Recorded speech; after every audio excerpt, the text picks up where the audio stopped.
What's going on, good chat? What's going on, good man? Let me just get my headphones on and we can start.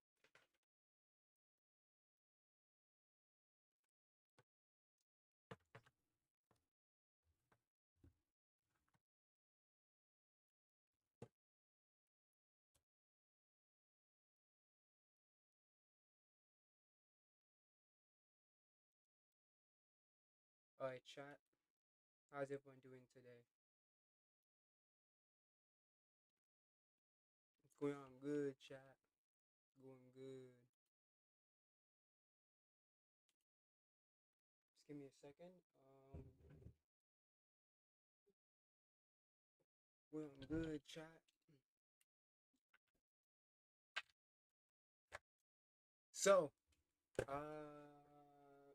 obviously, if you did listen, if you did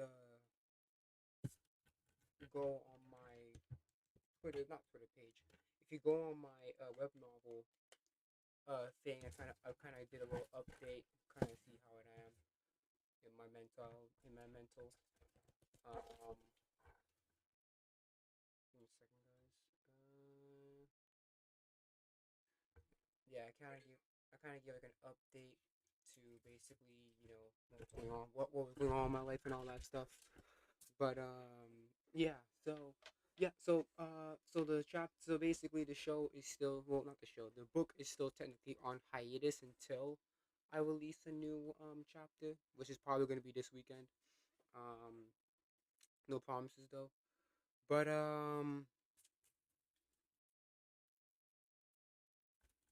yeah, obviously chillaxing and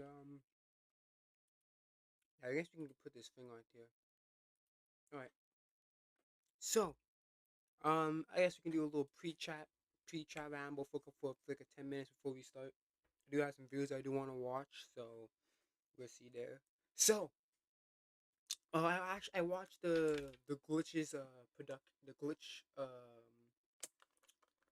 I watched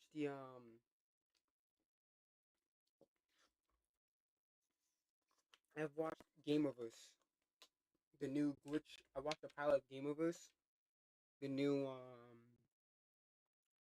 thing by Glitch Productions. I thought it wasn't that bad. Obviously, it didn't really like they really like. I found that I found Knights of Guinevere better though. That's the thing. I found Knights of Guinevere better than Game Overs. But overall, I did like Game Overs. I think Game Overs was fine. The biggest issue that I had with Game Overs was I don't know if I even want to spoil it. I don't know if I want to spoil it. Um, I mean, I don't know. I don't want to spoil it or nothing. It's like the pilot's like 30 minutes, so yeah. I watched Game Overs. Overall, I still overall it shows like a 7. This was like a 7 out of 10. I think Knights of Guinevere was a bit. I think Knights of Guinevere was better, but yeah, Game of Thrones was not that bad. I don't know if I should spoil. I don't know if I should spoil it or not. But one of the issues that I had particularly, like I do like obviously the animation and stuff like that, good art style, great and all that stuff. Like one of the biggest issues that I had was like Kit. Kit's the main character. That's the girl in the yellow that you see in the trailer from there right there. Um, one of the issues that I had was that one of the rules in the Gameverse is that essentially, because how it works is basically if the main hero of that video game or of that world beats the main bad guy of the same world, then essentially the world collapses because you basically beat the main story. And one of the things that you're not supposed to do, prior to doing that, is that you can't tell like the hero, or you can't tell people that, hey, uh, you guys can't fight, because if you fight the whole game, you can't tell them that the world's gonna collapse if they beat the game. So what happens is Kit obviously she was basically well, this is one of the villains. He was able to make he built basically he was really malleable, so he be able to turn to any object, and he was manipulating the main protagonist of the said video game by becoming a piece of paper, basically all that stuff. And then the thing is was that the thing is was that Kit, like she figured out that the paper was the one of the villains, and she was like, you gotta give me that piece of paper. The dolphin guy, Flippers, his name, I'm pretty sure his name. Flippers is like, no, I'm not gonna give you that piece of paper because Mr. Paper's my friend, whatever, whatever. And then she basically blurted out that, hey, if you don't give me the paper, then your world's gonna fucking collapse. You like so, and then obviously the backpack. I think his name is Caboodle. They say it's like a Kip and Caboodle name, funny. But Caboodle, the robot, was like, yo, no, it wasn't the robot. It was this guy Barney. I forgot his fucking name. He was very forgettable.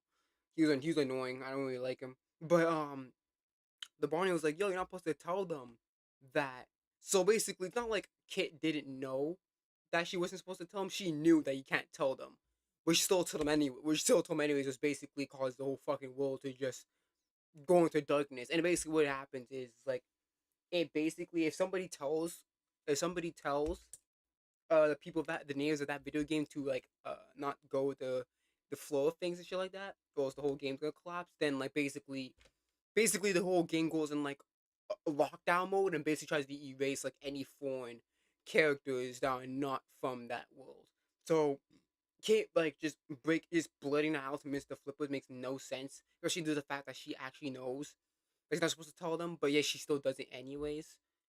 But I do. It is pretty interesting. 'Cause obviously, we get to see how we get to see what happens. We get to see what happens when you beat the game. Like we actually saw the whole world just collapse and all that stuff. So yeah, overall, I think that Game of Us is. I think Game of Us is fine. I don't think it's better than Goodnight to Guinevere, but I think that Game of Us can hold its own feet. I think I give like a 7 out of 10. Goodnight to Guinevere is like an 8.5, but this more of a 7. But anyways, we're gonna watch some. I do have some videos I do want to watch, so let's watch those and then let's go. So I think Sean had a video.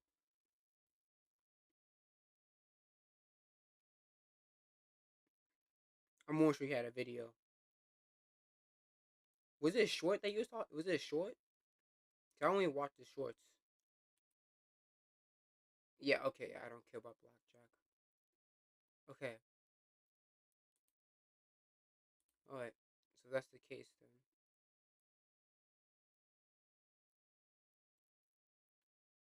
V0, V0. I don't care about V0. Honestly, I only watched the first episode, so I really don't care about V0. Oh, V0 got thing. Cool. I don't really care. Just give me some time. Uh,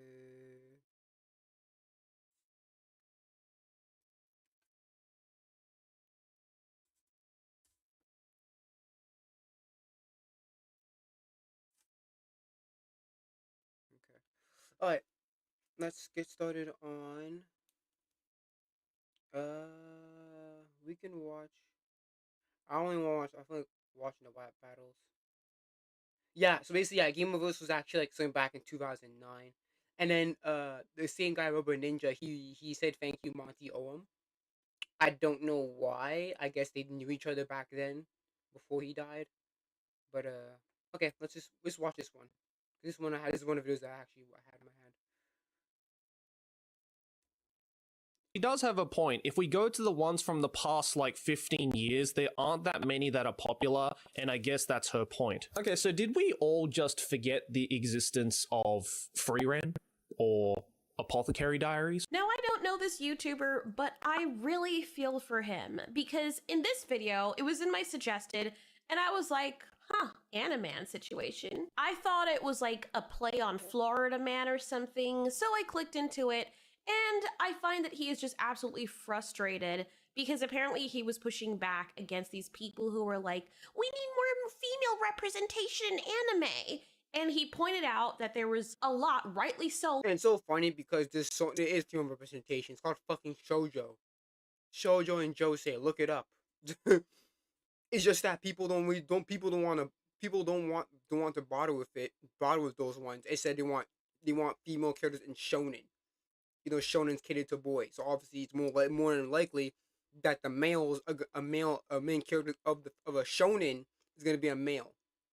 A plethora of well-written female protagonists that already existed. And I think this just perfectly captures just how exhausting this whole discourse has become, because people keep twisting his points and they're acting as though, like, if you just take them at face value, it's almost like anime is some barren wasteland for women, and it's the complete opposite.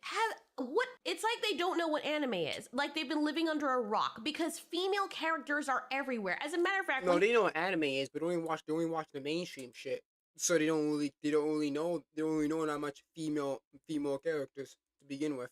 You talk about anime, most people who are connoisseurs of it, most people who consume anime are men, but most of what I've seen guys consume when it comes to anime always have a woman in there. They anime girls is a huge thing. Like, they're cute, they're popular for a reason. A lot of them are also very well written, they're beautiful. I mean, it comes to the point where I'm like, hey, can we get some with some guys? Like, I know we have that. We have lots of that. But even in like the past 15 years, which is really crazy to me, I'm so confused as to what they're talking about. It's like they don't know what anime is or something. But anyway, let's get into this, because female characters are everywhere. I just want to point that out for anybody who's just taking what these idiots are saying at face value. They are everywhere in every single genre of anime, often playing as leads. They're in supporting cast, but they're still well-rounded and written. As a matter of fact, anime writes female characters way better than females are being written in the Western hemisphere. Oh, right? definitely, for sure, and that's why they hate it. How they don't like it. So it doesn't matter, but I don't know, dude. I'm so, forgive me, I just woke up, but like, I don't know, the whole idea that anime is like, oh, it needs this Western style California type representation for representation's sake. It's incredibly ignorant of the medium's history and of their diversity and what actual female fans like me actually want. Anime has never lacked female presence. Shonen battle series like Naruto, which I haven't watched, but I've seen, like, there's females all over it, dude. Yeah, but here's the thing. Again, it's just, hey, it's basically just a shonen talking, because again, no one would be saying this if they watched more shit that had again, like, you watch more shoujo, you watch more josei, you wouldn't be, no one would be having this dumb take. But most people, let's be honest, most normies watch the popular shit, and the most popular shit are usually battle shonen. And most times, battle shonen, again, the males are a male is usually a main character. But again, key is it's a shonen. The whole point of a shonen is to cater to young boys or to teenage boys. So obviously, yeah, it's gonna be more than likely that the main character of that said manga is gonna be a male. Obviously, yes, it's gonna be most times there are main female characters or a main female character, but again,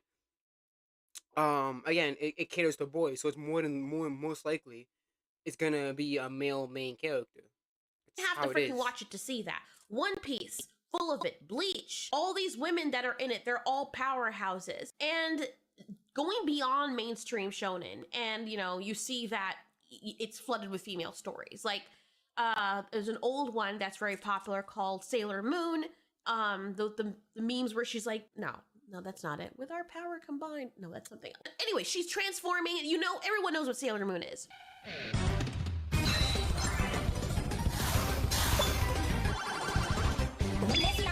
That was a very popular series, and that is an old ass series, all the way from back Woi Woi. So I don't know what these. Is Sailor Moon is Sailor Moon I'm pretty sure Sailor Moon's a shoujo, right?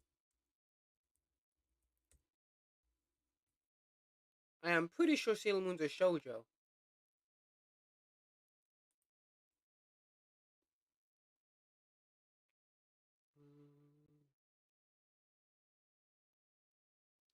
Where is it?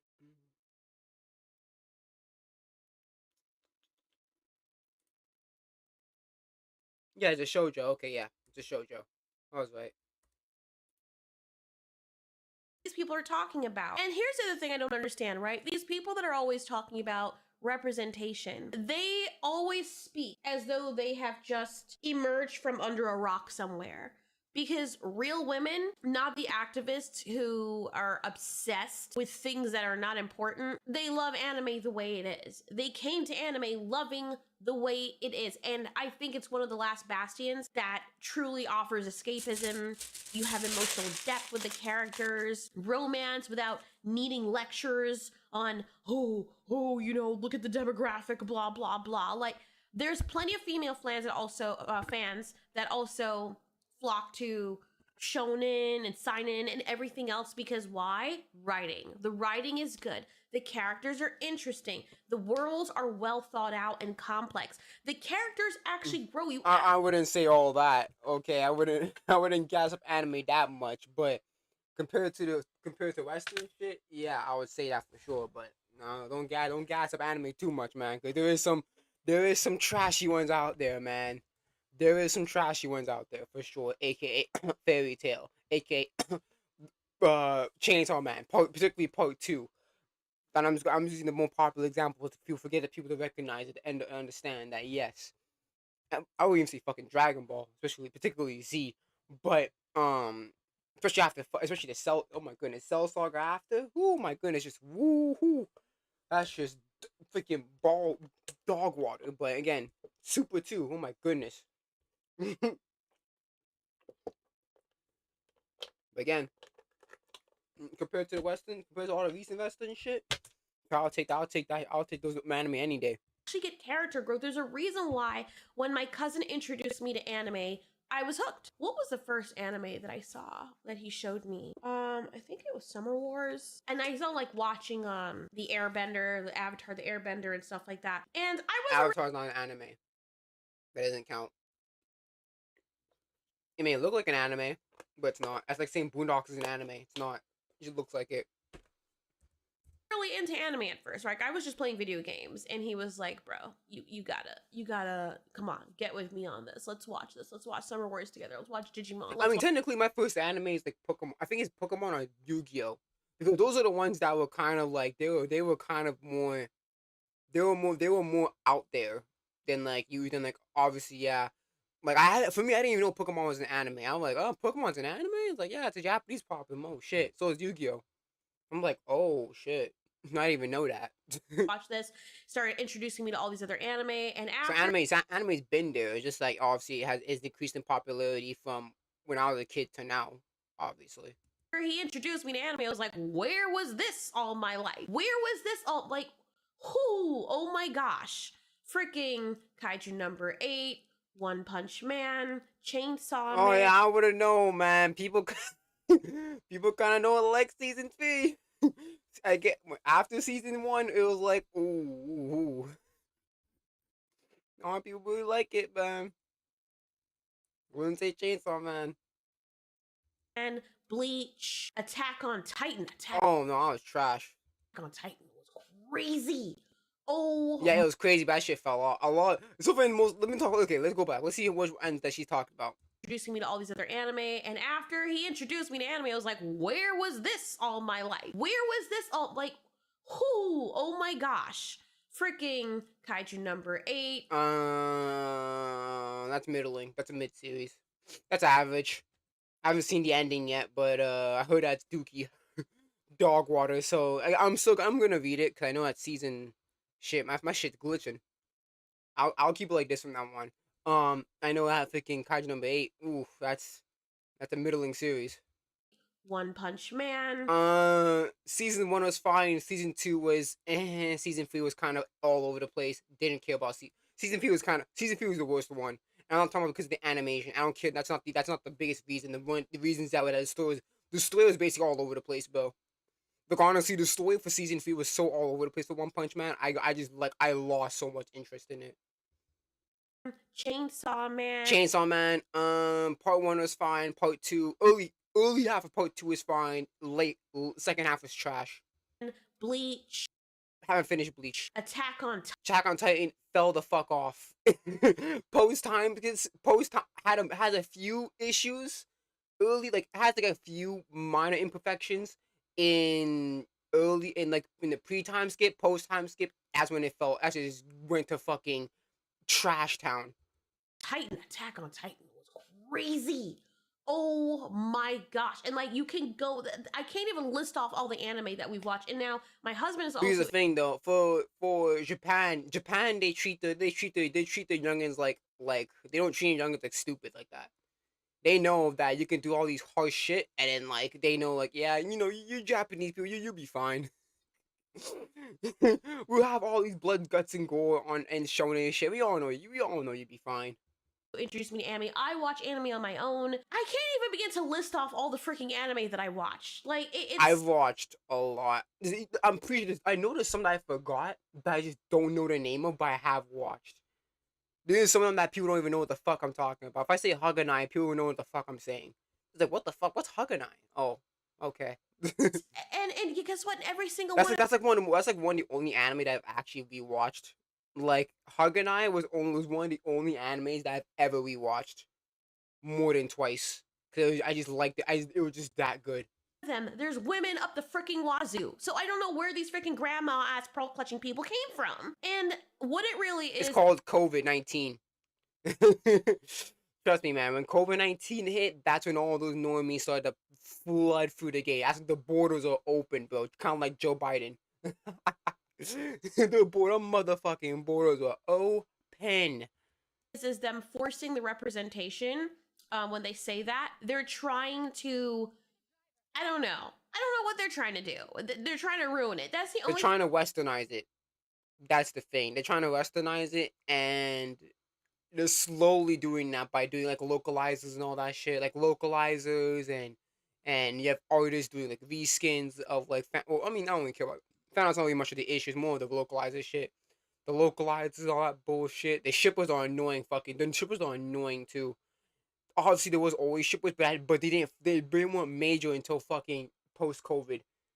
Shippers are fucking annoying. People were fucking mad that Bakugo and Deku didn't get together. It's like you really thought that Deku would get with Bakugo, the same guy who's been bullying the shit out of him since middle school. Yeah, that makes perfect fucking sense, buddy. The same guy who told him to go kill himself. Yeah, perfect. Yeah, understand. Yeah, dumb as fuck. Yeah, fucking dumb, thing man. that makes sense, because why would you look at something like anime with all these female characters in it that are just badass and say we need more representation? Like, tell me you haven't watched any anime without telling No, me. because they start picking and choosing. They're like, oh, we want strong female characters. You give them some examples. Okay, are they all written? It's like, okay, now you're just moving the goalpost.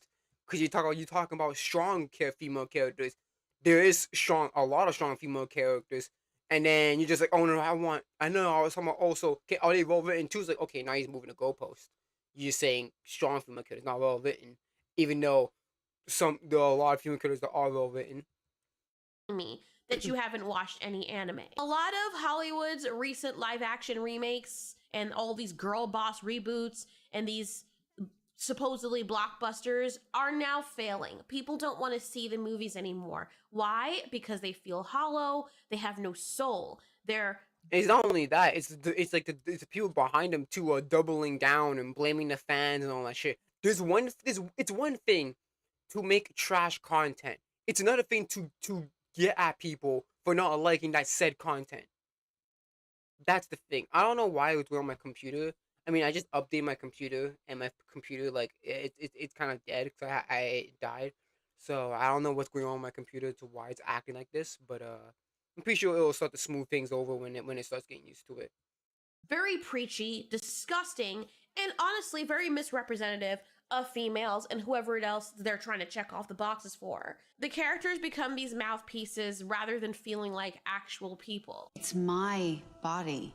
I have the right to choose how much of it I show. It's science, bro. When you jizz, masculine vitality leaves your body. You don't want kids reading about gay penguins and becoming woke jihadis, do you? You wanna f me?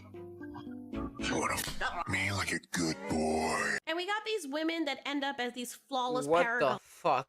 I heard about this in the boys. Oh my goodness, man. I highly doubt any of that shit I just saw was in the fucking comics. I highly doubt it. Especially the Homelander shit. What the fuck was that? Who don't grow in any freaking way. They're just there just to do what? To tell men how horrible they are, or to tell people how great they are, whatever choice. Or Trump allegories or some dumb shit. It's annoying. They always want to put real life politics into him. It's like, bro, just make the fucking show, man. Why you gotta always push real life politics, man? Choices they make, they're never Annoying. wrong. And it feels like they're written as resentful stereotypes. That's the whole point. Is to subvert. Is to subvert. Is to subvert the it's supposed to subvert. It's supposed to subvert shit. That's the whole point. Rather than actual authentic people. And the strength of anime, at least what I like about anime, is that the Japanese creators, when they tell stories, they have a sense of pride. You know, something that I feel like That depends. But I would say that I say that compared. I wouldn't say they have a sense of pride, but they do have a sense of authenticity more than the Western people. the Western. So I would say the Western people are prideful for sure, just for the wrong reasons. I would say that, but I would say the Eastern people are more the more authentic. People or cultures don't have anymore, and the Japanese creators are telling stories that are rooted in their culture or whatever tropes they have. And I know, crazy enough, what the audience actually likes. It's not pandering to all these foreign people who are consuming it superficially.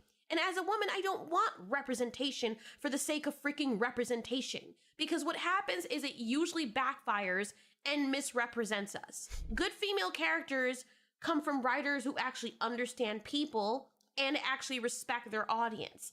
And when it feels engineered, everyone can tell. That's why they started rejecting movies. That's why nobody goes to the movie theaters anymore. Like, they rarely go to the movie theaters. A lot of people I know that used to go to the movie theaters and they were excited to go to the movie theaters just to see any movie. They don't go anymore. I remember like the last 10 years, I have not felt the need to really go to a movie theater unless it's for like the Godzilla -1 or like Godzilla movies or something. I rarely ever go because most of the time I find that I've been disappointed. And even in shows now, like The Boys and stuff like that, we've got these freaking whiny ass lead characters that feel like they're more righteous than everyone, but they're less interesting than the actual villains of the story, and all they serve to do is lecture everybody, or these supposedly strong women whose whole arc is just rejecting men while the story bends over backwards to accommodate and affirm them. And I'm just looking at Jump Force, because I've had Jump Force, like the game. I just didn't like the realistic. Like, they try to make it like kind of real, like a semi-realistic style. I just didn't really like it, bro. I didn't like the semi-realistic models. Like, some of them they did well. Like the Frieza one they did well. It's just like again, I just really don't like it. need I say more? Like, we've been seeing this in everything. So it's really refreshing. Especially on the muscles too. It just oh my god, especially the muscles, they just look terrible. It looked like figurines, man. It would look like actual like things. To see that anime doesn't Like really people. have a lot of that. It's starting to kind of trickle in a little bit, but for the most part, even the ones that it does trickle in with, the story is still well written. For those comments and respond to them in kind, shall we? Bro, now make the same video naming all the animes with male leads and protagonists. I bet we will be here much longer. Not to mention, a ton of those stories are male-centered and also alienate women from them. And she says, love your content. Alienate women, yet for My Hero's Academia, the majority of the audience is female. Shut the fuck up. The majority of the audience that were watching My Hero were female. I'm pretty sure I forgot who did a video on it. I think it was Fnevel. He did a video on it. It was like basically like a study, like a study. Well, not a study, but like a poll. And the majority of the audience that watch My Hero are females. So come on, bro. But this was a bad take, not gonna lie. What in the world? What? Okay, let me calm down. It's like people, it's like they try to rage bait you. Why is this a thing now? Like, why do people like doing this? You freaking energy sucking ass vampires, man. I swear to God. Freaking Colin from What We Do in the Shadows? Like, what in the world is actually going on? And then what's worse, there's somebody who replies to this comment with like telling the creator, the YouTuber, like, oh, her opinion still stands. Just because these exist doesn't mean there can't be more. Like, talking about all the female anime that do exist. What kind of chicken head ass response is that? Like, bro, you really decide to say that with your whole chest? Bro, how do we have the patience? Like, these are the normies that got honestly, comments like this are just straight up brain dead. This is one of those examples of the kind of like non-argument that sounds smart to stupid people who don't. Yeah, it's a non-argument because you can always say it for anything. It's like, okay, just because they exist, but there can't be more. I'm like, okay, but you can say it for basically any fucking categories of fiction. Period. It's stupid. It's not even. It's not an argument. It's like okay, yeah. Oh, okay. It's like how you even counter that? It's like obviously they always can be more for anything. Like that's stupid. Think past surface level because it collapses the second you even freaking breathe on it.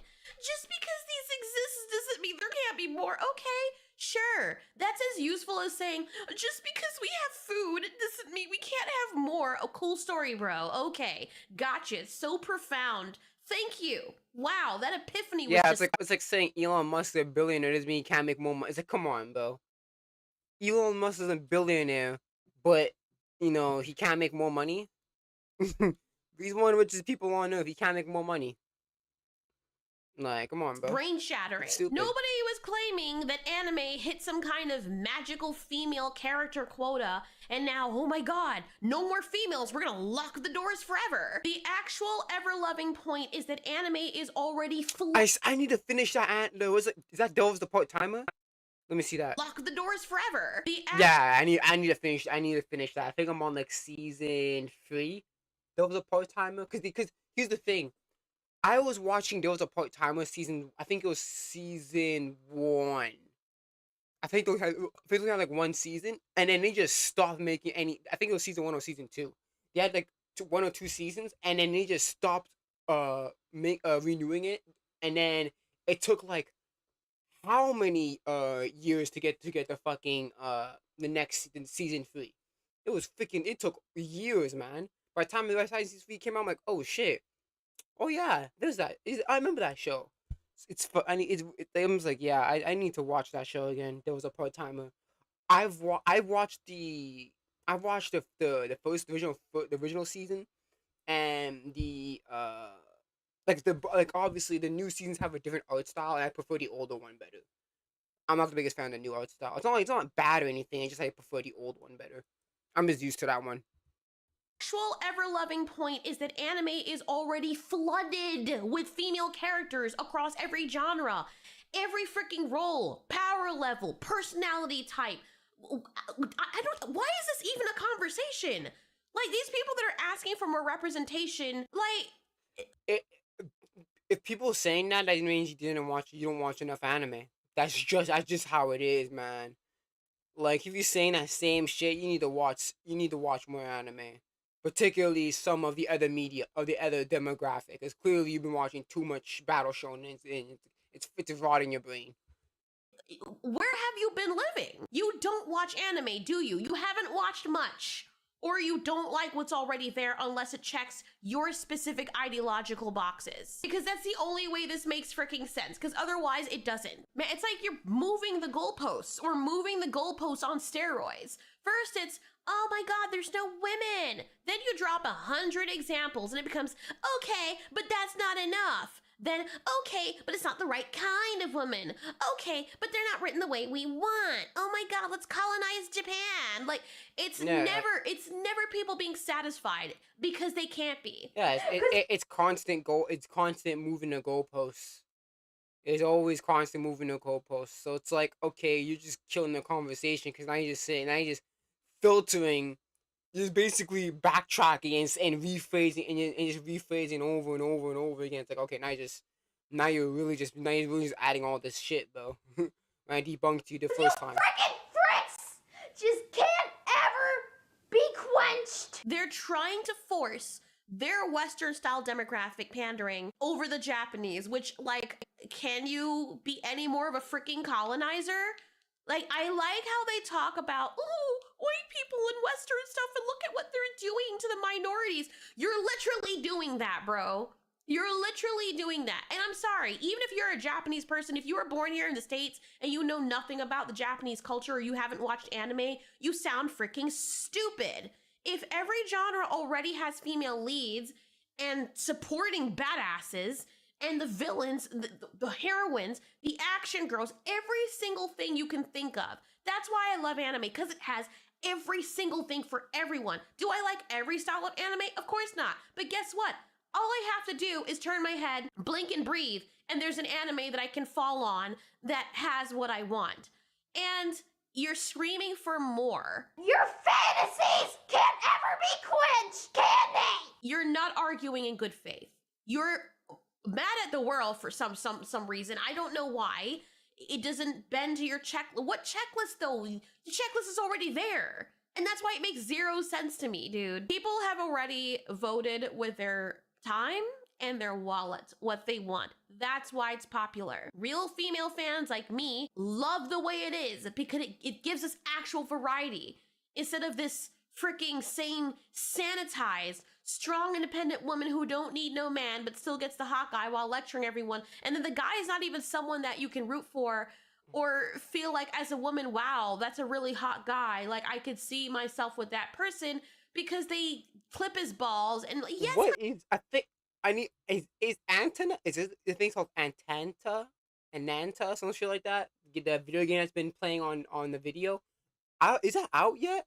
Hold on, let me see. And I forgot what it's called. Ananta.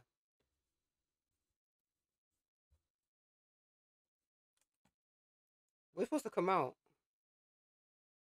Neverness to Everness.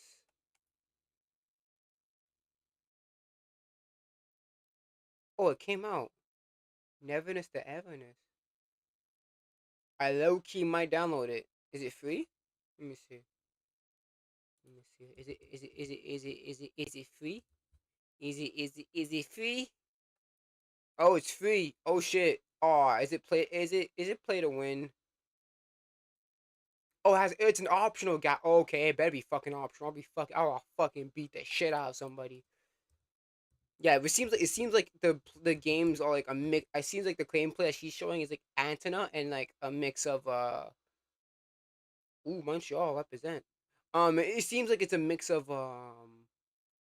Everness and Neverness to Everness, and then also Ananta. When's it coming out though? It's supposed to come out like this year.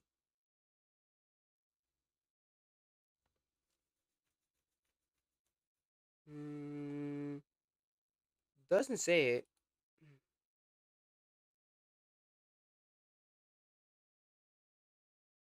I might actually download Neverness to Everness. I do want to see how it is. It's been a while since I played any anime games like that recently. But Honey, yes, my lord. And guess what? Here's the crazy part about all of that, right?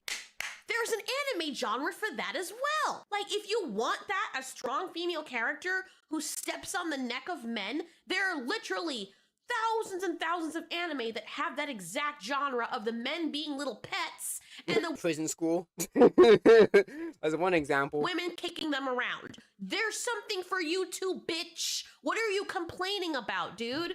What is even actually the argument there? Oh my god. It's too fucking early in the morning for that. I don't even know why I decided to do this. I woke up and I saw I shouldn't, you just should not sign on to social media sometimes because it's not worth it sometimes, man. It's not, oh my god, it's not worth it. Oh. Yeah, I don't go. The only time I use like my social media is to promote like my live streams. Besides that, I just never really go on social media. It's just not me. Oh my god.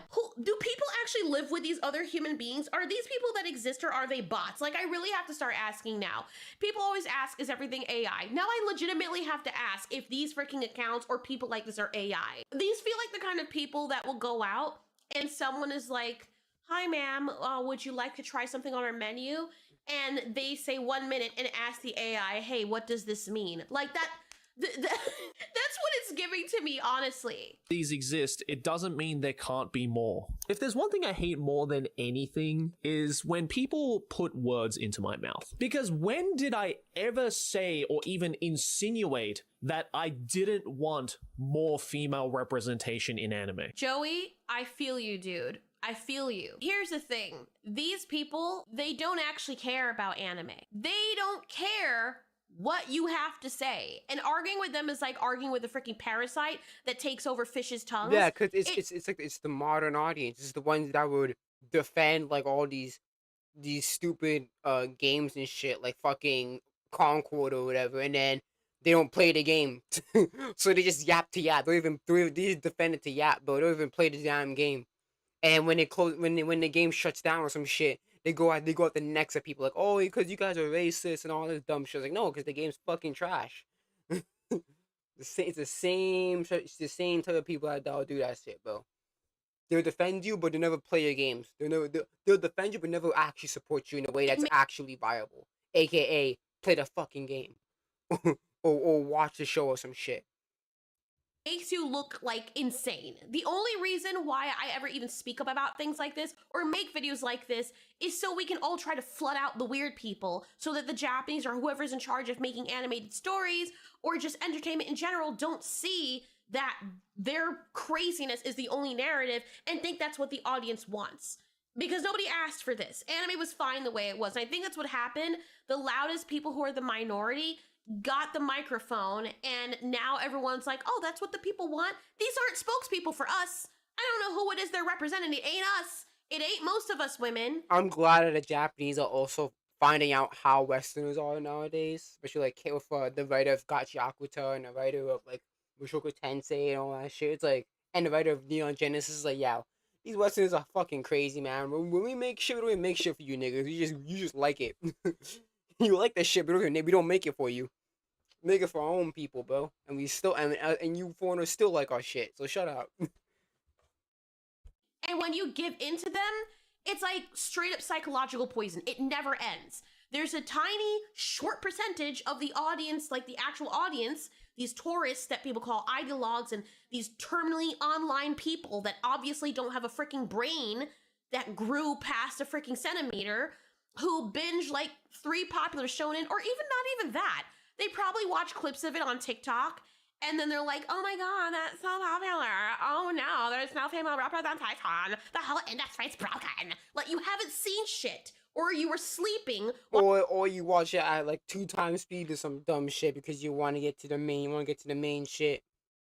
Because the attention spans have become a problem recently when people are like can't really sit down watch a full anime fully focused, because sometimes it'd be on their phones, or sometimes it's like it'd be too boring, all that shit. So they'll need something to attract them.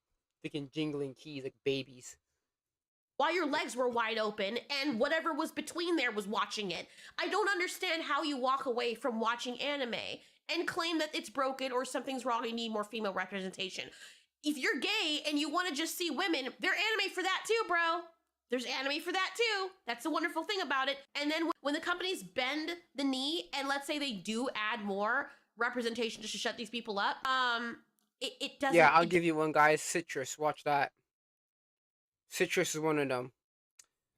What's I think is this monster wants to eat me. It's one of it's also it's something like that too, but it's more like it's what's it called? I think it's called Shoujo Ai, some shit like that. Where it's like it's girls love, but it's more platonic than romantic. But Citrus is like, it is full on like Yuri shit, but whatever. Doesn't ever work. They're never happy. Like, it just gets worse. And you're literally throwing money. Okay, not literally, but you are throwing money down a hole. And psychologically, it trains the freaking idiots that, ooh, if we just make enough of an outrage, that we'll get more and then it will destroy the thing that we love. There was this movie that my mom made me watch. I don't remember why she made me watch it, but it was of this artist or singer or whatever named Selena, and I think J-Lo played it. It was an older movie, but I forgot what the point is of why my mom made me watch it. But anyway, Selena's fan loved her so much that she went to her live performance and shot her. She's like, I'm so sorry, I love you. Like, she loved her so much she just wanted to see her destroyed. There's this warped sense of psychoticness. No, it's not a word. Or psychosis, whatever. That people will see something that people love and they know it's good, but there's something warped in their brain. They're like unactivated serial killers, right? So they can't go out in there and do it. So what they do is they do it with everything else. And they're like, wow, that's so beautiful, I want to destroy it. That's literally what their whole mind makeup is.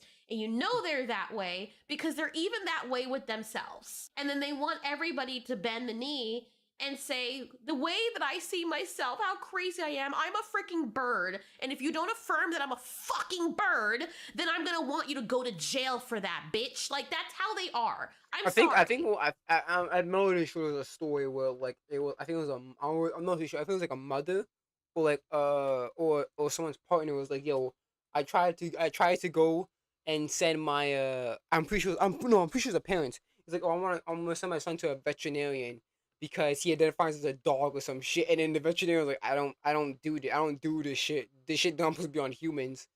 I can't take care of. I can't tend him because he's a fucking human.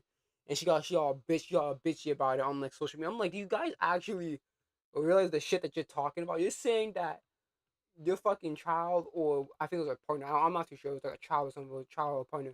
You're telling me that this person identifies as a dog, and you expect a veterinarian to fucking essentially bow down and try to do the same shit to a person as was to a fucking dog? It's like, are you stupid? Now I'm sorry, bro. Two different fucking species, two different treatments, my nigga. What the fuck are you doing? Again, it's these people, man. These people are mentally ill, and people, unfortunately, are people that fucking promote it. So they basically fucking aid in the shit. It's like fucking dumbasses. And then some niggas be like a white knights or some shit trying to. And I'm just like, bro, you ain't smashing, bro. Like, stop it. Who are you defending? Like, it really drives me freaking nuts. I don't know why I'm getting so mad, but I think because, like, you can't watch movies anymore without that stuff being in it. You can't watch shows. And if you do watch Western shows and they hook you in, like the third season, and they bait and switch you and they're like, gotcha, bitch.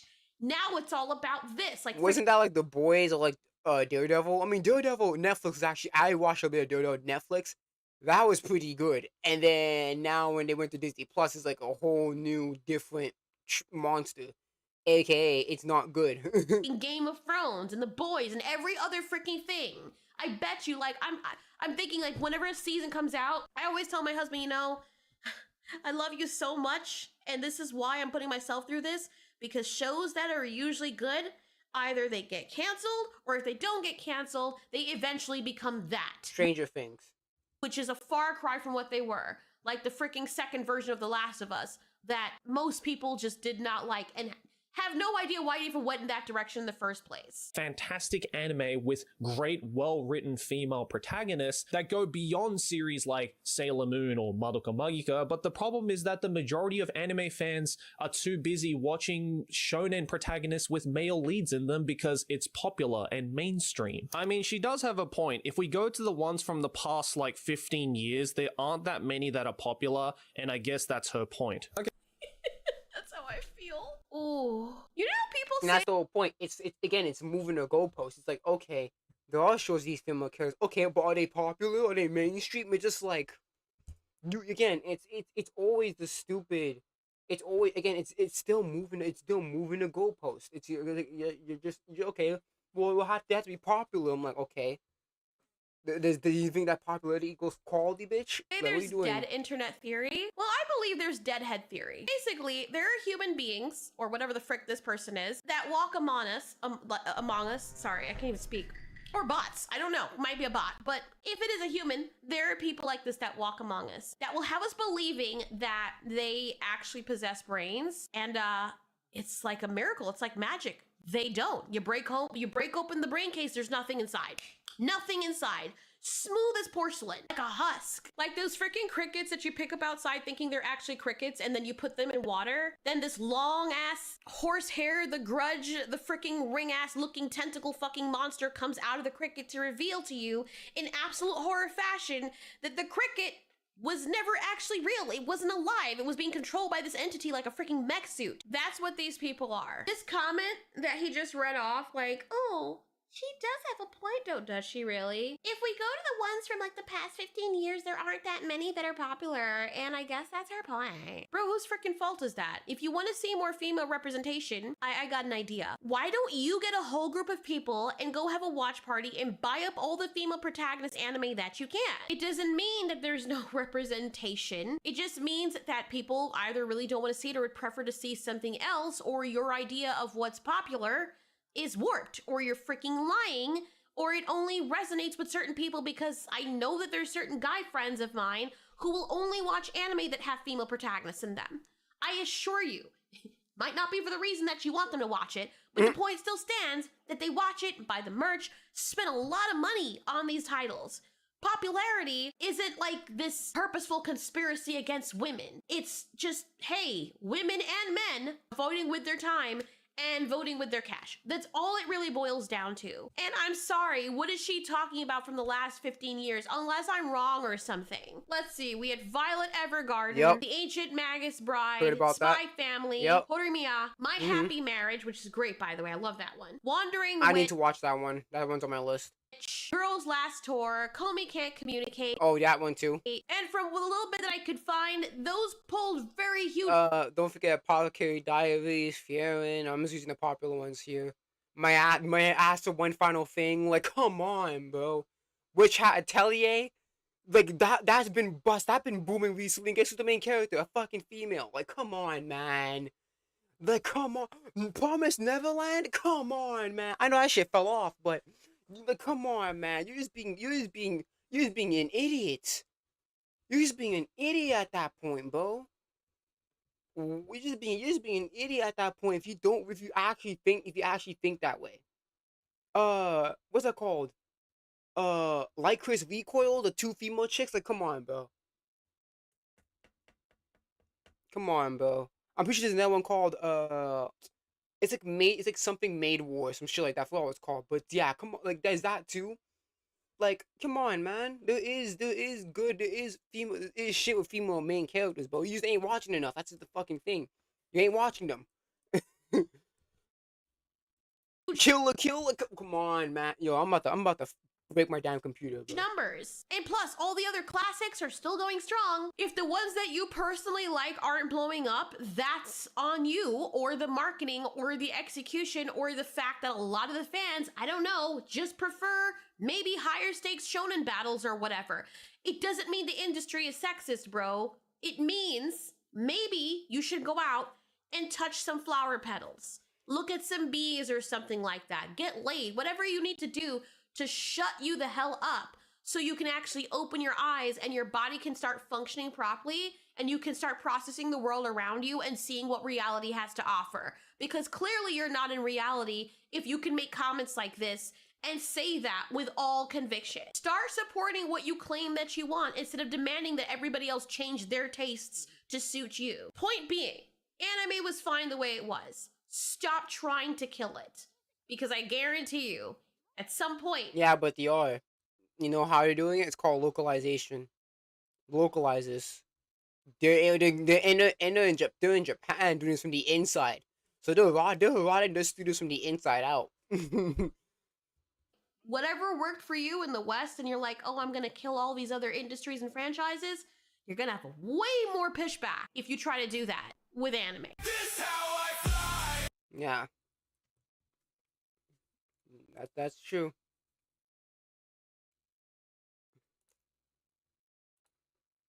Like, again, man. It's like tell me you haven't watched enough anime while saying it, bro. If you're saying that shit, you just haven't watched enough. So you haven't watched enough, or you're watching you're saying the same genre too much, bro. Or the same demographic of shows. It's like, yeah, just because it's just shonen, like, you just watching too much shonen. Shonen, that's the whole point of shonen. Shonen is to cater to male boys. No, male boy. It's to cater to boys, the preteens and all that shit. That's the whole point. It's the point of a freaking shonen. Man, and oh, it's not popular. Who cares? Who cares if it's popular? I'd rather have something be underrated than fucking mainstream. Like, come on, man. Popularity is not equal quality, so I don't know why people are trying to conflate the two.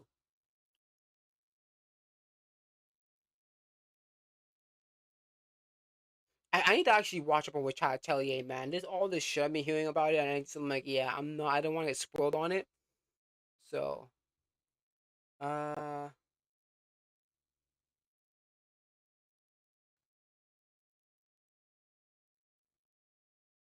can Game Voice replace the Digital Circus? I'm not even too sure. I haven't watched the Digital Circus.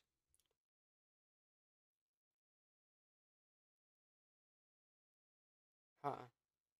Okay, let me get something up. Let me get something up. I'm gonna get a little like a VOD, not a VOD, but like an unlisted video. That I have been keeping for a while. So let me just get it. Let me just get it open, and then we can start on it. Um, where is it? Is it YouTube? Is it history? Let me check.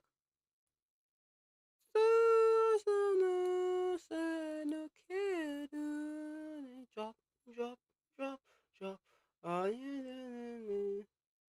Mm,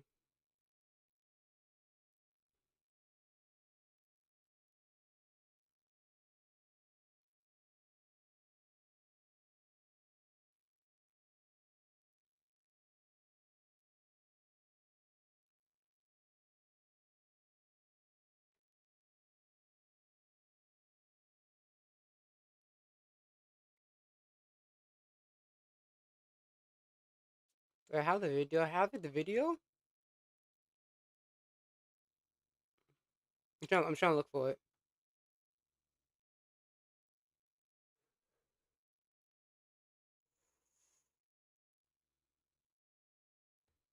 Where is it? Okay, it is right here. Okay. Let me just get it ready.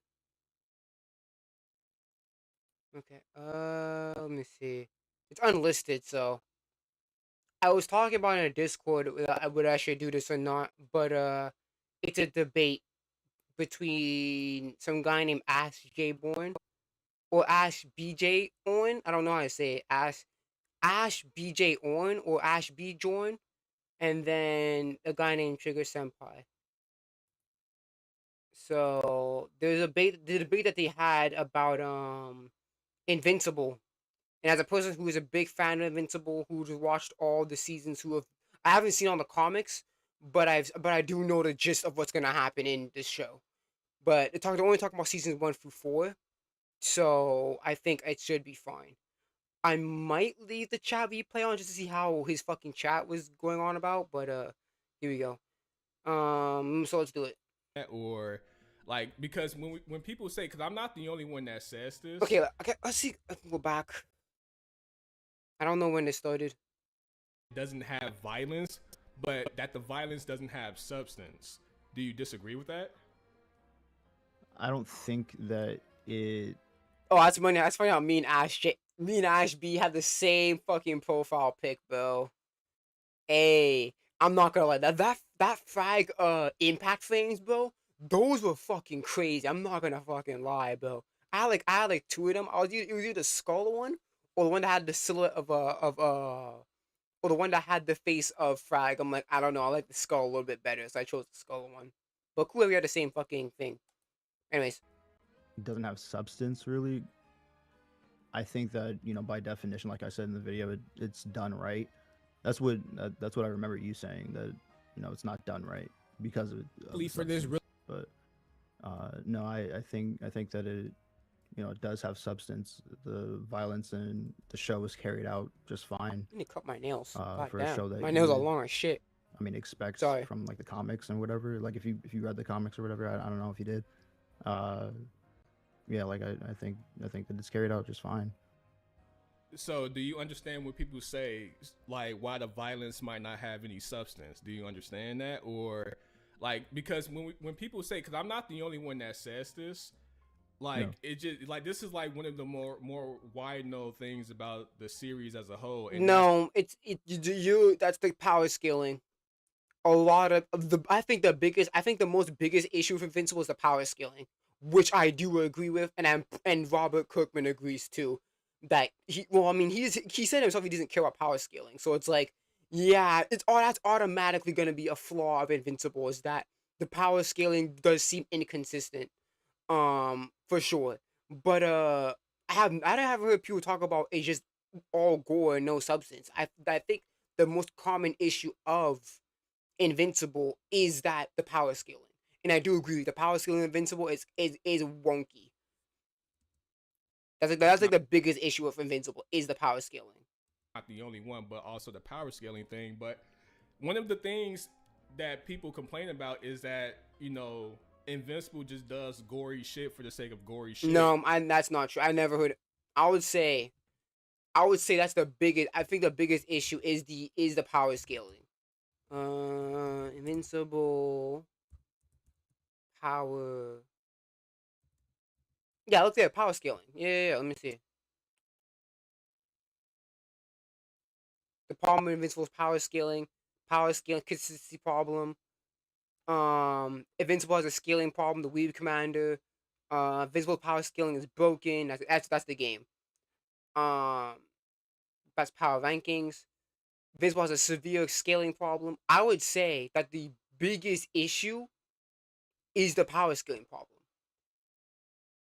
That's what I think the biggest issue is. Like this one has over almost 1 million views. The power consistency problem.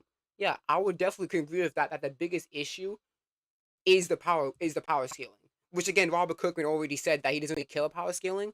So that's basically him. That's basically him admitting that yeah, the power scaling is kind of wonky, but I don't really give a shit. So he already admitted that shit. So and nothing really comes from it. Like, it's kind of like what I was saying in my reaction to your video when I was talking to chat. Like, something can have substance in that it doesn't have to exist for the sake of existing, right? Like, say for instance, if you watch a TV show, like let's say for instance, let's say One Piece. Fuck it. Of course, One Piece. You watch One Piece, right? Of course, One Piece. He hates it with all of his heart, but he can't stop talking about it. When a random character dies, or let's just say they kill a bunch of people, which is not really normal for One Piece, but let's just say they kill the whole village or just like 3-4 random people, it's really not gonna matter much. But if they kill off Luffy, it would matter a whole lot more. Yeah, again, that's such a bad comparison because you're using two extremes. You're using the main character versus basic background characters, or just numbers on a board. That's not a good comparison. That's two extremes. You should have said like a character, if like for example, if Nami dies, it's not gonna be as impactful as somebody like Djembe or some shit like that. Some dumb shit like that. You should have said something like that. But you're just going two complete extremes by saying a village of randoms that we don't know of compared to the main character of the whole damn story. It is not a good comparison. Especially if there's a lot more meaning and substance behind it. Do you get what I'm saying? Oh yeah, but Luffy's like the main character, so yeah, that's kind of my point.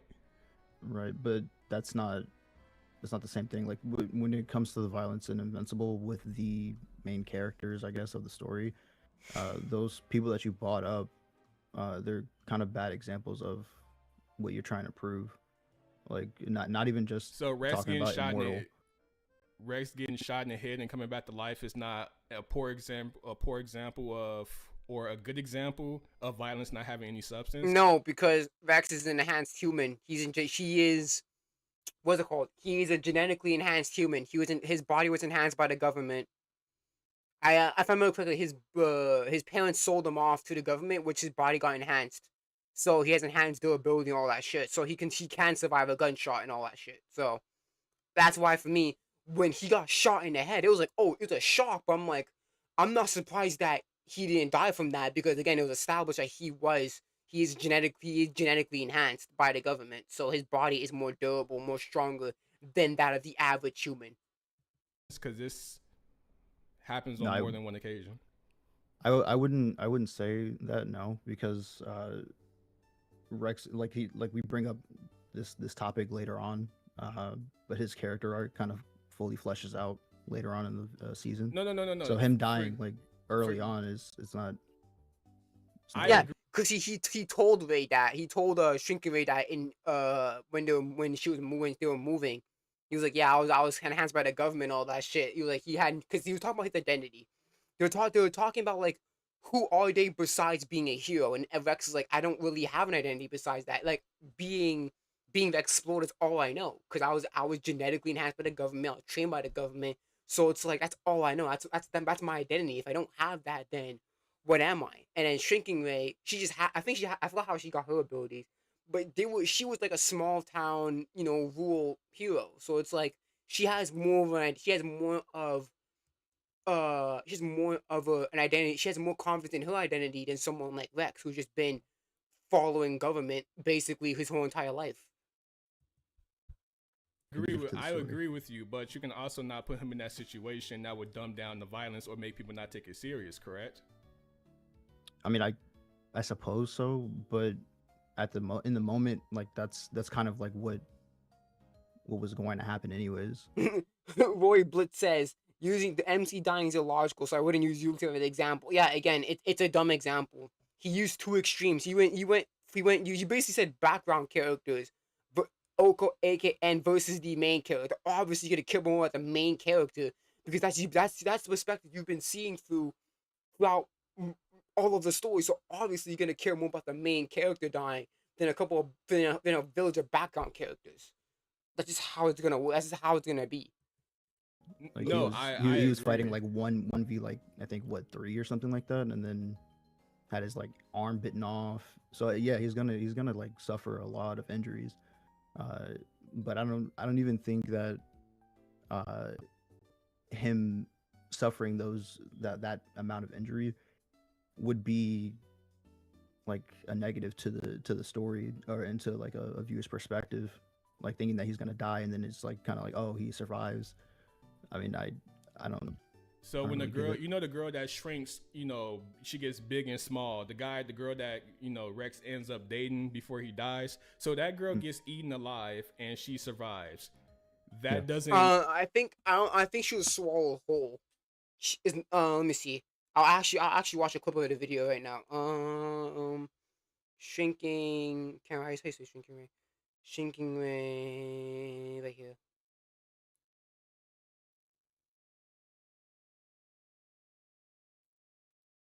Let me see something. Um.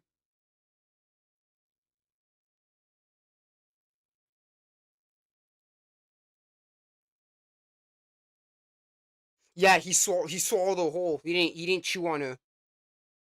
So if he chewed on her, if the big guy chewed on her, and then that would have been an issue. But she didn't chew. He swallowed the whole. It's so funny because in the comics she didn't. In the comics, first of all, in the comics, Shinkin was a dude, and then in the comics, he didn't survive that. He actually died by that. So, but no, but in the hold on, let me see.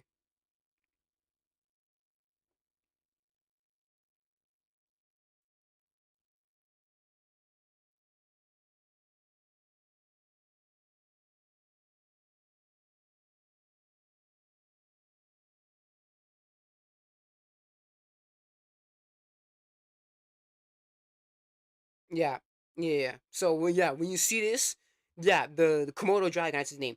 He didn't chew on her. He was like he basically had it in his mouth, like kind of swiveled a bit, like a fucking like when you have like mouthwash, you kind of like swivel around the liquid in your mouth. That's basically what he did to Ray. And then yeah, so the thing is, he didn't chew on her.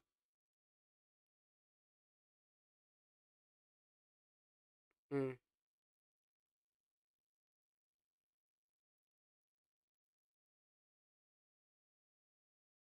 yeah. So yeah, he didn't chew her. She didn't chew. He didn't eat her.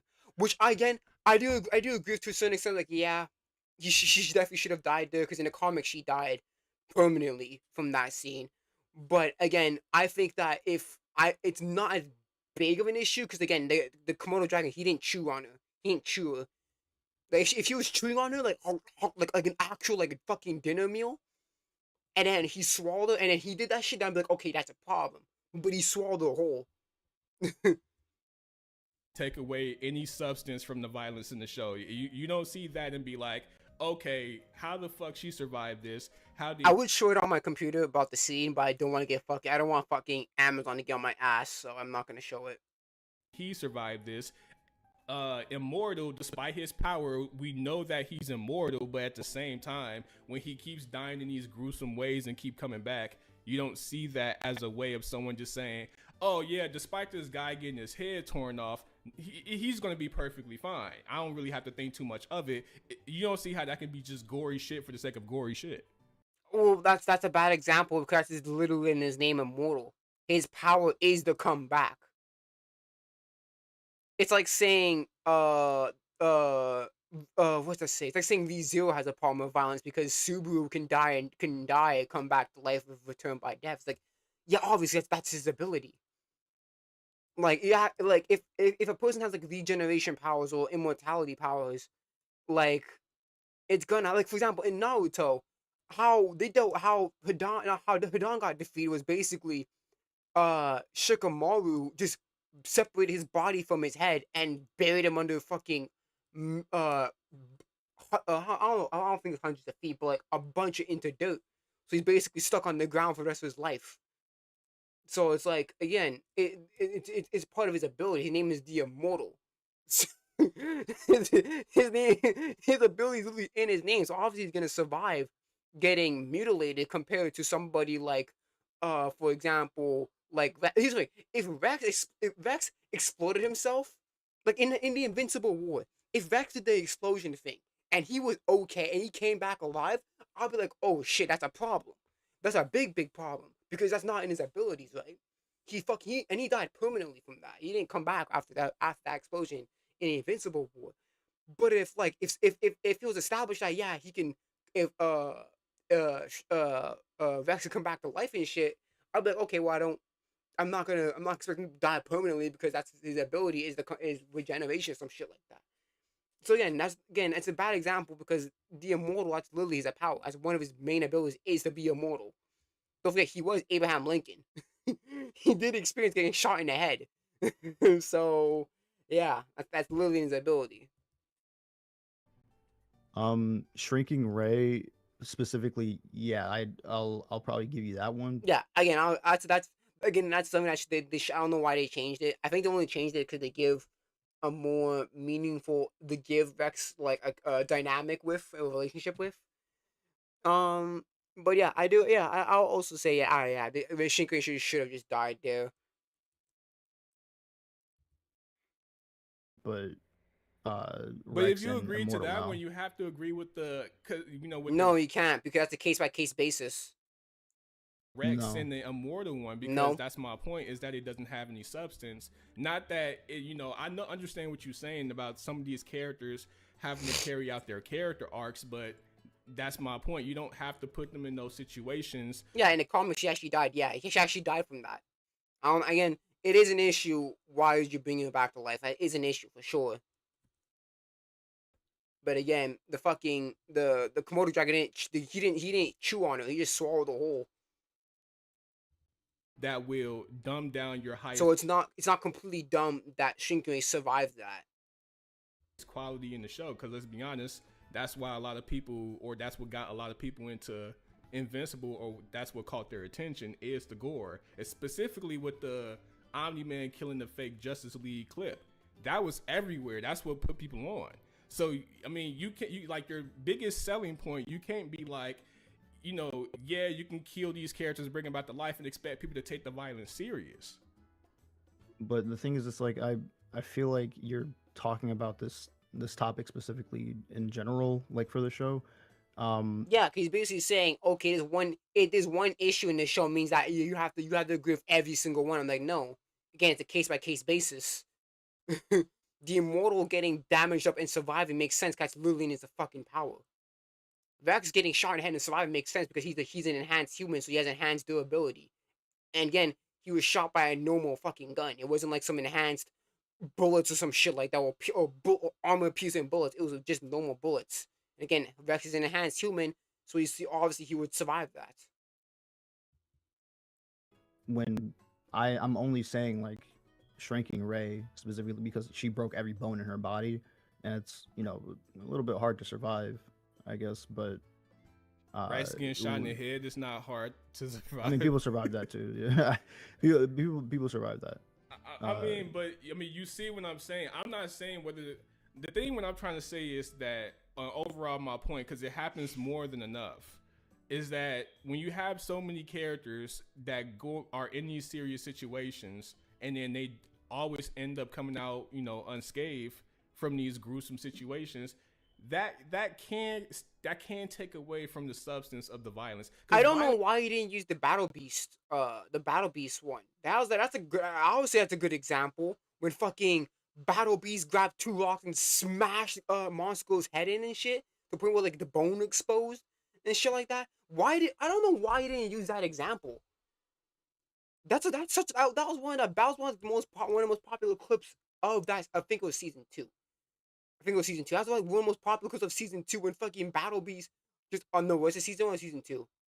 Pretty sure it's season 2. No. Was it season 2 or season 1? I think it was season 1. Yeah, you should have used that one, the Battle Beast scene.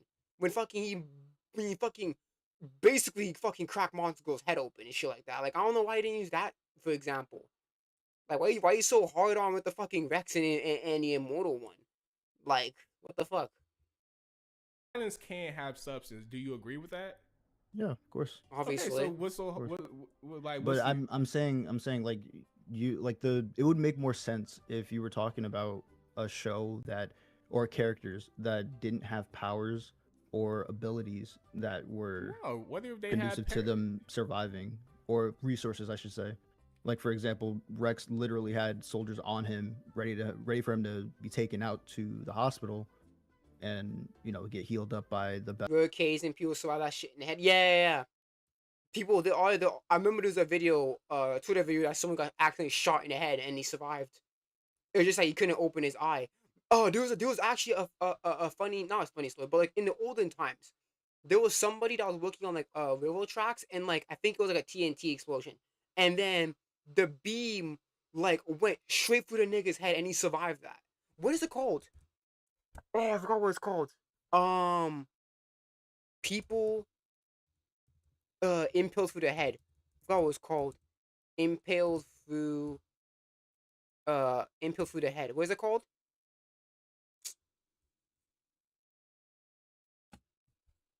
Impaled. What is it called? Impaled through the head. Phineas Gage. That's his name. Phineas Gage. Yep, that's the guy. The guy who got pierced by a tamping iron. That's the thing that pierced his head. The thing that he's holding right there. That pierced right through his head, and he survived it. But again, I don't need to use real life examples. Rex is an enhanced human. He has enhanced durability. It was established that, right? So again, it makes sense why he was surviving shot in the head by a regular bullet. Best medical technology available. But that's my point. Even if that is the case, let's say it makes sense why these characters got healed. It still doesn't take away the fact that dumbs down the violence in the show. It doesn't necessarily because not every person has that access. So that's not necessarily true. I just don't agree, man. I What's don't think so. What's so hard to agree about that? I mean, it just doesn't really dumb down the violence. I guess if you were to say, like, I don't know, take the shrinking Ray part for example, even then she still has value to the story, or her, like, the violence that she went through still has value to the story. She retired after that. No, that's like irrelevant, bro. What I'm arguing is, when I'm saying this, the biggest selling point of your show is that it's gory, is that it's more edgy than your typical superhero show, because a character can randomly just get their leg broken and snapped off, or someone get their head bashed in, or whatever the case might be. When that's your biggest selling point, and then you keep doing it to all these characters and they keep coming back from it most of the time, yes, that ruins the substance of the violence. It's like it's just shit happening for the sake of shit happening. Almost shit happening for shock value. I don't see how this is hard to understand. Whether the characters' arcs are fleshed out or completed or not, that's irrelevant to what I'm saying. You can't say that because you're saying that it has no substance at all. It just says shock value, so you get shock value. But you're ignoring that, oh, but these fights have an effect on characters. It has a mental effect on these characters and all that shit. That means that the fight does have substance. It's a tool. It's a way for a character to react and to basically rethink things. Like for example, when Mark got his shit beaten out of Nolan, when Mark when Mark got fucking beaten the shit out of by his own dad, it really changed his way how he sees dad. Like these fights do that. I don't know. It's hard to say what he means by it. You're just saying, okay, well, basically ignore the effects that it has on the characters after the battle. Just look at the fights in the vacuum. Just what do you mean? That's just not good. You're basically saying, okay, just ignore that part. Ignore that part. Just focus it in the vacuum. It's like, what do you mean though? I'm talking about the meaning, the substance behind the violence itself. Like you can just kill people for the sake of killing people, but like killing a random person is not gonna mean as much as like you saying you killing, Mark. Like say for instance, why are you going to extremes? Why are we using nobodies and then the main character? If Mark was to die in the show, his death would have a lot more meaning than some random pedestrian. Fucking obviously, he's the main fucking character. I don't know why you're using all these extremities. It's like, okay, main character, background character. Obviously, that's two different extremes here. Two different ends. Chicago. Right, but we're not talking about. No, but but the fact that you agree with that's you proving my point somewhat. Somewhat. What do you mean? I agree with it. The shrinking ray part, I was like, yeah, I'll give it to you, but again, it's a case by case basis. You have to come on, man. We have more. You can bring up more examples here. We're just like bullshit. Or like for example, in season 4, when Monk beats the shit out of Titan. Like I don't think he should have survived that. Like again, there's a bunch of examples you can bring up, but I don't know why it goes. You're stuck on these handful of characters. Like saying that for like every other character that you listed. Honestly, if you're gonna debate with somebody, I would suggest you actually just rewatch it for the sake of refreshing your memory. If you're gonna have these arguments. No, I'm just talking about the violence. I'm not even talking about the I'm just using the characters as an example. I'm just talking about the violence because that's the selling point of Invincible. You do agree with that, right? Even then, no. I wouldn't say that that's like the selling point of Invincible. That's one of the like main things that will attract people, but that's not like the whole thing. Do you know what the story's also good? Do you know what substance mean? No, you can explain it if you feel like it. You know what it means, right? Define it. Let's define our definitions. It's another way of saying something has meaning to it. Like there's a lot of nuance to it. That's basically what I'm saying. It's not just cookie cutter, or it's not meaningless. That's what it means when something. Okay, you should explain it better. Like I understand what you're trying to get at. He's basically saying that there was no build up to the fights, right? You know how like an anime you have like how in anime you have like build up to the fight, like emotional and personal stakes and all that shit, and then you get these, like for example, the Gara versus Lee fight. We know what Lee goes through, right? We know how hard Lee trains and all that shit. So when Lee goes to fight Gara, we get that emotion there. We get that build up there. I'm pretty sure that's what Trigger trying to explain here. But he's just explaining it very fucking poorly to the point where you're getting ash confused here. Substance and something that doesn't have substance. Say for instance, if I made an album talking about fucking bitches all day and getting money, a lot of people would see that as low substance. It's just cookie cutter bullshit. It doesn't really test the waters of creativity. Versus if I made an album about self-improvement and the economics and whatever the fuck, like especially if I have impressive wordplay and rhyme schemes, you can see that as, oh, okay, this has a bit more substance. This is not just some some low hanging fruit. Does a visual fan doesn't know what substance means? Yeah, because Sugar's explaining it fucking poorly. He should be talking about. He should be saying like build up to the fight instead of just saying substance. It's just like, okay, well, that's pretty vague. You're gonna have to explain it a little bit better, buddy. Bullshit. Like, you actually thought about Yeah. this. That's Yeah, what but I what mean when I'm saying about the violence. Is like, yes, the show has violence, obviously, but the violence is repetitive, or it doesn't have like Stop just adding things, man. Because now you're getting this, and now you have to talk about, okay, how this fight repetitive to this one. Don't just do that, bro. the characters that get hit with the shit. It doesn't really mean anything because the characters come back from it. Say, for instance, when all the evil marks came to the land or whatever, and they was killing all those people, it was like, okay, like, they're killing people, but none of these people really fucking matter. They're just fucking people. They're just collateral damage. But let's say, for instance, Eve is, she received the bad end of the stick, facing one of the marks, getting her leg broken, and etc., etc. That right there, and her being able to come back from it, it's like, bro, do you not think that takes away like the violence? No, shut up. First of all, she got a leg broken. Relax. And second of all, again, these are different mark timelines. That means that all these marks are not all the same strength. So some of them are going to be weaker than others. Another one is my issue is when Mark was like, I ain't going out there anymore because Eve is hurt. That pissed me the fuck off. Like, Mark, you do know that the world's basically ending, right? You're saying that you're not gonna go out there because Eve's hurt. Like, are you fucking serious? Like, that you should be talking about that. That's a fucking issue with Mark. Like, come on, man. I would be talking about Eve getting a leg broken. Obviously, she's gonna start getting a leg fucking broken. Use a better again. I don't know why he's using why he's not using the Monster Girl example. When Battle Beast bodied the fucking Guardians of the Globe, basically breaking Black Santa's arm, smashing 2 rocks on Monster Girl's head to the point where her skull was exposed and surviving. I'm like, why aren't you using those examples? Like, if you don't have a good memory on the early parts of Invincible, what's the point? Why not rewatch them? At this point, bro, why not just rewatch them? It's here, but it doesn't really mean anything because characters can just get right back up like nothing happened.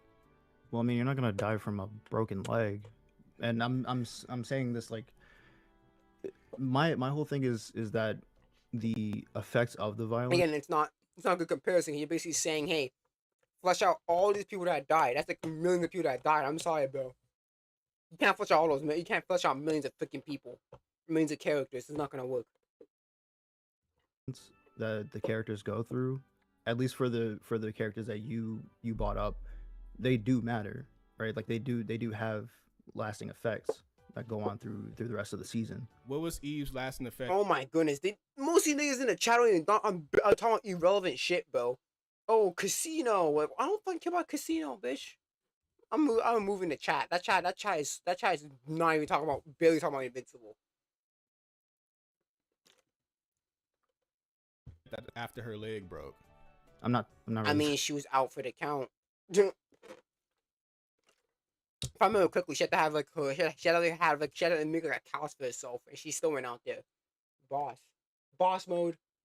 What are we talking about? Well, she had a cast on, I guess. I mean, that's... She doesn't have a cast on right now, bro.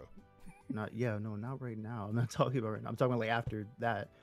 Like whenever she gets like a bone broken or anything like that, she's usually in a cast right after, in the hospital recovering. And you still do that. Doesn't take away my argument at all. Even if she did get healed, even if it makes sense how she can heal from that, you do know that doesn't take away from my argument, right? So basically, just saying that every single fight that happens, a character has to die, or the impact of the fight means little to nothing. You know how dumb that sounds? Every battle scene has to have somebody dying, or else it's not good. It's not good. Like, come on, man. That's just a dumb argument. You're saying that there's no lasting effects from the violence, right? That's like your issue. There's no substance to it, yeah. My issue is that the violence means nothing because nothing really comes from it. You can't say that, man, because the Ash was literally talking about shrinking Ray. Oh my gosh, bro, you can't say that. I don't think you even know what you're talking about at this point, bro. Cause you're saying nothing comes from it. The guy was literally saying, yeah, it doesn't come from it, because obviously Ray was planning on retiring and all that shit. Cause there's more to her life than just being a hero. Like, come on, man, you can stop it, man. You don't even know what you're talking about at this point. Are we talking about the build to the fight, or are we just talking about the effects of the character effects from the fight? Like, what are we talking about, bro? You just flip flop into two different definitions here. That's I mean, just that's not not true. true. That's just not I true. literally just Like, gave you like four literally, examples of characters from. getting fucked up and coming back to life like nothing Okay, happened. so I'll give you examples of the other characters that you presented, right? But Rex, I never for example, said no he got. character did come back. I'm not what? I never said a character never came back. Like, I never said that it never made sense for a character. Like, if a character died and they stayed dead, like, as a matter of fact, go ahead, name those examples, because I might have forgot. You did forget. Again, you just stuck on a couple of examples. There are so many. There are other examples you could have fucking used. So, like with Rex and Shrinking Ray, for example, right? Those are the first two I'll start off with. Rex, he got a new arm. That's facts. He's unable to literally flip Cecil off. I think he had like a metal plate put in his skull. These are things that are lasting effects from the violence that he went through. Not physical. That's just physical, but also mental too. Because that changed Vex. I was like, oh shit, bro. My life could end like my life could end in a snap like that, and that's I don't want people to remember me as an asshole or some shit. So that forced him that encouraged him to change into a better person. And then Shrinking Ray, that put her into like, yeah, I'm gonna retire because there's more to life than just me being a hero. And she talks about her life in the rural area and all that shit, and basically what she was doing as a hero back in those days. So it's like it does again. It has an effect, not only a physical effect but mental effects too. Shrinking Ray, she almost retired because of what she went through. And I think she retired though. I think after Vex's death, she retires. I'm pretty sure.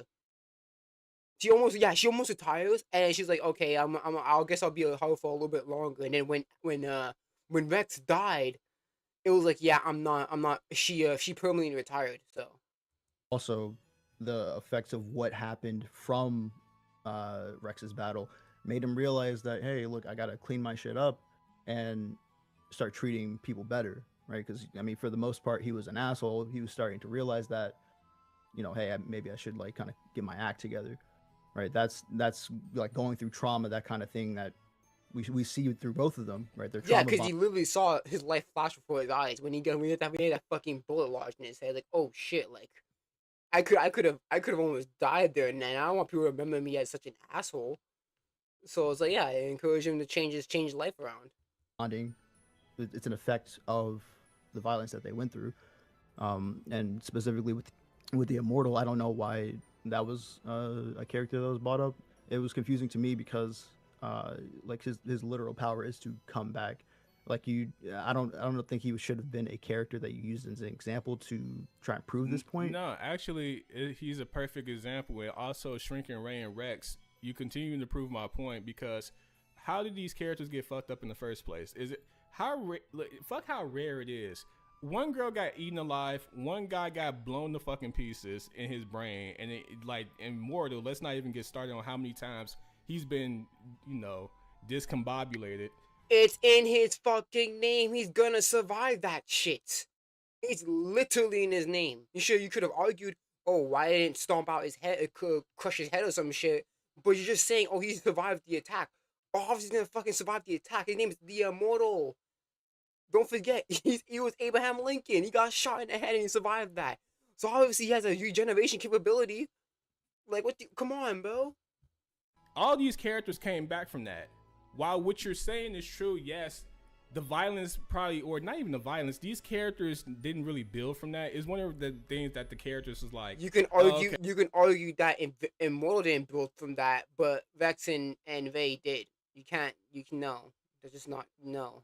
You can say that, but hey, that's their character arcs. That's what it is. I'm talking about the violence, not the character. Yeah, but that character arc happens because of the fucking Lizard League fight, bro. What are you talking about? If that fight did not occur, Rex would not have gone through that development. He would not have. Because the near-death experience taught him that, oh shit, yeah, I want to be a better person. I don't want to die and be remembered as just an asshole. That literally, oh my god, you can't say that, man. The arc literally happened because of the fights of the Lizard to against the Lizard League. What are you talking about? Yeah, that's like that. You can't That eat a has to do person with the and they just be character. perfectly fine, bro. You can't you can't blow a person's brains out and they just come back from that. Again, he is an enhanced human. The bullet was a normal bullet. He's an enhanced human. His durability is enhanced. So he's gonna survive that compared to the regular average Joe. I don't understand that, bro. And Max clearly explained on what happened, and how you get on the government experimenting on him. He clearly explained that to Ray. So I don't know why this is such a hard issue to understand. I'm not saying that it happens 100% of the time, but that is like medically documented that happens. It's a thing that happens. And what I'm saying is that takes away from the substance of the violence.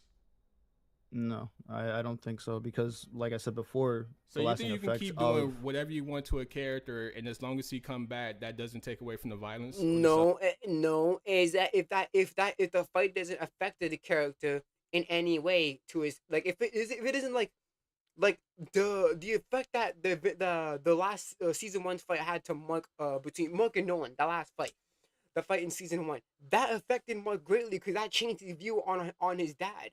It changed his view on his own power and his own lineage and all that shit, and his own Viltrum lineage. So that, again, that fight has substance because it affected a character. Now you can argue, yeah, there was not a lot of build up to it or whatever, but to say that the fight has no effect on a character is just lie. It's just dumb. Who cares if the character comes back or not? As long as it makes sense and the character is effective, as long as it logically makes sense within the series, that the character survives from that attack and it affects the character in some way, then I don't see then there's no problem with the fight. I don't know why it is such a hard. I don't know what is such an issue to hard to follow here. You're just basically saying the character's supposed to die. That's basically what you're just saying. You're not talking about how it affects the character. You're just complaining about how they just survived in general. I mean, you act like they come back with like nothing. Bro, one of the people got eaten alive and came right back, and those are just 3 examples. Yeah, and she retired after that because she broke every bone. She's in her still body. alive. That's my point. Yeah, again, it's just you have to die. Any fight you have to die. That's just it. It's just dumb, man. It's dumb. I get that. So the problem is that they don't die then. That's literally the problem. The problem is they just don't die. That is literally the problem that Trigger have the problem with. It's not like they get affected by the fight or talk about the build of the fight. It's just that, oh yeah, these didn't die. That's the problem. Is that they don't die. Like, oh my god. It's not hard to understand. Yeah, I get what you're saying, but it doesn't make any sense because of everything else that I just said. Like all the effects of what they went through is the substance. That's the substance of the violence. I got a perfect example. Let's say you have a girlfriend and she keeps lying to you. Trigger's terrible for analogies, by the way. He's just dumb and he's terrible these analogies. But from after that one time, she's like, all right, baby, I'm not going to lie to you anymore. If she tells you something else, or you ask her a question and she tells you something, what are your chances of you believing her after she lied to you 100 times? You're going to be more skeptical to believe her, right? Yeah. Okay. Okay, that's my point. That's my point. My point is that the more it keep happening, it dumbs down the substance of the violence. That's my point. Okay. But the thing is, it's not that they don't have substance though. Like the substance itself. I'm talking about the substance of the violence. I'm not talking about the characters. I'm talking about the violence. Right, but the stuff that the characters go through, that's like a part of them. You can't really separate them. No, that's separate because when a girl gets eaten and comes back to life, bro, that's separate from what they do after. She didn't come back to life. She survived. Coming back to life is the character died and then they got revived. That's not the same, and you're not saying it properly. Survived, not coming back to life. She didn't come back to life. She survived. It's two different things. Coming back to life is that the Ray died, and then she was alive. She come back. Like, no, she survived. There's a difference. There's the difference, bro. No, it's not, because the lasting effects of that still linger in their mind or still have an effect on them. Like I said before, she not only suffered physically, but Again, Trigger doesn't have Trigger is just no one died. That's just the problem. If let's just say if the character survived it and then nothing came from it, that's a problem. But again, if the character surviving makes sense and the character gets affected from that fight, then what's the problem? It's just that, oh yeah, the character just dies. That's the problem. also she retired. She felt like that was it. You know, you get eaten alive and break all your bones. Again, trying to blow somebody. it's just two different arguments that he's having, because Trigger was talking about the impact of the fights, and then now he's just saying, okay, well, characters not dying enough. So it's like, okay, you're just talking about two different things here now. Because first you're talking about the impact of characters. You're just talking about the impact of the fight, and then now you're talking about characters dying. Those are not always the same thing. That's good character writing. That's good character writing. But when you keep having characters survive from outrageous circumstances, that can dumb down the violence, bro. So if that's good character writing, I don't. Again, I don't know why you're not using more. You're just stuck on the Rex and the stuff examples, and it's easily explained how they survive those attacks. I don't understand it. How can I separate the two? Like, this is You fucking can't. crazy. You can't separate the two, because the effects happen to the character. It's not like they happen to somebody else. Like that's what they go through. That's a part of their character. I'm not saying the characters learn nothing from the violence. I'm saying the violence itself doesn't have substance. That's what I'm saying. What I'm saying is the biggest selling point of the show is no. You're just saying that characters don't die enough. That's what you're saying. You're not talking about just substance. You're talking about characters don't die enough. That's what you're saying. Saying there's no substance and saying that characters are not dying are not one-to-one. Things can have substance. Fights can have substance without characters dying. Like again, it's not they're not connected. They're two separate things. Character can get fucked up anytime. Yes, that's true. But if characters keep getting fucked up in outrageous ways and coming back from it, sorry, bro. If the next time I see a character get their leg broken off or arm snatched off, I'm not taking that shit serious. It's just gory shit for the sake of gory shit. That's what I'm saying. Whether they go on to be great characters is irrelevant. That's separate from what I'm saying. I'm talking about the substance of the fucking violence. No, you're just talking about characters dying. That is literally what you're just talking about. You're just talking about characters dying. There is substance in the violence. You're just complaining about characters not dying. Like I said, bro, like the substance is there in the violence. Like it's a tool used to give everyone else substance. If that makes sense. Like the violence itself is a tool. Because the violence is a launching pad towards that character arc. Like the fight between the last season, the first season's fight between Mark and Nolan is the launching pad towards Mark not wanting to be like his dad. And he's basically saying, yeah, fuck Viltrum. He doesn't want to be like a Viltrumite. So at that fight that he had of Nolan, the launch pads is his main character arc. Tool that's used. All right, so what was another issue you had with my video?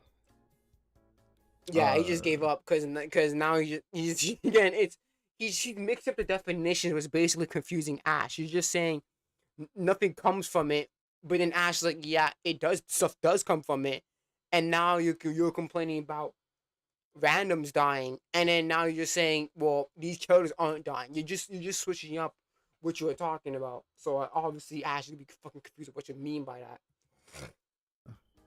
I don't know. You watched it. The immortal thing was also. Bruh, you know what's so funny? Triggered, you asked for this debate, by the way. I saw you. I literally saw you in that last stream type up a comment. Yeah, let's have a debate. You asked for this debate. So why are you asking him a question? Why are you asking, oh, what else do you want to talk about? It's like, okay, but you asked Ash for this debate. So shouldn't you have shit to talk about? Since you don't want to propose the debate? Like, what the fuck are we doing here? Let me hear that shit dumb shit again.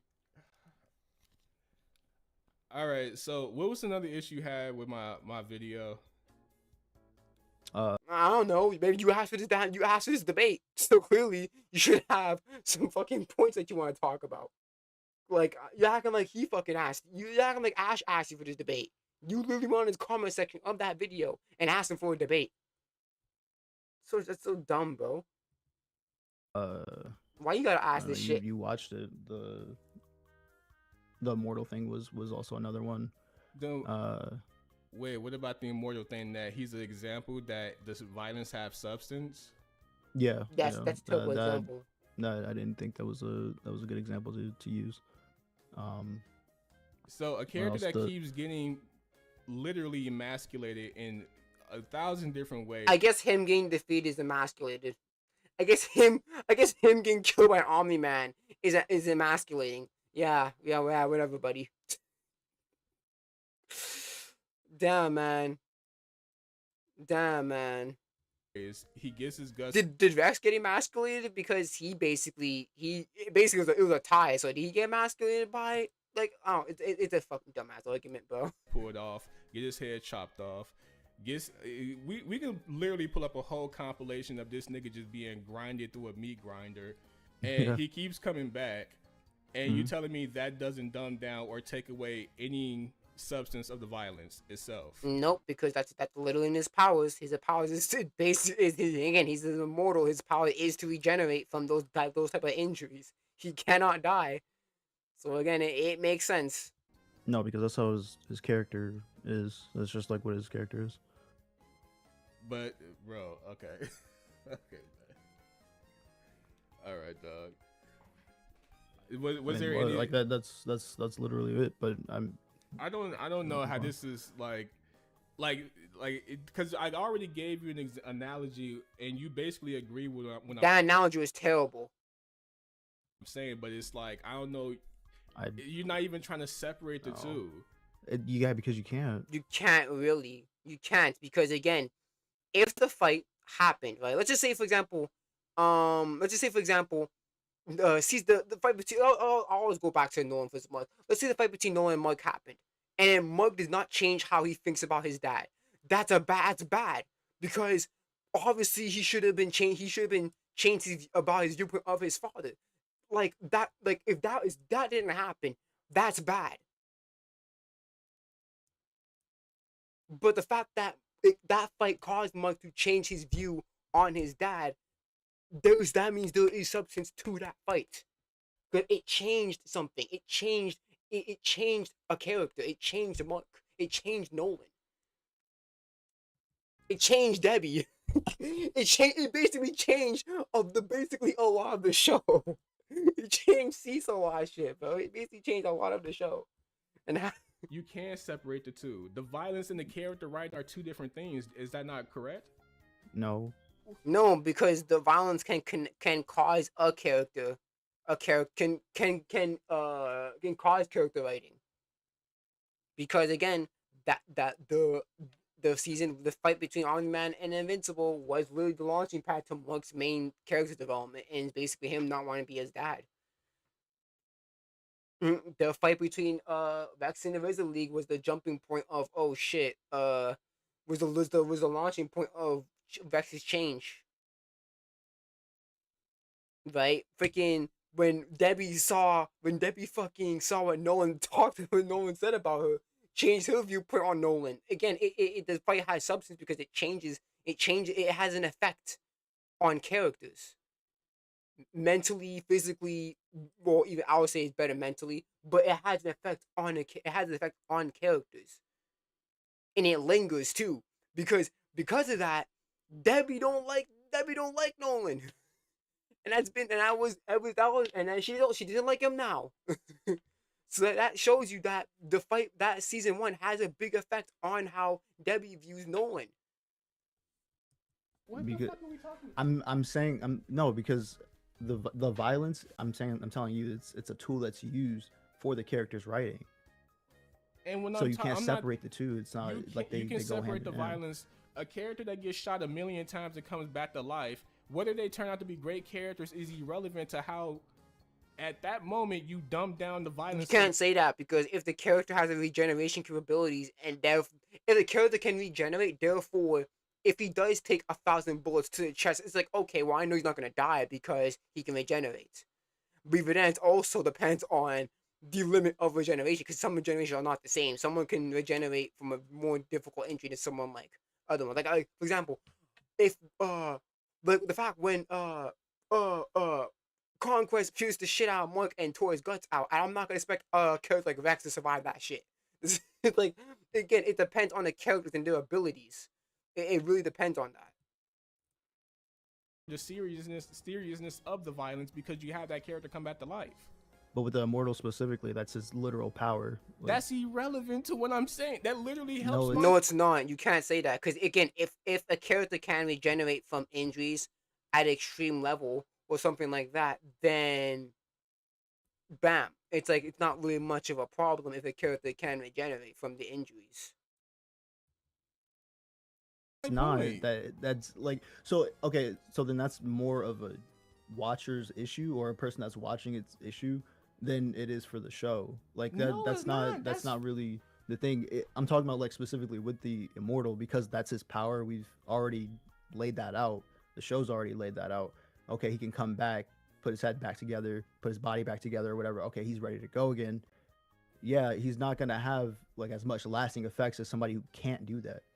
That's true. That's true. You can't deny that. You can't deny that.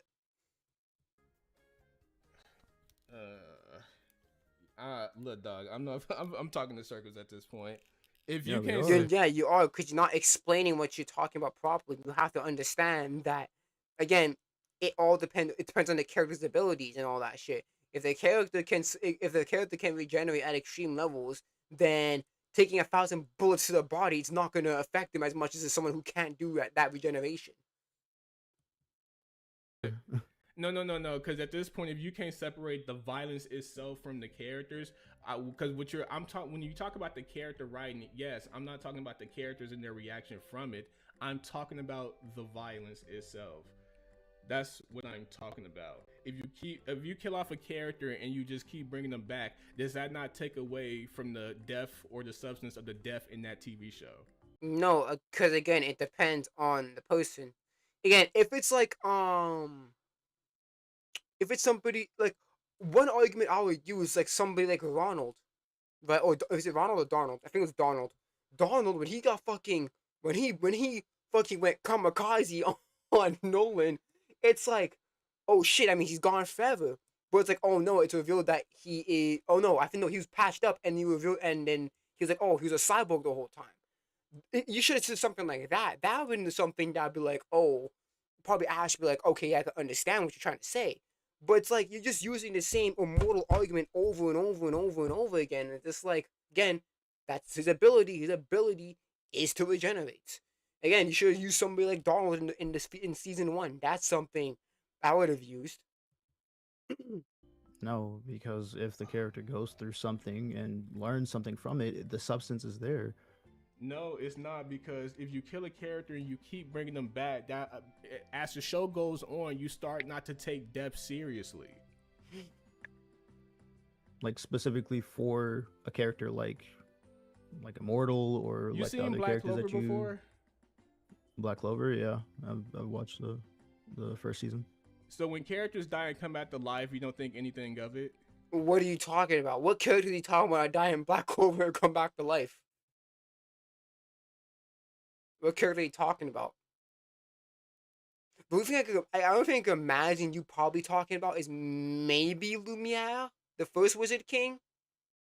Maybe him. But I'm pretty sure it was explained how he came back. So, or maybe you could say like the elves reincarnation. Like some should have said something like that, man. Cause you're just saying Black Clover in general, and then you say, okay, does Zion come back? It's like, okay, what character are you fucking talking about?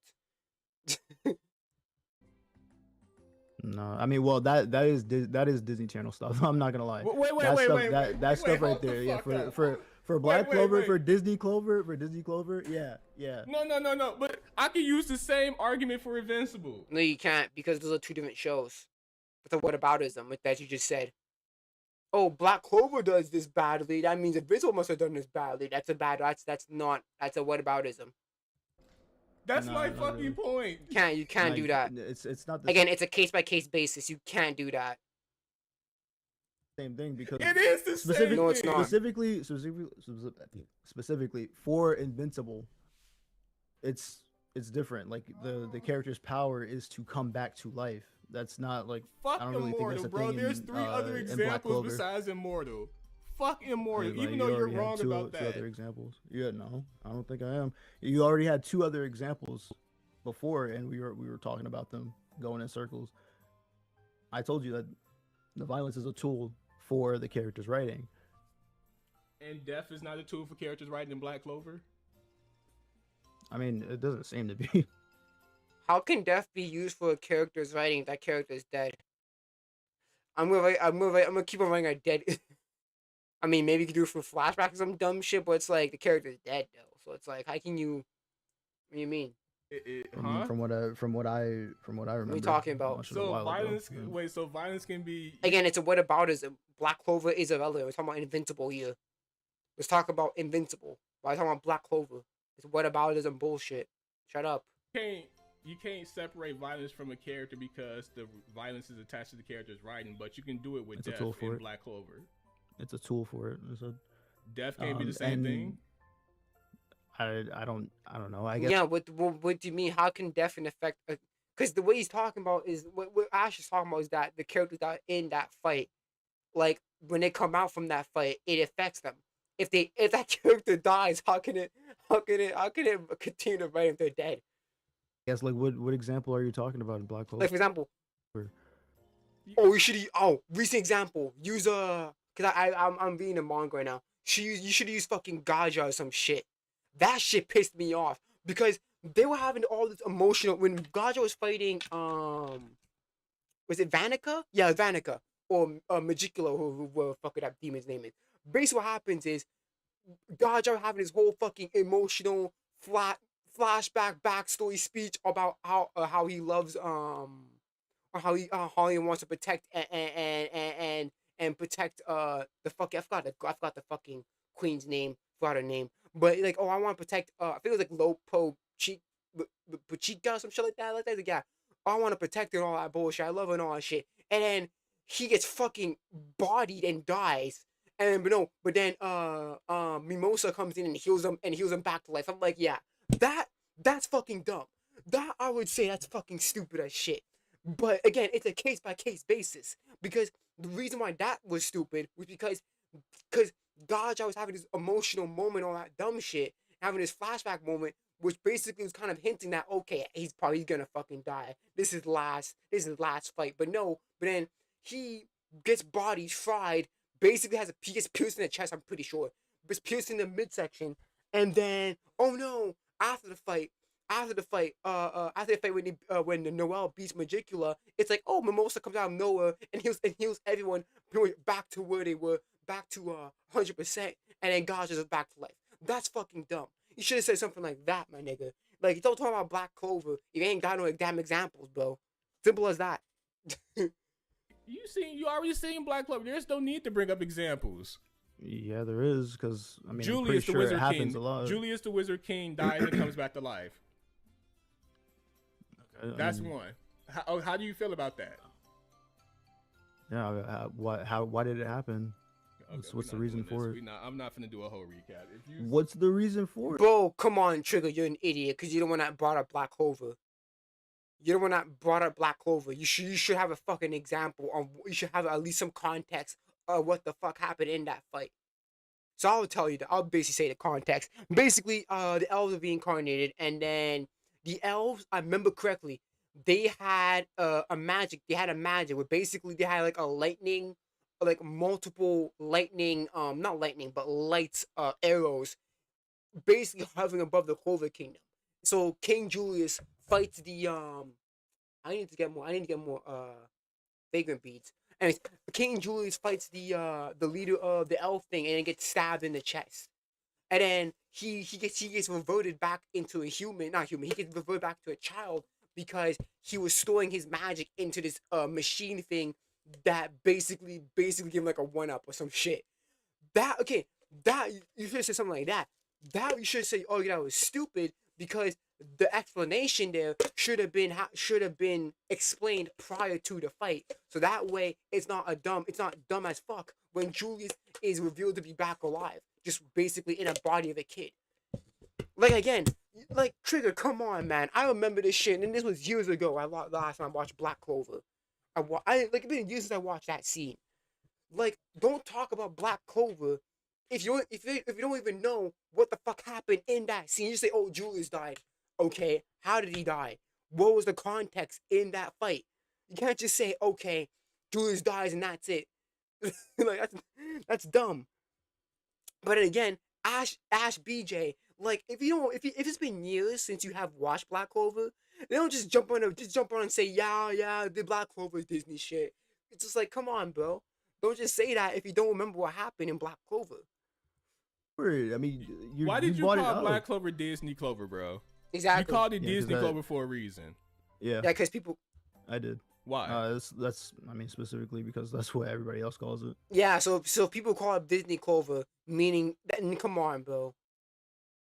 That's so dumb. I call it Disney Clover because other people call it. Did you actually, watch the show? Because just because other people call it they call it Disney Clover, don't mean that it is Disney Clover. You gotta watch this stuff to actually. If you watch it, come to that consensus. I'm like, okay, yeah, it's okay. At least you watched it, right? But don't just say, okay, I'm gonna call it. It's like saying, it's like calling just say, oh, I think Demon Slayer is good because other people say it's good. It's like, come on, man.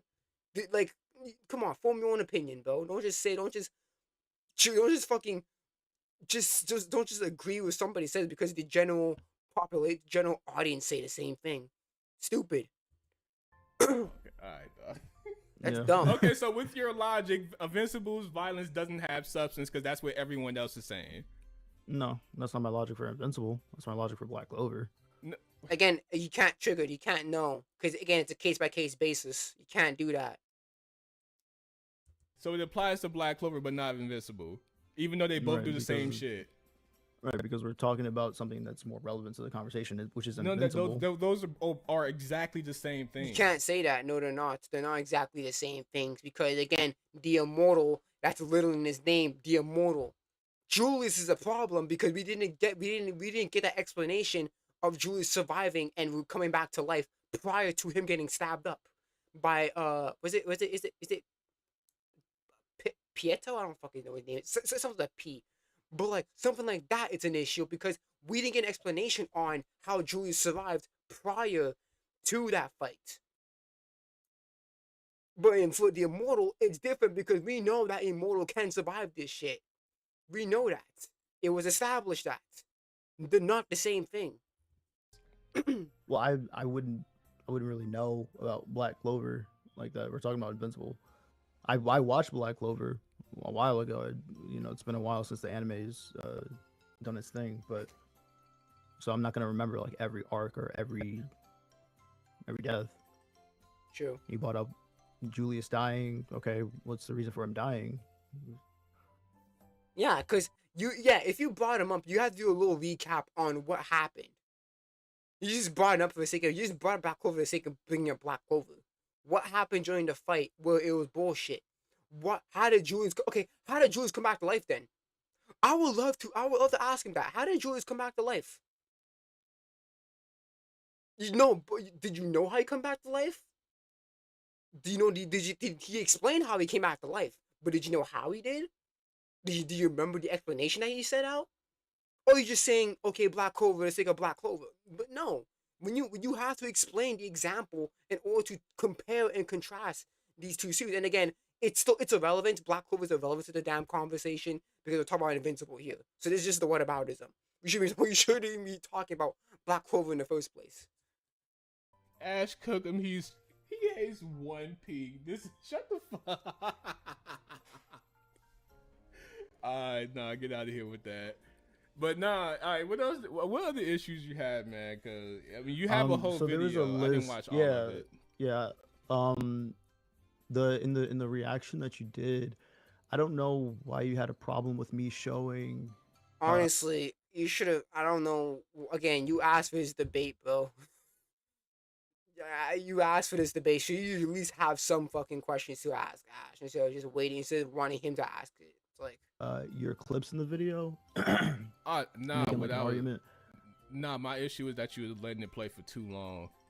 Not that I really care, but my whole point was you taking too long to get to your point when I thought you could have just, kind of got to the point instead of just letting the whole thing play. Because the whole thing, if your only issue was like, oh, the character, or if your only issue was that I said, oh, the character is dying or doesn't have any substance, or not the character is dying, but the violence itself doesn't really have much substance because the characters keep coming back. You could have just took that part and just, made your point, but you had like a whole 30 damn near a minute of my shit playing, and it's like, all right, when do we get to the point now? Like, what I'm saying? Like the entire 1 minute clip, there's no fucking way that you couldn't find your argument within there and made a 30-second, 20-second clip and just got to the point with it. Yeah, no, yeah, but then you would have complained that he took you out. He was countering mid argument some dumb shit like you did it for fucking A-list exist, bro. The fucking the freaking countering my argument. They're countering my shit mid argument. I'm making my mid arguments. Like, come on, bro. I know how you act. I know about the A-list exist history, bro. I know how you are. So I know that for a fact that if he was doing this shit, basically taking you mid argument, you would have fucking complained about that too. So it's a damn if you do, damn if you don't. It's such a fucking situation. So the reason why I did that is because I'm trying to let you make your point. I don't know I think somebody else said that in your chat when you were going over. I'm just trying to let you make your point. That's what I do with everybody I react to. And another thing I do. Yeah. So that way, there's no putting words in your mouth or taking me out of context. There's no bullshit. Any excuse that you can make, because these are your words that you said in the video. With the recording that I did, I didn't mean to like cut off that like text right there. When we're talking about Adam Eve. I didn't mean to do that. I was still referencing it like in the video. We were still talking about, or I was still talking about it because I didn't want to like leave that out. But I realized it too late, and I didn't want it to seem like I was trying to do some underhanded shit, No, at that point you should just you should just let the whole thing, or just let the shit play as normal. You didn't have to stretch it out, because I'm not gonna flag you for responding to my shit. But yeah, nah. I'm just trying to like you say that, but when I call the copyright shit on fucking Ales Exist when they did the Chainsaw Man shit, pussy nigga, what you fucking talking about? What you talking about, bro? When Ales when fucking Ale like was talking about the Chainsaw Man video, you took them down, bro. Like, shut up. You said something about it, but other than that, it's a 26-minute video, bro. You telling me there? Yeah, I used the whole video. It was the whole video that I had an issue with, specifically with the list too that you had. Up there. It is season 2 and 3 similarities. I got it right here. Yeah. What was that issue you had with that? Let me actually pull that up so I can. Yeah, here it is. Yeah. So the similarities between season 2 and 3, especially like for 1 and 2, we can go one by one, but these two being a similarity, Mark worrying about himself turning into his father, Cecil worrying about himself turning into his father, that being a similarity isn't really like a bad thing. That's just something that happens because his dad almost kills him, and he pretty much takes down Chicago by himself just battling Mark. That's not really like a bad thing. I would say. It's not a bad thing. That's more. It's not a bad thing that a season is being repetitive for this plot points. No, not in this case. Huh? Not in this case. Not in this case specifically. No, because that's just natural. Like that's naturally how that would go. I mean, how else would it be different? No, that is fine, but taking 2 seasons to decide if you want to kill people to save people or keep the Chicago incident from happening, you don't think that's overdoing it? No, because he's still learning how to be a hero. He's still trying to learn how to not be his dad. He didn't So, I learn mean, that in yeah. season 2? Apparently not. Because of the season 2 and 3 are similar. Like that's a thing about Mark's character, and actually this is another issue I had with the response video. He's talking about like the Yeah, according to some articles here, particularly YahooEntertainment.com. I'm not too sure. It says here that 90 days passed between seasons 2 and 3. So literally, it's 3 fucking months. I'm sorry, buddy. I'm not gonna think his mindset is gonna change completely in 3 months. comics or whatever, but we'll get to that in a little bit. Yeah, it's like that's the thing that happens throughout the like a majority of the comic or the series. What will be the series? He's trying not to be like his dad. He doesn't want to be as violent as Viltrum and exemplify the old Viltrum ways. That's just who Mark is. He's not raised as a Viltrumite. He's raised as a human, but he has Viltrumite powers. So he knows how he needs to be careful with those powers and those abilities, right? Because he can kill somebody pretty easily. Yeah, and that's another thing. We gotta talk about the power scaling. No, Yeah, so yeah, according to Nerdist.com, the article here, yeah, it says that it's 90 days. So yeah, from these 2 articles I'm seeing here, it's 90 days. It's 90 days that pass between seasons 2 and 3. And then for the Chat GPT thing, or the Chat over AI overview, it's taking the source is the Yahoo clip that I was reading. So yeah, it seems that yeah, it's 90 days that pass between seasons 2 and 3. Let me see web thing. Webarticle.com. What does it say?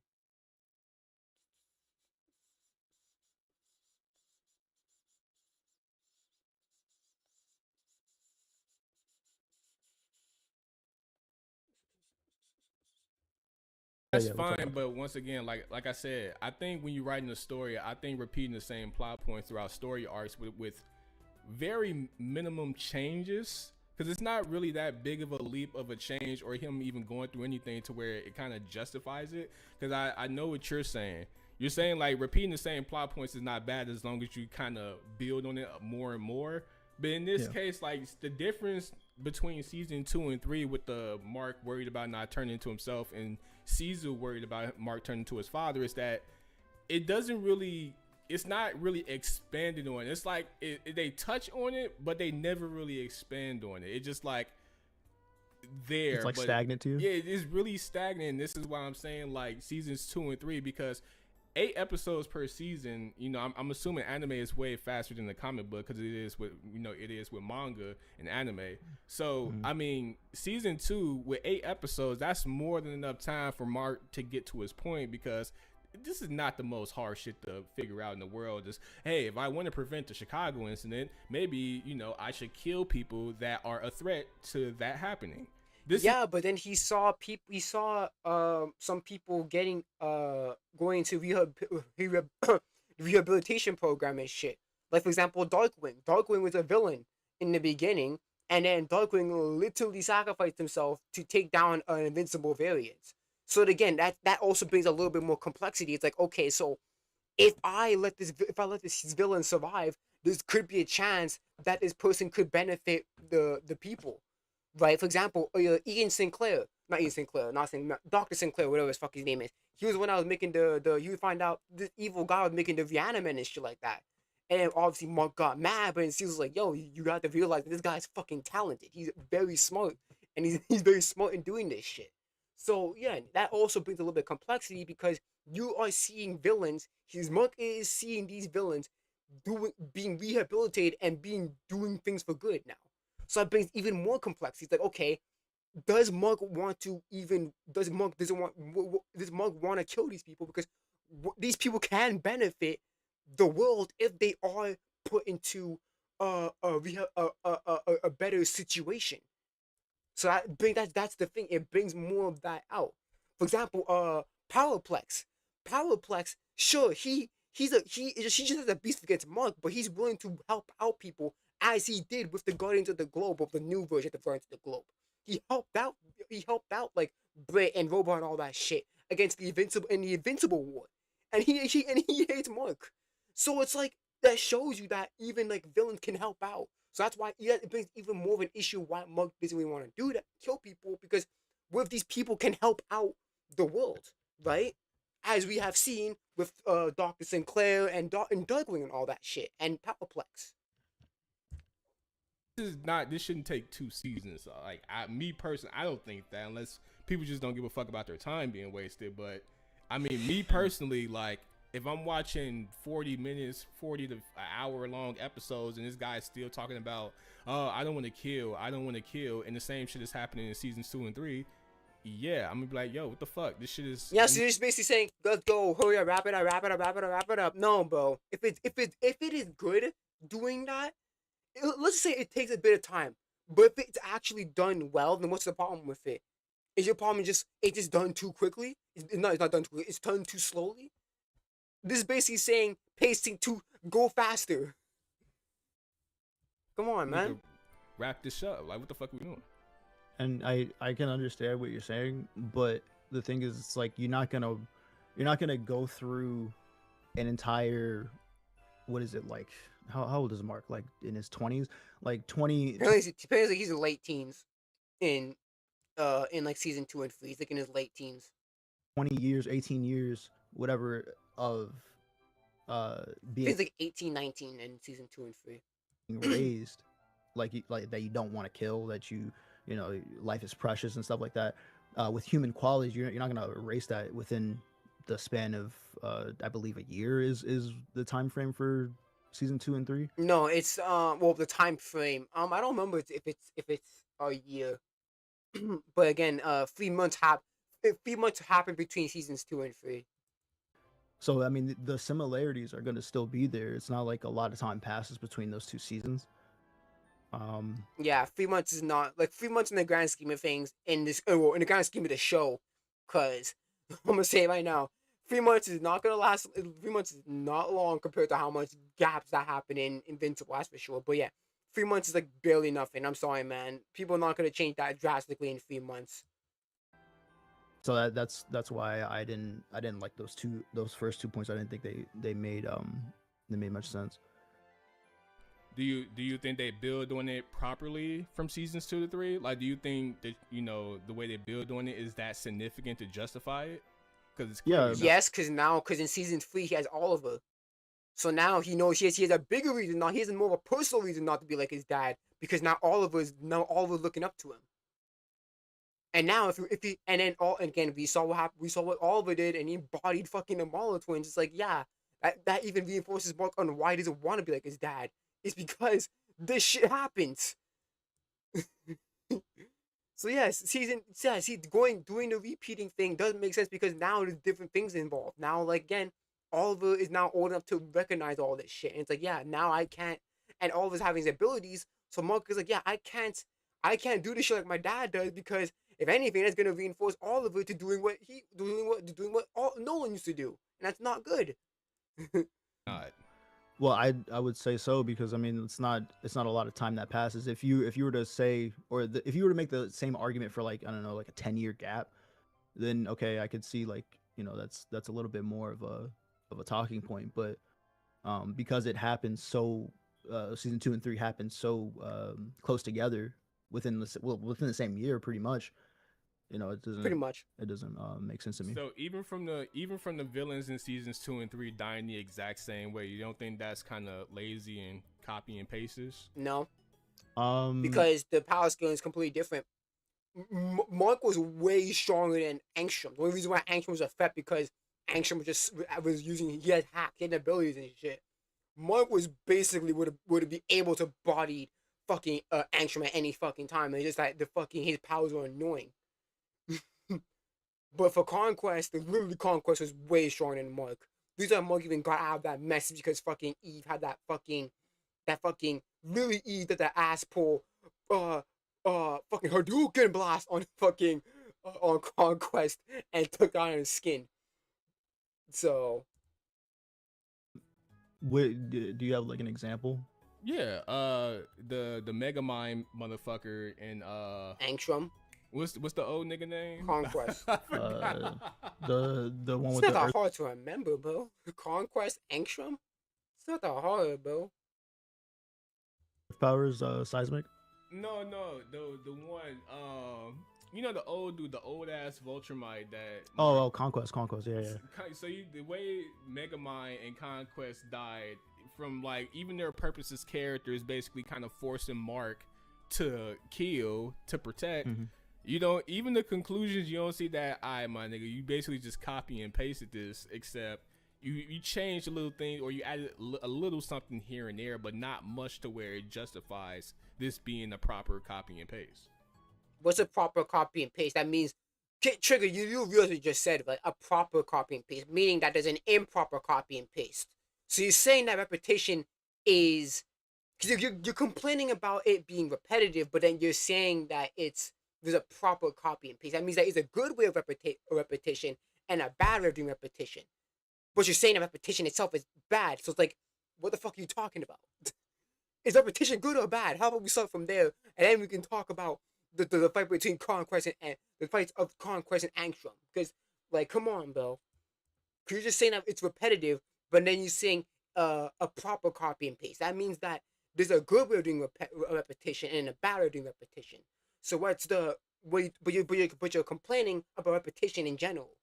It's not good. Actually, I remember you saying that in your video, but the thing is with those two fights or with those two scenes, they do result in the same outcome, but it's kind of like for the purpose of forcing Mark to accept his like both sides of his. But you don't see how in season 2 that should have been where he came to grips with this realization, right?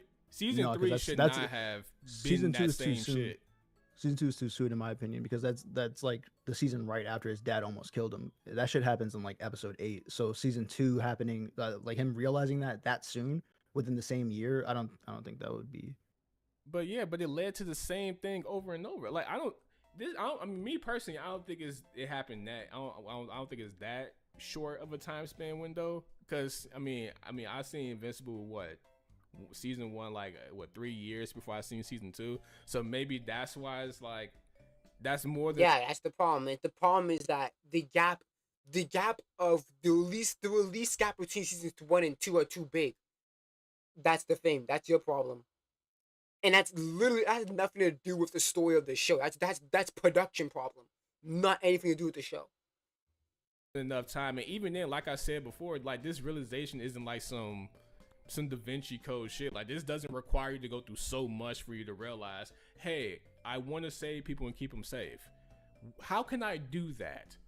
Oh, I have to kill people that's doing it because clearly if I can't just imprison these people because they did that with Conquest and look what happened, he escaped. Yeah. And I mean, it's more like he's trying to do it without compromising his morals. Yeah, because if I remember correctly, he didn't want to fight Cecil. Not fight Cecil. He didn't want to fight Angstrom until Mark saw what fucking Angstrom did to Debbie. He's like, okay, I'm gonna fucking kill you. But before that, he wasn't like gung ho on killing Angstrom. Like that's the. But for Conquest, he was like, okay, come on, bro, like fuck it, let's fight, cause I need to take my stress out on something. I see your big ass right here. I'm gonna fucking fight you. So for Conquest, he wasn't really trying to talk down to Conquest. But he wasn't trying to talk to Conquest. But for Levy, for Angstrom, he was trying to do that because obviously Angstrom, he's a good guy. That's just an accident happened with causing to fuck up his brain and shit like that. But yeah, he wasn't really gun ho on fighting Angstrom compared to Conquest. The dilemma that Mark faces from and you don't see how that can be repetitive. No, because that's just his character. A Like that's just character how he's being written. repetitive is fine as long as that's his character. It's no, it's not. It's not like repetitive for the sake of just being repetitive. Like it has a purpose to it. Like that's just his character. For like, for I guess I don't know. For example, like Batman. I guess this goes back to what I was saying a little bit earlier, but No, I'm his not his reading whole the thing. comics. I'm not reading the comics. No, I'm not. Are No, you I'm talking you to talking to Jack. me or you? Oh, No, okay. I'm talking to Jack. Like for example, like Batman.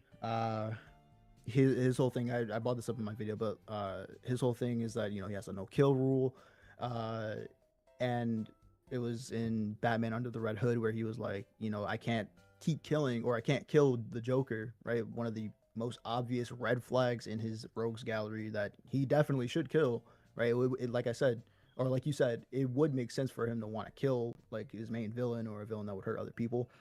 But it goes against his morals, and he knows that he's going to keep doing it if he does it once, right? Because it would be too easy to do it the first time. Yeah, And but he's I like, even okay, shit on yeah, Batman for that. I don't. I don't Yeah, give a yeah, fuck you if do. The You characters do. in the story is like, hey, you're fucking up. No, like, nah. And another reason is that they really don't expand on it that much. Except, like, it's not. And that's my issue with comic books. And maybe I'm just not reading enough comic books. But it's like you get answers, but I mean, my issue with comics is that there's so many fucking iterations, bro. Like, that is my issue of comics. There's so many iterations of comic books. It's like, bro, like like like in the grand scheme of things, they don't really matter, man. Because like, let's be honest, bro. There's so many iterations, like New 52 and like all this fucking shit, like Marvel and DC, all this Marvel and DC continuities, man. Absolute Batman. Unless like there's so many continuities of Batman that is just like I really just can't really get into it, bro. Like, okay, this makes sense for this version of Batman, but not for this version of Batman. And it's just like, it's just again, it's a stupid thing um to really try to. It's really to use comics, man. It's so difficult. It's not even difficult, but just it's kind of just tedious because again, so many fucking iterations, so many hands in it, so many hands in a damn so many hands in a cookie jar. It's just like, yeah, man. from like different iterations. It's like in the comic books, it's like, why won't they just kill this nigga? But then I'll play like Arkham Knight, and it'll be like, oh, Joker explains why Batman doesn't want to kill him is because you need me or some shit. It's like, so like it's one of those things where it's like that's kind of the negative of comics and why I don't take them serious. But even then, it's like I didn't really find that to be a good excuse because it's like, nigga, No, because that's the whole point of the Joker. The Joker wants Batman to break that rule. So if Batman does break that rule, he wins.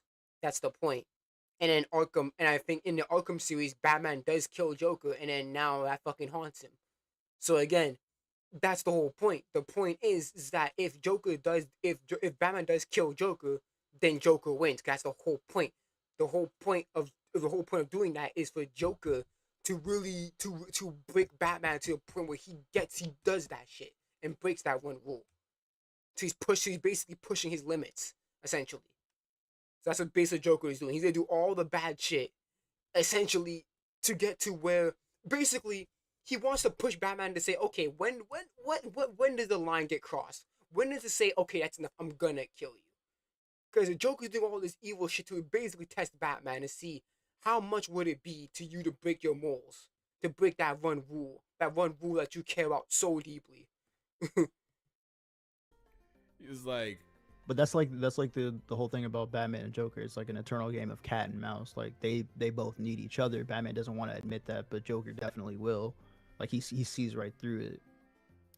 Like that's what makes, in my opinion, Joker and Batman a really good duo. Yeah, it's basically they always gonna test each other. Man, all the same. It's more on a Joker's perspective. Like the Joker's always gonna test Batman because that's the whole point. Joker, what's it say? It's like the indestructible object trying to. No, I forgot what it was called. I forgot the analogy, but it's like the immoving object or whatever, something like that. I forgot the analogy. But yeah, it's basically what it is. It's just like these two are gonna test for each other forever because Batman, Joker can do all this evil shit, and Batman's never gonna fucking go back on that rule. So it's like, it's just they're always gonna test each other until the fucking end of time. For a hero and a villain. I guess like Repetitiveness can be done right if the same problem is portrayed differently in each scenario. Exactly, that's my point. That's what I mean. Yeah, but you complain about it just being repetitive. In general, you didn't. You just like, yeah, that's what you said. You're just complaining about it being repetitive in general. But then you said, oh, an improper. Like okay, you're saying that it's improper, but please explain that. You have to go delve in how the repetition is necessarily bad. I mean, I mean, if he, I mean, I don't know what he. I mean, I'm saying that's what I'm saying because I think you can have the same plot line as long as it's built upon. Like, you add more to it, but if it's just the same shit from season 2, then it's like, what the fuck are we doing? It's like I seen this shit already. I kind of get the point. That's the thing, though. It doesn't happen within like the span of like 4 or 5 years. Season 1 and 2. That happens like right at season 2 picks up right after Omni-Man leaves. I'm speaking from a viewer experience, though. I'm not like no offense. I don't give a shit about the comic books and the time span in between. No, I'm not talking about the comic. I'm talking about the show. Yeah, or the show, even the show. Like if the show, but you have to, because again, they were talking about Monk's mindset being changed here, so you have to mind the times, all the shit that's happening. You have to understand the timeline here. And again, between season 2 and 3 is 3 months. And I'm sorry, I'm not gonna expect Invincible to change that his whole mind. It's basically his mindset that he had since the fucking beginning, since like he was a child, to have that mindset change now. I just don't believe it, bro. These shows are coming out within what, a 1 to 2 year time span. So a person that just gets season 1 and 2, I guess. Yeah, you know, what's the average time that each season comes out? Like a year and a half. Now it's like a year. Yeah, it's like a year now. Yeah, so like. Yeah, because Invincible's long as shit. Like Casey didn't know that we're not even like. I'm sorry, man. We're not close to being done yet. We still have a lot of shit to get through in Invincible, and I'm sorry. Doing this way, the yearly shit is the only way you're gonna get Invincible all in an actual reasonable time. Fuck, let's just say a year. You wait a whole. So I'm gonna tell you right now, we're not even halfway through it. We're not halfway through Invincible, my nigga. I'm gonna tell you that right now. Here just to see the same shit or most of the same shit that was similar to season 2, that would be disappointing as a viewer. No, it wouldn't, because if it's good, if the similarities are good and it says built upon, like you said, then what's the problem? I mean, if you understand why it happens, though, it's like, I mean, it's not. No, I said in my video, I understand why he's doing it, but as a viewer, it feels like you're playing with my time, and it also feels like that the creator doesn't really know what he wants to take this.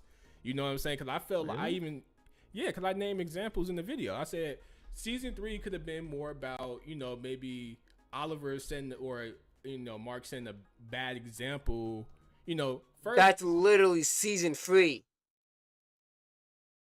That's literally why he doesn't want. That's literally the reason why he didn't want to be like his dad in season 3, was because Oliver was looking up to him, and Oliver was getting his abilities and shit, and he didn't want Oliver to copy what Nolan did, and he saw what happened when he copied what Nolan did when Nolan fucking Oliver killed the Marlowe twins. Like, come on, man. After season 2, where Mark kills, you know, Megamind, the black Megamind motherfucker. That could have been, you know, a smooth transition into season 3 where, okay, Mark accepts that he has to kill people to save people.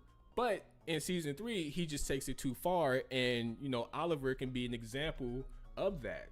Like, oh, you're doing this, so how come I can't do it? And that could have been where, you know, season 3 could have been where Mark was like, let me tone it back some, because, yeah, I accepted this, but I am going too far with it.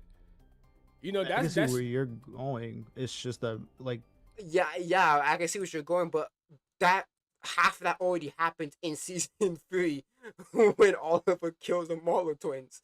It reinforces that again.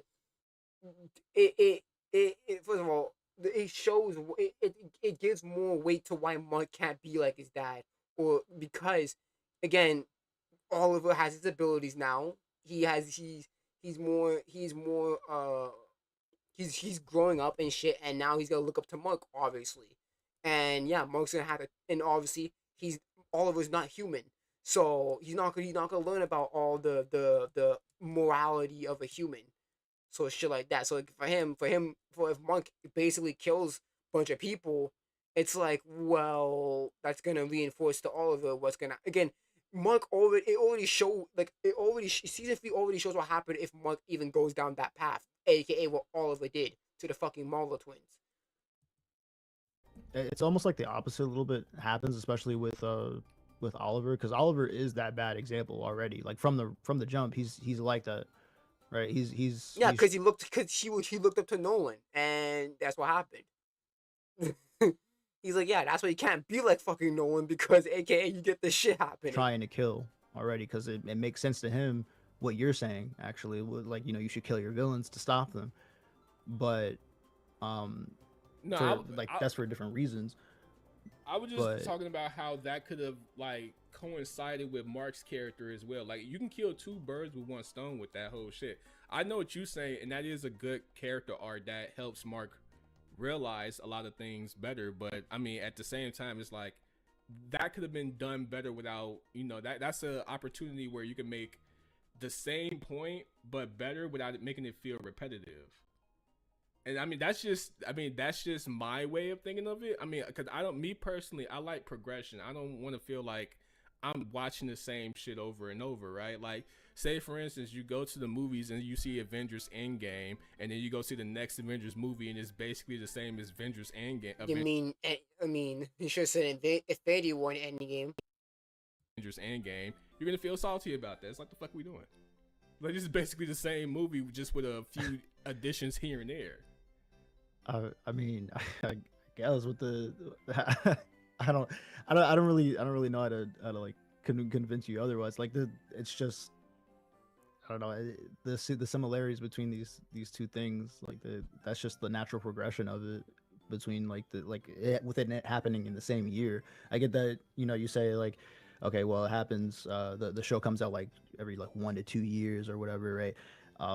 And so I guess it's hard to kind of connect the Yeah, but but you have to think about this. It wouldn't make sense for him to do that because when Monk killed Angstrom, he was traumatized. The whole "I thought you were stronger" and shit like that. Monk was traumatized when he killed Angstrom, so it wouldn't make sense for him to just suddenly start taking it too. That doesn't make any sense for Monk to take it so too far to where he's bodying niggas, he's killing people just randomly like that. And again, that would that would repeat point one here about Cecil being worried because now if Mark is killing more people, that would make Cecil more worried, would it not? So that would reinforce the similarity of point one here. That wouldn't make sense because again, that's basically saying Mark should not have been traumatized by killing Angstrom. Because Mark was traumatized when he killed Angstrom. He's like, oh shit, I didn't fuck, man. I didn't know I was this fucking strong. Like, like fucking gosh. So yeah, for Mark to all of a sudden just almost just buy niggas unironically, that doesn't make any fucking sense to what happened in season 2. first season to the second season because it's like, you know, we're still in the same spot.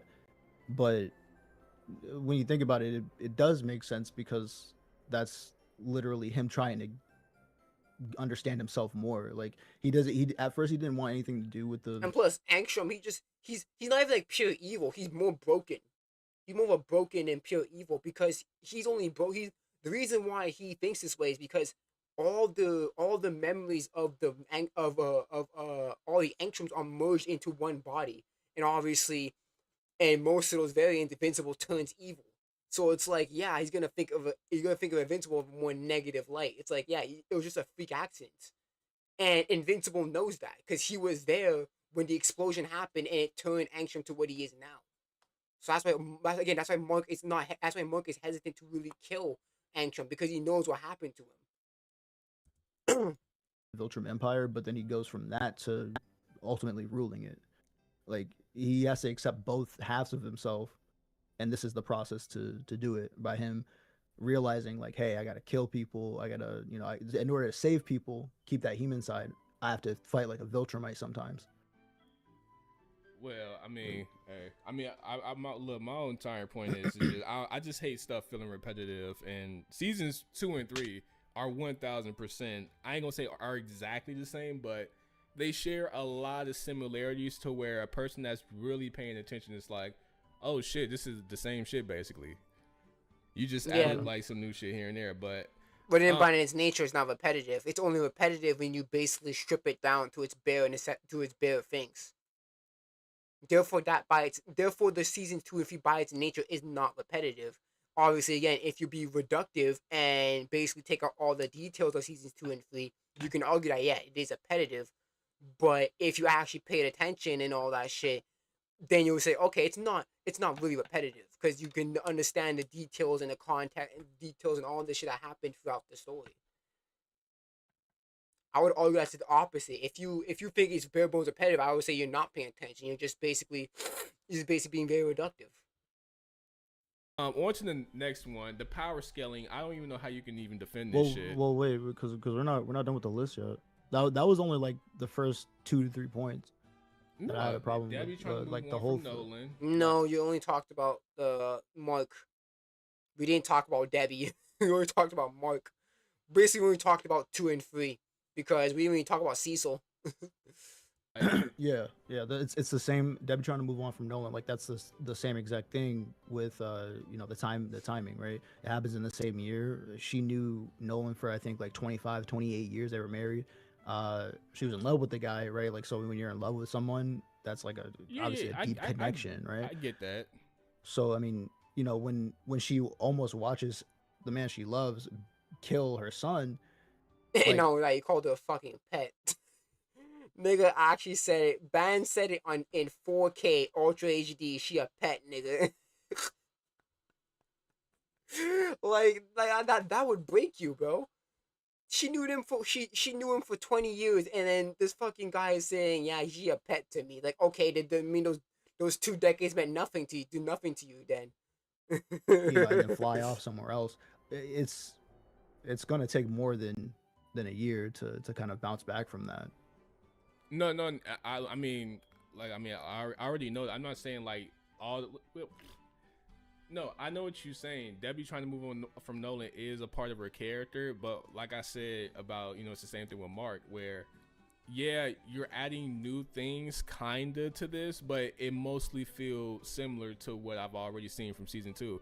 Like, they're not really building on it that much. I think the only thing that really happened with that whole Debbie getting over Nolan shit is her dating her coworker. You know what I'm saying? It's like, okay, that's cool and all, but I kind of want to see a little bit more. But if this is all you... But you do, though, because in season 2, she's not dating anyone. In season 2, she's basically in this, I forgot what it's called, but she's basically in this meeting where she is basically hanging out with the people who have similar experiences to her. Like, for example, the wife of Red Rush that got crushed by Nolan, and the husband of I forgot what the green invisible fuck's name in the thing. So in seasons 2, she's basically trying to cope by by basically hanging out with people who are relatable to her, and then in season 3, she's basically dating Paul. Is that nigga named Paul? Yeah, I'm pretty sure his name is Paul. And obviously season 4. My issue in season 4, bro, I don't know. My issue is that they broke off screen, man. That was so dumb. Like, why you gotta break up off screen? You telling me that you could in season 4? You give okay. Oh my god, I remember the fucking rant. You telling me that you give us an episode of Damien fucking Darkblood. You waste an episode on Damien fucking Darkblood, but you don't spend that episode on Eve. You don't spend that episode on Debbie. No, come on, man. No, let's spend that episode. Let's spend episode 4 on Damien fucking Darkblood. Give me a break, man. But that's stupid as shit, bro. That's what I hate. That's the one thing I hate about season 4 was that stupid waste of an episode. The Damien Darkblood. That was a waste of a fucking episode, man. I understand it's a fill episode, but that's a waste of a fucking episode. You could have used that for something else, man. Could have definitely used that to flesh out to really show that the breakup and all that shit. But no, it's just off screen. Yeah, we broke up months ago. Oh, yeah, great, buddy. Yeah, you and Paul broke up off months ago. Great, buddy. Cool. And freaking Eve. And then my issue with Eve and the abortion thing is that you're telling me that you saw Eve saw Debbie take care of fucking Oliver, and she took, and obviously she's the mother of fucking Mark. You're telling me that you couldn't tell Debbie about the pregnancy and all, and your worries about the pregnancy and all that bullshit. You didn't tell your parents. You didn't tell Debbie, especially, because obviously we know that we obviously saw that even Debbie have a good relationship, but you didn't tell Debbie about the pregnancy. Oh, Debbie would have 100% supported you, as we have saw with fucking Oliver. Like, come on, man. Yo, season 4, man. That's the one thing about season 4 I fucking hate, is that dumbass bullshit. That's the one thing I fucking hate. And then, this fat ass fucking alien watching IT looking motherfucker was like, oh, I'm gonna betray, the coalition for Viltrum. I was like, okay, when did that happen? When did it happen? When you interacted with the fucking Viltrumite and basically forced you to do this shit? But what was it? Would have loved it if you spent episode 4 on that instead of spending episode 4 on fucking Damien fucking Darkblood, who's basically irrelevant throughout the majority of fucking Invincible. You do. No, you see a little bit more, but it's like, okay, I guess. And it just kind of... Shit, man. Oh, man. That's the one thing about season 4 is that fucking episode. What a waste. What a waste of a fucking episode, man. You know, just one of those things, just, okay, move on, I guess. Whatever. Like, in the first season, it's like, okay, like, this is dope that she's going through this. I guess, like, I'm asking for too much progression. I don't know. But, like I said, it goes that you want more like more of like an impact for that specific thing, or is like you want to, what is it? Put it like this, right? Because season 1, she already comes to the grip that her husband's the serial killer. Season 2, okay, I think season 2 should be the season where she's getting over it and she, goes through the trials and tribulations. And that season of her going to the bar, trying to meet people, and all that shit was great because they was actually building on something. Season 3, the only thing you built on was, oh, she's fucking her coworker now. That's it. And she still, she just like, well, I mean, that's after. Like, when you look at the difference between, okay, you see how season 1 or season 2 built on what season 1 did with her, Yeah, but you can argue that season 3 is built up on season 2 because now she's trying to move on by being with somebody else.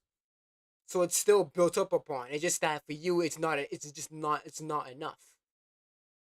But again, it is built up on season 2 because now she is trying to move on from Nolan. AKA, she is dating her coworker. Oh shit, my husband's a serial killer. Like, each season, it felt like significant growth, or it felt like significant progress going towards something. But season 3, like, all these character arcs, it's just a minimal difference to where it's like, why the fuck is this the same? Like, it doesn't really justify the copy and paste nature or structure of the season. That's what I'm saying. Okay, so I don't know. I don't know if you've ever experienced anything traumatic or anything like that, like lost a loved one or whatever, right? But when something like that happens, obviously it affects people differently.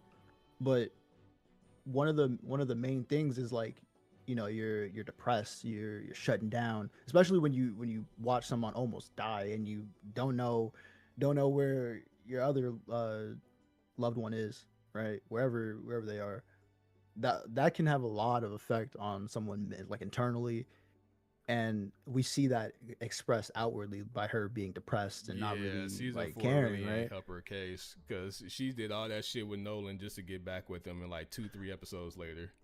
Yeah, she's not back with him. She still has sour. The reason she's with Nolan because she wanted to see Oliver. My issue with that was that her and Paul broke up off screen. That's dumb. That was stupid. Oh, we broke off months ago. I would love to fucking see that. Instead of spending freaking episode 4 on Damien fucking Darkblood, we could have moved it. We could have moved it back and then have that episode between have that episode like an episode after the whole Oliver and Mug shit, or maybe the episode before Oliver and Mug shit. Like, so between the Conquest fight and the Mug and Oliver shit, have that free episode being, hey, this is how Eve and Debbie and all that shit are doing on Earth and all that shit. And then the next episode is the Nolan Oliver shit. Like, again, the whole Damien Darkblood shit, waste of an episode. You could have done something else with that episode, for sure. It's more, it's more of a you see it more next season. I'm pretty sure. But within season 4, it's like, you know, she's still kind of like standoffish and mad at him, right? Like Yeah, it, because again, she wants to see all of her. That's why she's even. And again, she wanted to wait for the ship to happen, but obviously, again, they wanted they wanted to wait for on the ship, but the thing is that I forgot what it's called, but like the government agency established like a whole like a Viltrum, a whole like spatial thing, spatial defense. So it's like the ship can't go down, because if the ship goes down, then the fucking government might misread it as a threat and then destroy the ship, which is like, oh no, I don't want that. So it's like, yeah, they can't go down to Earth's atmosphere. it's like a natural, almost natural progression of how things would go. Hey, bro, I don't have enough to say about season 4 because season 4 actually does something. Like season 3 was a waste of fucking time. That like I said, like it's some you can get something from it, but it's not enough to where it's like, was that a good season? Like, do you think season 3 was a good season? Yeah. Season 3 progresses Mark's character, I'd say. Out of all of them, what I say? Would I say season 3 was the weak? Because it is between season 2 and 3. It's between season 2 and 3. Like, which ones are the weakest in terms of quality? It's between seasons 2 and 3. I might say season 2 is slightly better, maybe.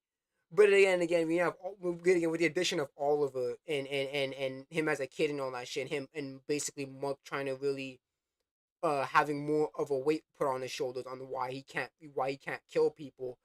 I don't know. That's the thing. Season 2, yeah, definitely. I don't know which one has Amber in it. Was that season 2? If that the one of Amber in it would piss me off. I think the one of Amber in it is the weakest one to me. So I'll probably say I appreciate season 2. So I would say season 1, then season 4, then season 3, then season 2. I would say 2 is the weakest by a bit compared to season 3. Again, I don't really have a big issue with season 4. My issue with season 4 was just the Damien Darkblood episode. That episode was so unnecessary. You could have used that for something else. But then, yeah, that's been my big issue with it. Not much. How exactly did he progress his character if his character was stuck since season 2? Well, I'd say it progresses his character in like the sense of It progresses his character because now he can't, now there's more weight put on his shoulders, because now Oliver is gaining his powers again. Not powers again. He's gaining powers. And now it proves it makes Mark even more worried about him becoming like his dad, because AKA when we saw Oliver kill the Marlowe twins, that reinforced Invincible, like, yeah, we can't just kill people like that. It's not how it works here down on Earth, my nigga. You may be a Faxian, but you're on Earth turfs. You gotta assimilate, nigga. You gotta assimilate, or we'll deport you. him getting stronger, like having to realize power, like that's the power scaling. I'm talking about just character, like mentally, like his character. Like I explained it, Oliver. I explained it, Oliver. Okay, yeah. So like I was saying before, you know, him battling Viltrumites and you know, other versions of himself, like that sort of thing, you know, helps him realize like, hey, I gotta, you know, not. Yeah, and then again, that reinforces on what happens if he becomes like his dad.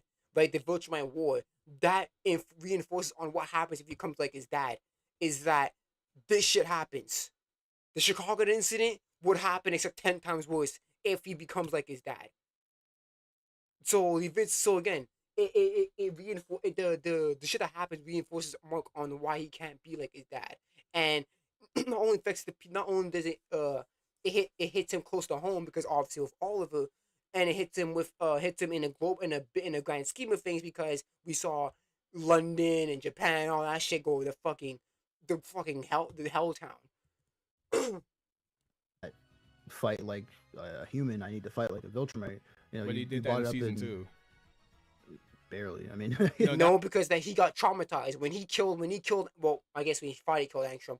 When he fucking basically put freaking Angstrom to on a brink of life. He saw what the fuck he did. He's beating on him like basically when you see the fight between when you see the beat down that that Mug did to Angstrom when compared to what Nolan did to Mark or Nolan did to him, that's a parallel. Because even Angstrom was trying to weakly like, yo, I'm done, man. I give, and then Mark like, nah, but and he kept on beating the shit out of him.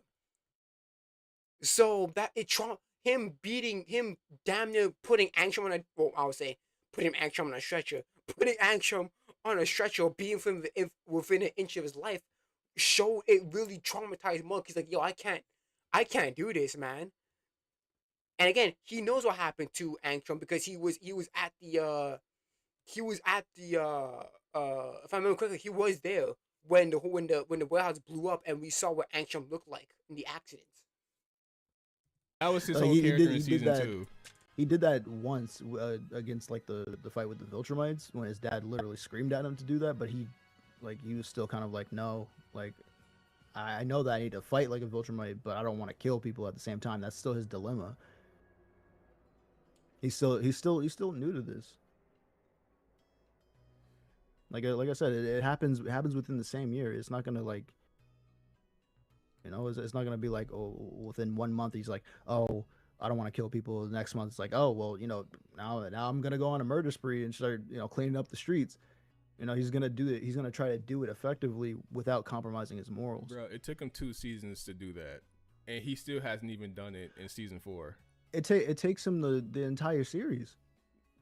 It takes him the entire series to really accept himself, accept himself for both halves of what he is. You don't believe in character progression being paced well, or you believe in the character just taking his sweet time even though it's repetitive? Here's the thing, I don't care. I care more about the latter, because if him taking his sweet time and it's actually built up really well, then what's the problem? At that point, your problem is just it's too slow. Okay, but what if it's good though? What if the all the ink the ink I don't know how to fucking say that word. What about all the details of that character progression is done well? What then? Okay, it's just too slow, but it's done well. So what's the problem? The quality's there. This problem is that it's not the quality. You just care about the time that it takes to get to that quality. But like if you do it faster, then it's not gonna be. It might not even be that same quality. It might even be less. So I'm sorry, man. Just because fast does not equal better. I'm tired. I'm gonna say that fast does not equal better, bro. No, I mean like it has a like that's just his character. Like it has a purpose to it. That's how he's written. Come on, all right, we're not going. All right, okay. We can go to the next point then. The Chicago incident affecting Mark's psyche. Yeah, his dad almost killed him in that battle. That's going to affect him. I mean, bro, all these points on this list, like, it's gonna be the same argument because, like I said, while season 3 builds on it a little, it's not enough to where it's like, damn, is this really like, am I really getting anything from this? Like, yes, you technically are getting something. Okay, you should have said anything substantial. You should have said that instead of saying getting anything in general, because you are getting something out of it. You should have said anything substantial. There's a difference there, because when you say you're getting anything substantial, that means that does it hit that mark to where, okay, yeah, this season was pretty necessary for this in terms of characters. Instead of just saying, but if you say anything in general, then even if it's a slight little, even if it's by 0.0001%, that means something did happen, because you said it has done anything, period, anything. So it did do it, even though it's by a small margin. You should correct what you say and say anything substantial, because now it has to hit. It has a bar that it has to hit. If you just say anything in general, that means even if it hits a tiny bit, that means that it still succeeded because it went above 0, right? But not much compared to like from season 1 to season 2, you feel like you got a lot of growth from the characters. Seasons 2 and 3, you didn't get much growth because nothing really changed. It's just more of the same shit. So that's I feel like all this is us going through each one of these things on this list. It's like it's going to be just the same thing of me saying like, yeah, we got a little, but hell, the Mark almost killing two villains and tricking the audience into thinking Mark kills someone when they end up surviving. That's not even adding nothing. That's just the authors being lazy and says, fuck it, let's just do the same shit. Nolan and Alan planning to break out of prison. Yeah, that's I mean, you get a little bit more of that, but not much. I think the most you get from season 3 is now they're fighting the Vulture. Yeah, that's a B plot though. But nothing really comes from the plan. That bill. Yeah, no, that it does come from the plan. Like that, Nolan's like a big part of the Viltrumite War. What happens in season 4? No. Yeah, but that's my point. Is you get a little something, but it nothing really like nothing major comes from it. That's what I'm saying. Like it's well, you're saying nothing major comes from it. Like that, it's not true. No. I'm saying in season 3. Season 3. I mean, I know in season 3. 4. Season 3 is basically build up, but without much shit to go off of substance wise. That's what I'm saying. I mean that's like, I'm pretty sure that was like a B plot in season 3, right? Yeah. The Alan Nolan Breakout of Prison, that was a B plot, so it wasn't the main focus. The main focus was on Mark and Oliver, and Mark learning about his powers and all that shit. Omni-Man teaming up with Alan, and then I breaking think out it of was prison only with like Battle what, 1.5 episodes or something like that. Yeah, but, so it's like a B plot. It's not like the main thing. The main thing is Mark going through the I believe the Viltrumite War and then fighting Conquest. Like that's the main thing. But I'm saying like the whole thing with this list. Yeah, you're right. Like a lot of the arguments could be summed up in being like the timing is wrong, or you don't feel like the pacing is correct. But I mean, like I said before in the first two points that I had an issue with, like the pacing is cool. It's just no, it's not. Come on, like, bro. Season 2 and 3 are stalemates. Like they're just there. Season 2, yeah, is good, but season 3 is like, dog. What is this? Is just more of the same shit. Just with but I mean, like, right, the similarities are there because not a lot of time passes. It's not like 10 years, right? That's what I was saying before. Like a lot of this stuff, it's not like it happens. Bro, if we was reading a comic book, you would likely skip this arc. If you was to reread Invincible, you would skip all of season 3. I wouldn't, because it'd be like, okay, because it's that stupid. It's because again it's that stupid jump. It's like, okay, all of a sudden, what happened? Debbie's dating Paul. All of a sudden, what the fuck happened there? It's like, no, you wouldn't do that. You wouldn't skip it, bro. I wouldn't. It's just like, all the way to a baby to all of a sudden he's a teenager now. What the fuck? No, you wouldn't. No, you wouldn't fucking skip that. So I would no. Again, that's just being reductive. That's how almost irrelevant it is. That's how similar season 3 to season 2 is. Or when the Guardians fight the Flaxons again, you'd be like, oh, where's Vex? What happened to Vex? I'm pretty sure Vex was alive back in season. No, come on, bro. Don't do that. don't do that shit, bro. Come on. Don't do that shit. I don't think I would. I mean, you probably wouldn't, but if someone was telling me, hey, should I watch Invincible? I would say watch everything and even skip season 3 until the last episode. But then they're gonna miss like a lot of like build up. I mean, they're gonna miss because it. I mean, by the time they're gonna miss the Invincible arc. Invincible's character is the same in season 2. His character in season 3 is the same as his character in season 2. This is a fact. He's his conscious. You can't. Okay.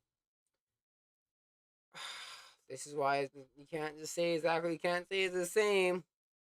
Character is not changed at all. Mentally, he's still the same. No, because now again he has Oliver, and that's why he can't do again. Come on, bro. Don't just say that shit, bro. Yeah, but it's for a reason though. It's not like it doesn't have a reason for that. 2 whole seasons of a character not progressing. Come on, dog. When everyone else is like, yeah, no, I need to get my shit together. He's the only one like, yeah, maybe not do the obvious because that'll progress my character too fast. Like I said before, you're not gonna wipe out an entire lifetime of upbringing in a year. Not even that, 3 months, because again, the The time between season 2 and 3 was 3 months, bro. I'm sorry, we're not wiping that shit all away in 3 months, buddy. That shit's for sure. Especially now you have Oliver, who is eventually gonna get virtual man abilities, which he does. So it's like, yeah, no, definitely not. That would be like crazy to think.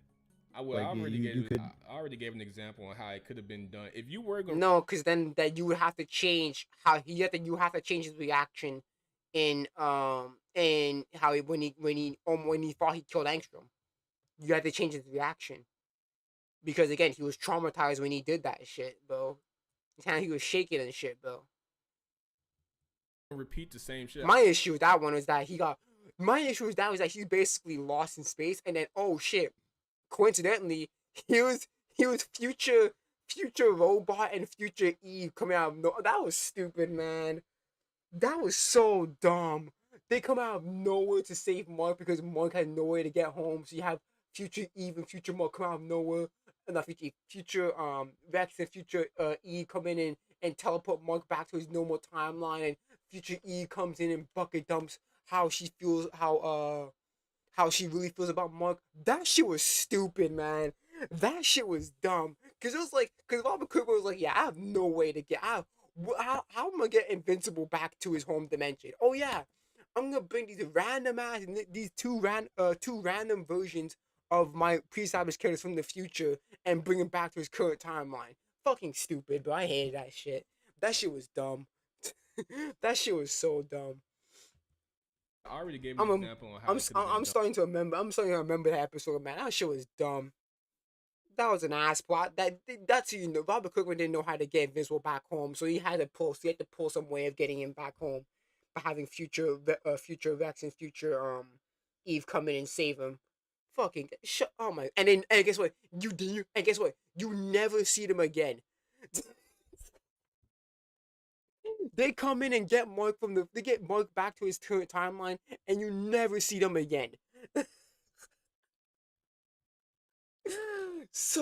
Oh my goodness, man! I swear, man. See again, Invincible has problems, man. But you're not explaining them properly, man. Or you're not even talking about them properly. Like how you not gonna talk about that part, man?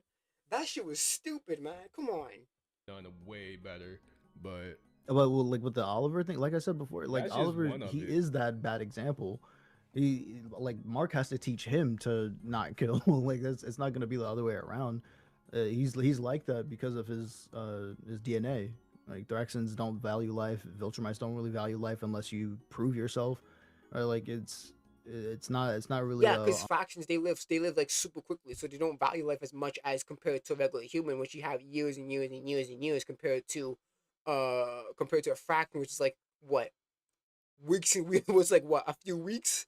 So yeah, of course. those aren't really two mixtures that are conducive to life or to valuing life.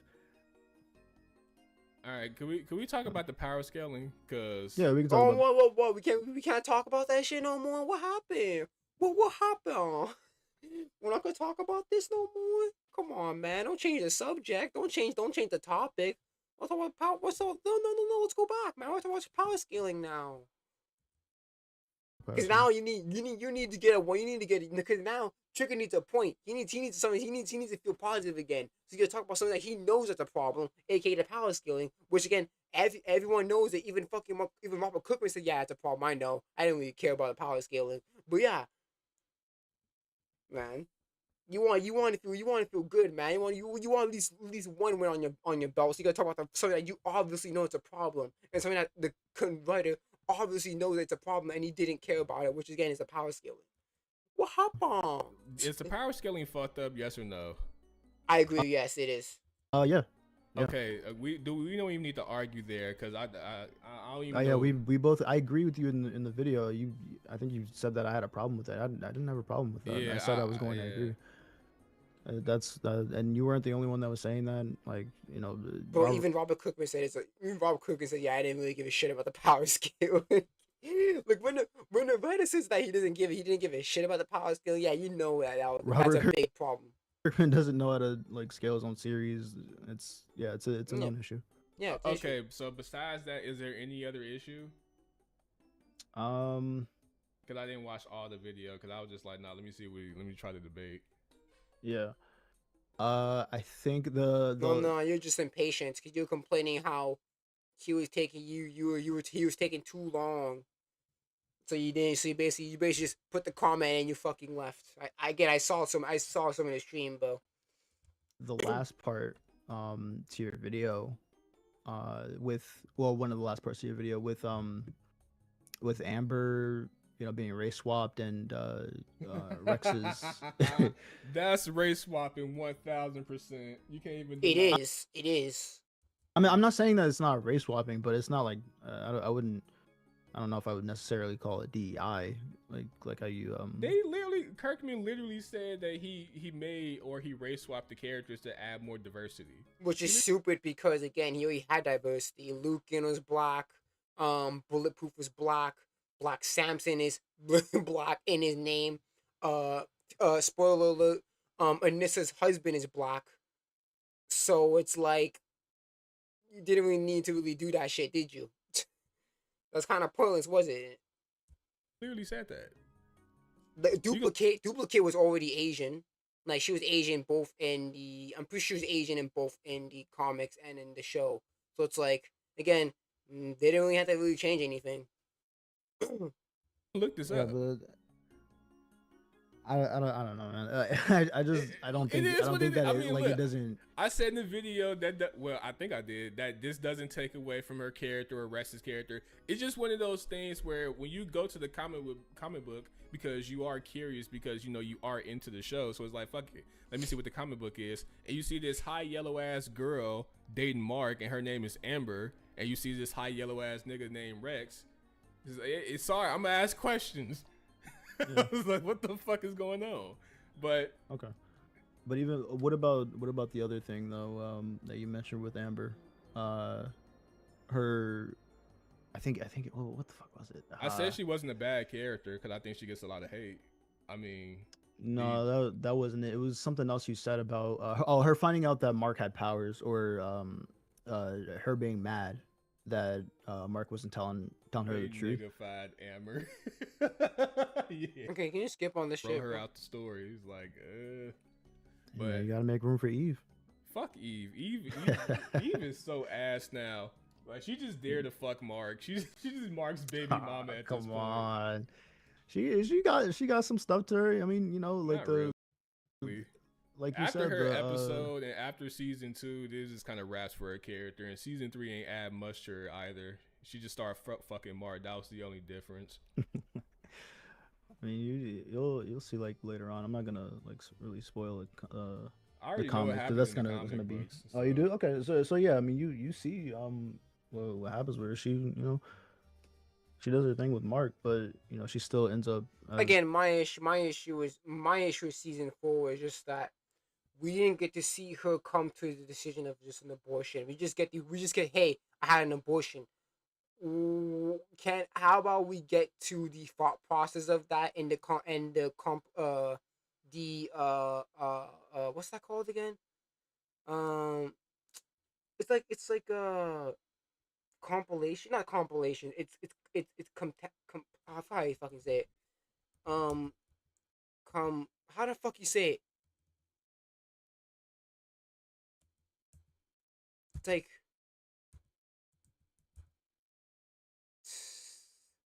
not complacency. It's like I forgot what word, but it's like basically we didn't get to see her come to the decision of having an abortion. That's the problem. I wish we saw her contemplating. That's what it is. Contemplating.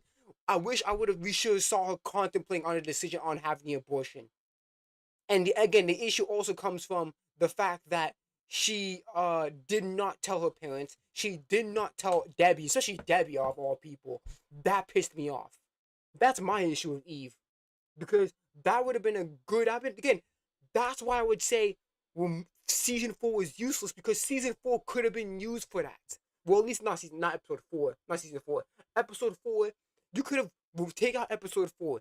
You have an extra 50 minutes, right, for an extra episode, and then you use that episode between the defeat of Conquest and Oliver and Nolan having the bonding time. Have that free episode be, hey, let's look how are things back on Earth, and then we get to see, Debbie break up with Paul, and then we get to see Eve contemplating on the the decision of having an abortion.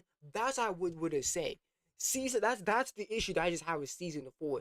It felt like, again, season 4 just missed potential on Eve because we could have had an episode, or at least a good chunk of an episode, on Eve's perspective and see how her daily life is, knowing that she's pregnant, and how contemplation of telling of whether to tell her parents or whether to tell Debbie. Like, again, it's stupid on why she didn't tell Debbie, because again, Eve already knows that, that she's the mother of Mark, and she took care of all of it. She saw that shit, so clearly she should have told Debbie, because obviously she has experience taking care of virtually my fucking children. But again, that's besides the point. The whole point is that season. It feels like, I do agree here that basically when she starts to date Mark, her character becomes less and less. I do agree with that to the point. Because season 4 is missed potential. You could have had that free episode about Damien fucking Darkblood. You could have removed that episode and put an episode, and put in between episode between the death of Conquest and the episode of where all of them knowing hang out together. Have that episode be the episode of Earth people, all that shit. As a part of the story. Yeah, but she's irrelevant.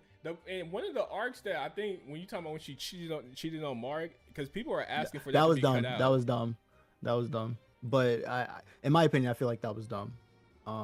Also, since we read the comic book, so you read the part where Adam Eve basically dies of old age and she comes back and she's immortal? Yeah, I saw that. You don't think that takes away from the... No, because she died from old age, and we saw that when she got...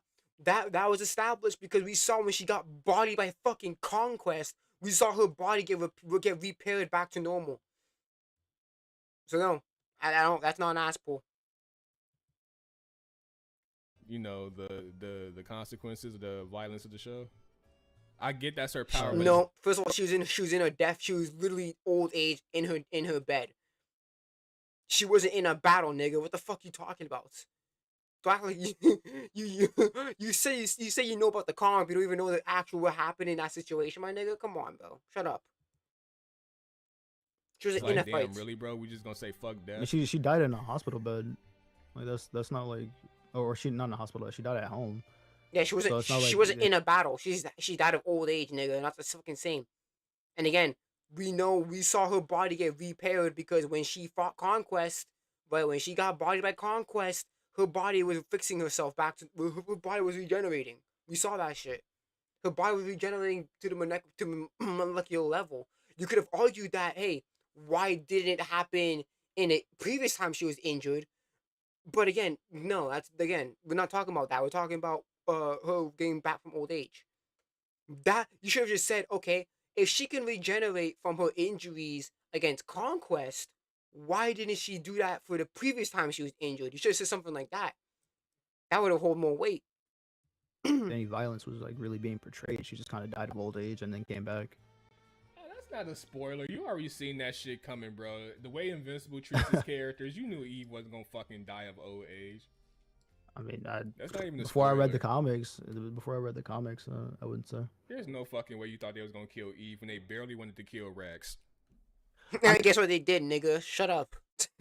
They killed Rex, didn't he? Did he come back when he fucking self detonated on that Invincible video? Did he come back? Yes or no? I mean, well, Eve. I think she plays a little bit more of an important role in the story. So I would assume that her being dead or her suffering like a life threatening injury. I wouldn't say that was like a crazy thing to expect her not to die. Again, we also saw her recover from when she got fucking pierced by damn Conquest. We saw her body having an emergency regeneration. So basically it's like anytime she's near death, her body automatically reverts to, her body heals in a molecular level. Again, my issue would be, why didn't she regenerate all the previous time she was injured? But again, we're talking about the old age here. It you- happens in a lot of media. Do you think Rex trying to hook Mark up with Eve, his ex girlfriend, is some goofy shit? No, I mean, no, because at that time, that wait, was Mark was because my thing is, was Vex an asshole at that time? That's the thing. Was Rex a jerk at the time when he was doing that, or was it after he got shot in the head where he was helping out? Because if anything, he was probably just being nice. If anything, he was just being nice. Because if it's before the him getting shot in the head, then that's probably just him being an asshole. And then if it's after him getting shot in the head, that's him being a better person, or him trying to be a better person. I mean, yeah, that was pretty funny, but I feel like he was just trying to be a wingman at that point, because You don't think that's he fucking realized that goofy? I feel like it's not not the best thing to do. Like if you're trying to If you've been go about eyeballing your this business. girl in your department, and the guy who was fucking the shit out of her was like, "Yo, let me give you tips on how to fuck the shit out of her," you're not gonna find that weird? It's weird, but I mean, I like, mean, don't forget Mark was fucking the shit out of somebody else, so it's like it's like it's like you act like Mark never had sex with anyone. I mean, Mark was smashing Amber prior to him smashing Eve, so it's like it's not totally weird. I can understand why, because in a vacuum, it's like, yeah, okay, I could. That's kind of weird, but it's like, okay, well, Mark had relationships previous. He had a relationships prior to getting with Eve, so it's like it's not totally weird. Just like, okay, I've had exes. You obviously you obviously Eve dated people before. I dated her. I dated someone else before Eve, so it's like it's not totally weird type shit. It's like in a vacuum, it's kind of weird because like, okay. All right, this my this comrade that previously we didn't really get along. He's an asshole. All of a sudden, he's gave me advice on how to smash, bro. Okay. really, who else are you gonna ask, really? Because I mean, he's the one that Her? dated her first. Yeah, cause yeah. But fuck Yeah, him, because now I he's mean, gonna try to like, cob block. I mean, okay. When you want to catch fish, how do you who you learn to catch fish? The fisherman, my nigga. You know how it says there's plenty of fish in the sea. Yeah. Vex is the fisherman, and Mark's trying to learn from the fisherman. That's really what it is. I heard that advice before. It's like, yeah, whenever you ask, like, I remember, I found a video, but a video is saying, yo, when you ask, like, whenever you ask, like, how to get a woman, you don't ask a woman, you ask, like, the person who got with her to ask, like, to ask him, like, yo, how did you get a woman like that? Like, okay, well, I'll tell you, right? Because sometimes what a woman says, it's not gonna be the 120 what a guy says. It's like, okay, she says all that shit, right? Okay, well, I was this, and this, and she still liked me, so what she's saying ain't true, nigga. So, Fuck. yeah. I Yeah, it's like I forgot what the saying is. Like when you want to learn to catch fish, you ask the fisherman, not the fish itself. Because the fisherman knows how to get them, and just like, yeah, just because a fish teacher tells you how to do it doesn't mean doesn't mean it's actually gonna work.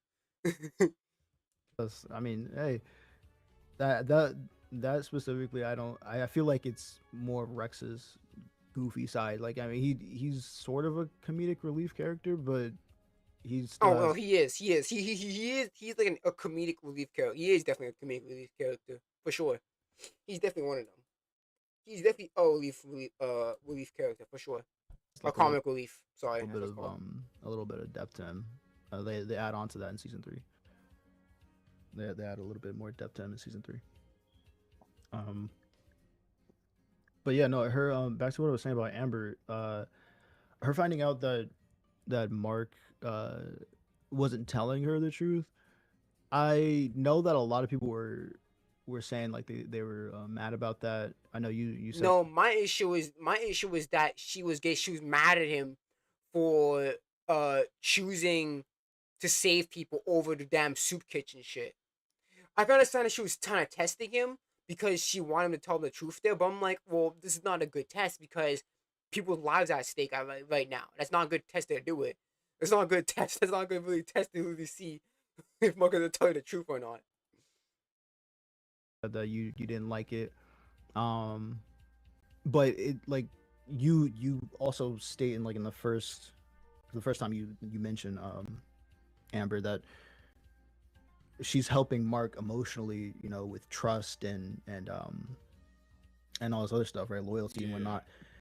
But you know, she would be. It would make sense if she's doing that with Mark. You know, she would expect the same thing from him. So that's why she was mad. That's why that's the problem that I had with what you said. Wait, so that wait. So what was the issue? The issue is that she. Bro, I mean, these niggas in the charity player are not even talking about fucking Invincible, bro. Most of them talking about fucking Ivo and all that dumb shit, bro. Come on, man. You have like a couple people talking about fucking um fucking Invincible. Talking about fucking Ivo and Co and all that shit. Like what I was trying to do with Invincible, my nigga. makes sense that she would be mad. You Man, said that goldfish, freaking attention span ass chat, bro. Come on, man. it didn't make sense. No, I say it makes sense why she'd be mad. My only issue with the whole thing is that, like, when she said, "Oh, I always knew you was invincible," what I said was that kind of retroactively makes you go back and see all the shit she was like, you know, she was letting Mark slide with, like, you know, the whole soup kinship thing and whatever the fuck. And it's like, oh no, I knew you was invincible. But then it's like, wait, if you knew he was invincible, why the fuck were you mad that he chose to save people over a soup kitchen? Yep, I agree with that. That's fucking dumb. That's stupid. That pissed me off. It's like, okay, you know that he's invincible. Do you really think he's gonna choose going to a fucking soup kitchen? It feels like it's a damn if you do, damn if you don't. Because if you go to a soup kitchen, it should get mad at you for basically going not saving people. But then if you go to save people, should get mad at you not going to the soup kitchen. So it's like, again, it's kind of like a damn if you do, damn if you don't situation. It's like this is an emergency situation. He's not gonna tell you right away. Oh, okay, I'm invincible. No, no, he's gonna save people first. Then he might explain it to you. It's an emergency situation here. Saying like it's shit like that that make you look at her. Time and is of the essence. Like, I bitch you wilding. Like, what the fuck you talking about? That's what I'm not saying she's a bad character or she didn't have a right to be mad, because my original argument in that video was gonna be, I don't know why people hate her. She has a solid point to hate him, but no, like once you look back and you be like, oh no, this doesn't make sense. This doesn't make sense. Yeah, that kind of fucks up her, you know, her point a little bit. But other than that, I mean, Amber, she had every right to be. I don't remember saying that, you know, it didn't make sense why she was mad at him. I mean, no, yeah, that was one of my points later on in the video, like in the later half. But okay, I mean, if you think that, I just remember that differently in that part of the video. But I think the last thing was, and you know, maybe I am understanding it wrong, but the final like wrap up to the video, you kind of say that you like the violence in Invincible, you like the stuff that you were just like criticizing. No, wait, what do you mean? You talking about what made like at the very end? Nah, what I said. Wait, what did I say at the end? Like, hold on, let me see if I could. I didn't have the video pulled up. Let me see. Because what I ended up saying was I said, why did you just go to your own video? Wouldn't it have been easier to just go to your own video? Because this screenshot is gonna be on your video too. So it's like, why not just go to your own video and then check the summary instead of just going to the okay, whatever. Who cares, right? Who cares? I was mostly praising season 1. Because season 1 had a lot of mystery. It had a lot of tension with Mark and, you know, Debbie and Art and all that. Like, season 1, I think, did a good job with handling, you know, it was a good, like, shit. Actually, season 1 doesn't have an issue with, you know, the violence and substance thing.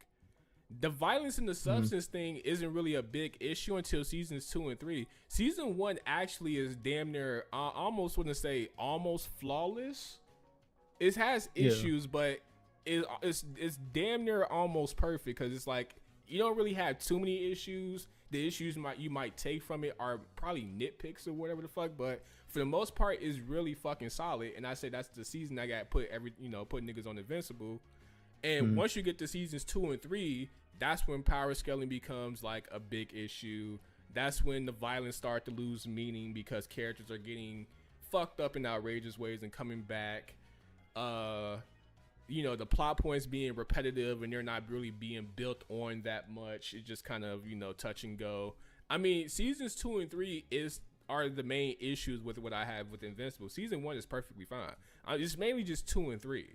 So yeah, but you should have specified more about that. Cause you should have said, okay, season 1, you know, this is not much of a problem in season 1, but in season 2, this, especially particularly in season 2 and season 3, this become I'm sorry, a more big issue during these 2 seasons. That's the thing. You should have said something. Like, you should have been more detailed on what you're saying. Because if you just generalize it, then it's like, okay, what about season 1? It's like, oh no, I don't mean season 1. I mean season. It's like, okay, well, that's not what you said. You said in general, this show in general is this, and this. You should have specified like an example of this particular seasons on where these problems get to become more prominent. So just you just not being very much being specific in your words. So you just generalized it, and then when people actually bring up an argument from season 1, you're gonna be like, okay, we're not talking about season 1. I'm talking about, well, that's not what you said. You just said it in general. It's kind of, you can't blame me for not understanding what you're trying to say. You know, you can't blame me for misinterpreting what you mean because I'm not in your fucking head. I'm not a fucking mind reader. I can't read what you. I can't understand what you actually mean unless you actually say it properly. Kind of, that's one of the things I kind of didn't point out because I think you was using mainly season 1 clips and shit to kind of prove your point on the violence having substance. But my issue was never season 1; it was always seasons 2 and 3. Okay, so I would say like because it's not that clear until we get to the end. That you only like season 1 and it's like season 2 and yeah, and again that's Trigger's fault. He should be more detailed on the issues of what he's talking about. He should say, yeah, specifically in season 2. You know, season 2, like season 1 was great. It did this, and this, but then season 2 and 3 it did this, it did this and that, it repeated this. It's like you should have specified more of what you're trying to say instead of just overly generalizing the whole show in general, which is like, okay. But and then if somebody in the comment section brings up season 1, they say, okay, I'm not talking about season 1, but it's like, okay, but that's what you said. You didn't say that in the video. Again, we can't read your mind, Trigger. You have to say what you mean in order for people, in order for that misunderstanding to decrease. Because the thing is, if you say it in a wrong way, it's like, okay, well, you didn't really say that in the video. You just kind of said it in a very general way, which is like, come on, be more detailed next time. 3 that you have an issue with, but even then I'd still say like I wouldn't it still sounds like you were walking back like what you said in the beginning with the violence with well, yeah, what else? because I think it was like the power I mean, let me see what you actually said, because well, I mean, you have to keep in mind at this point we have what 32 episodes of Invincible. Yeah. Well, how many episodes are in season 1? 8. Yeah, 8. So you talking about the next 2 seasons being 16 episodes in total. That's 16 episodes of shitty writing, shitty power scaling, and shitty consequences, shitty stakes. Just the show basically just doing whatever the fuck it wants. Repetitive plot points that aren't built on much. I mean, yeah, that becomes the majority of the show. Like 16 is way more than 8. So I mean, that's just the majority. That's still you have to be specific because you know that show has multiple seasons. So you have to bring up examples on, okay, in season 2 of Invincible, this and this happens. Like, you should be more specific. You can't just say the show in general. It's like, okay, what about season 1? If someone brings up season 1 and talks about the things about season 1, do you mean, okay, I don't mean that. I don't mean in season 1. I mean these problems are on season. I'm just like, okay, well, you didn't say that. You just said the show in general. So again, you have to be more detailed in your words and mean that, okay, these problems are happening specifically in season 2 and 3, where all these problems are happening. So that's the thing. It's just majority now, and that becomes, especially if I watch season 4 and it's more of the same shit. As a matter of fact, I seen some of season 4, and Thrax fucked up Nolan really good, and he somehow came back from that. Oh my god! Because guess what? Mark survived it. Lucan survived it when he Lucan survived it when he got his fucking guts spilling out his fucking body when fucking Nolan stabbed the shit out of him. It is possible. Like, oh my goodness, man. I don't understand.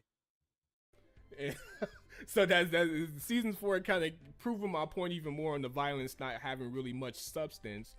Violence, not the characters learning from it, but the violence itself is like, oh, you just doing. Again, it's just people. You want people to die more. And again, you know how many people survive from that piercing thing? Eve survived getting pierced like that. Mark survived getting pierced like that. Freaking Lucan survived getting his intestines spilled out his body. So again, it is possible for those much to survive that shit. It's not like it's not like it's out of nowhere. Doing fucked up shit and characters are getting easily prepared for it. I mean, like, yeah, Viltrumites can do that. Yeah, Viltrumites can survive that. We have saw that in the previous seasons, buddy. I mean, yeah, I get that they can do that, but that still takes away, like, if put it like this, if everyone is outside walking around with a fucking Monster Reborn card and they get shot in the face and they just use Monster Reborn, I don't know what the fuck that is. What are you talking about? To come back to life, does that take away the value of death? I'm not gonna lie, I don't even know what that's a reference to. Oh yeah, my bad. Okay, yeah. So I mean, that was a stupid ass point, man. What the fuck are you talking about? You just talking about Monster Reborn. What the fuck are you talking about? Was that from Yu-Gi-Oh or some shit? Like, what the fuck are you talking about, bro? I mean, you know the logic behind something, losing value over time. Like I said, it kind of just goes back to the girlfriend lying to you over and over and over. It's the boy that cried wolf theory. It's that where something keeps happening so much that you start to, either trust that person more or distrust them more. Like, you know what I'm saying? Like, if a person has a good credit score or a good history of telling you the truth, then chances are when you ask them a question, they tell you something, you're going to think they're telling you the truth. Versus if a girl keeps lying to you and you ask her a question, you ask her something and she says, yeah, this is what it was, it's a good chance you might not going to believe her because, like, the value of her word, goes down more and more the more she keeps lying to you. Yeah. Like, the thing is, it's like with a show, when you're yeah, with the show, you have to have there is a difference between a show and this one saying it, because a show, right? some shows have superpowers and all that shit. So again, if it's established that, and if we have seen Viltrumites suffer from grave injuries and survive, and like we have saw again, Lucan survived getting his guts fucking spilled out his body. Mark survived when he got his guts getting ripped up by Conquest. Like, if we have seen Viltrumites survive from grave injuries, then when Nolan gets pierced by Frag, it's not gonna be. It's like, okay, we know most likely he's gonna survive that, because again, we have seen people survive from attacks like that previously, right?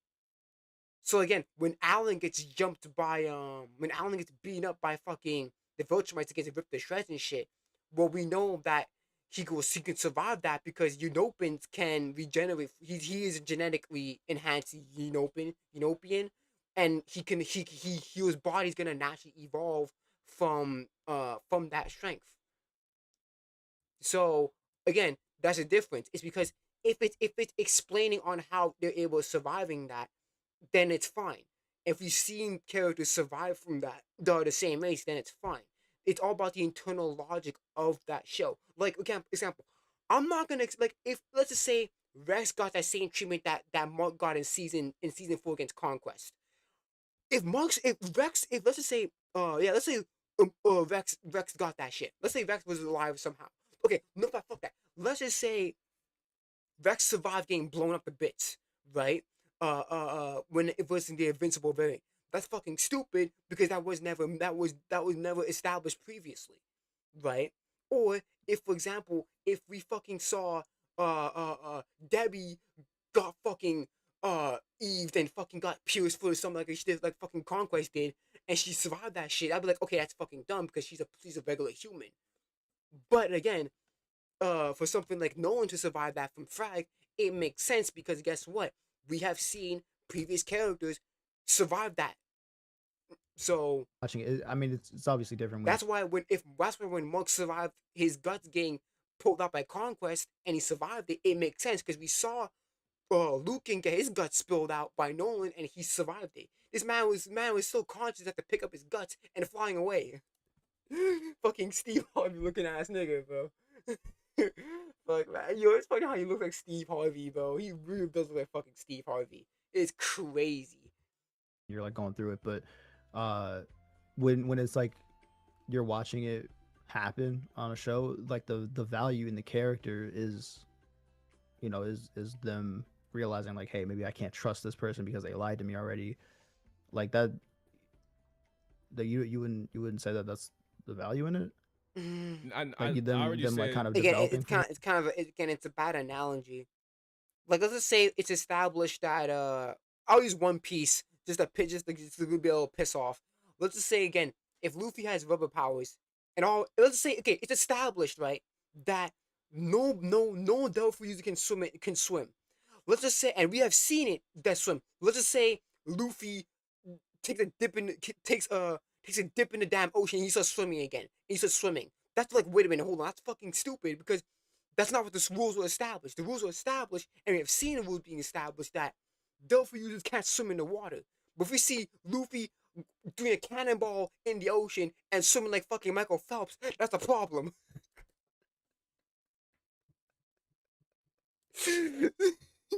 I'm just imagining Luffy fucking swimming, bro. That's fucking stupid. Fucking him doing backstrokes and breaststrokes and shit, bro. Fucking goodness. From that.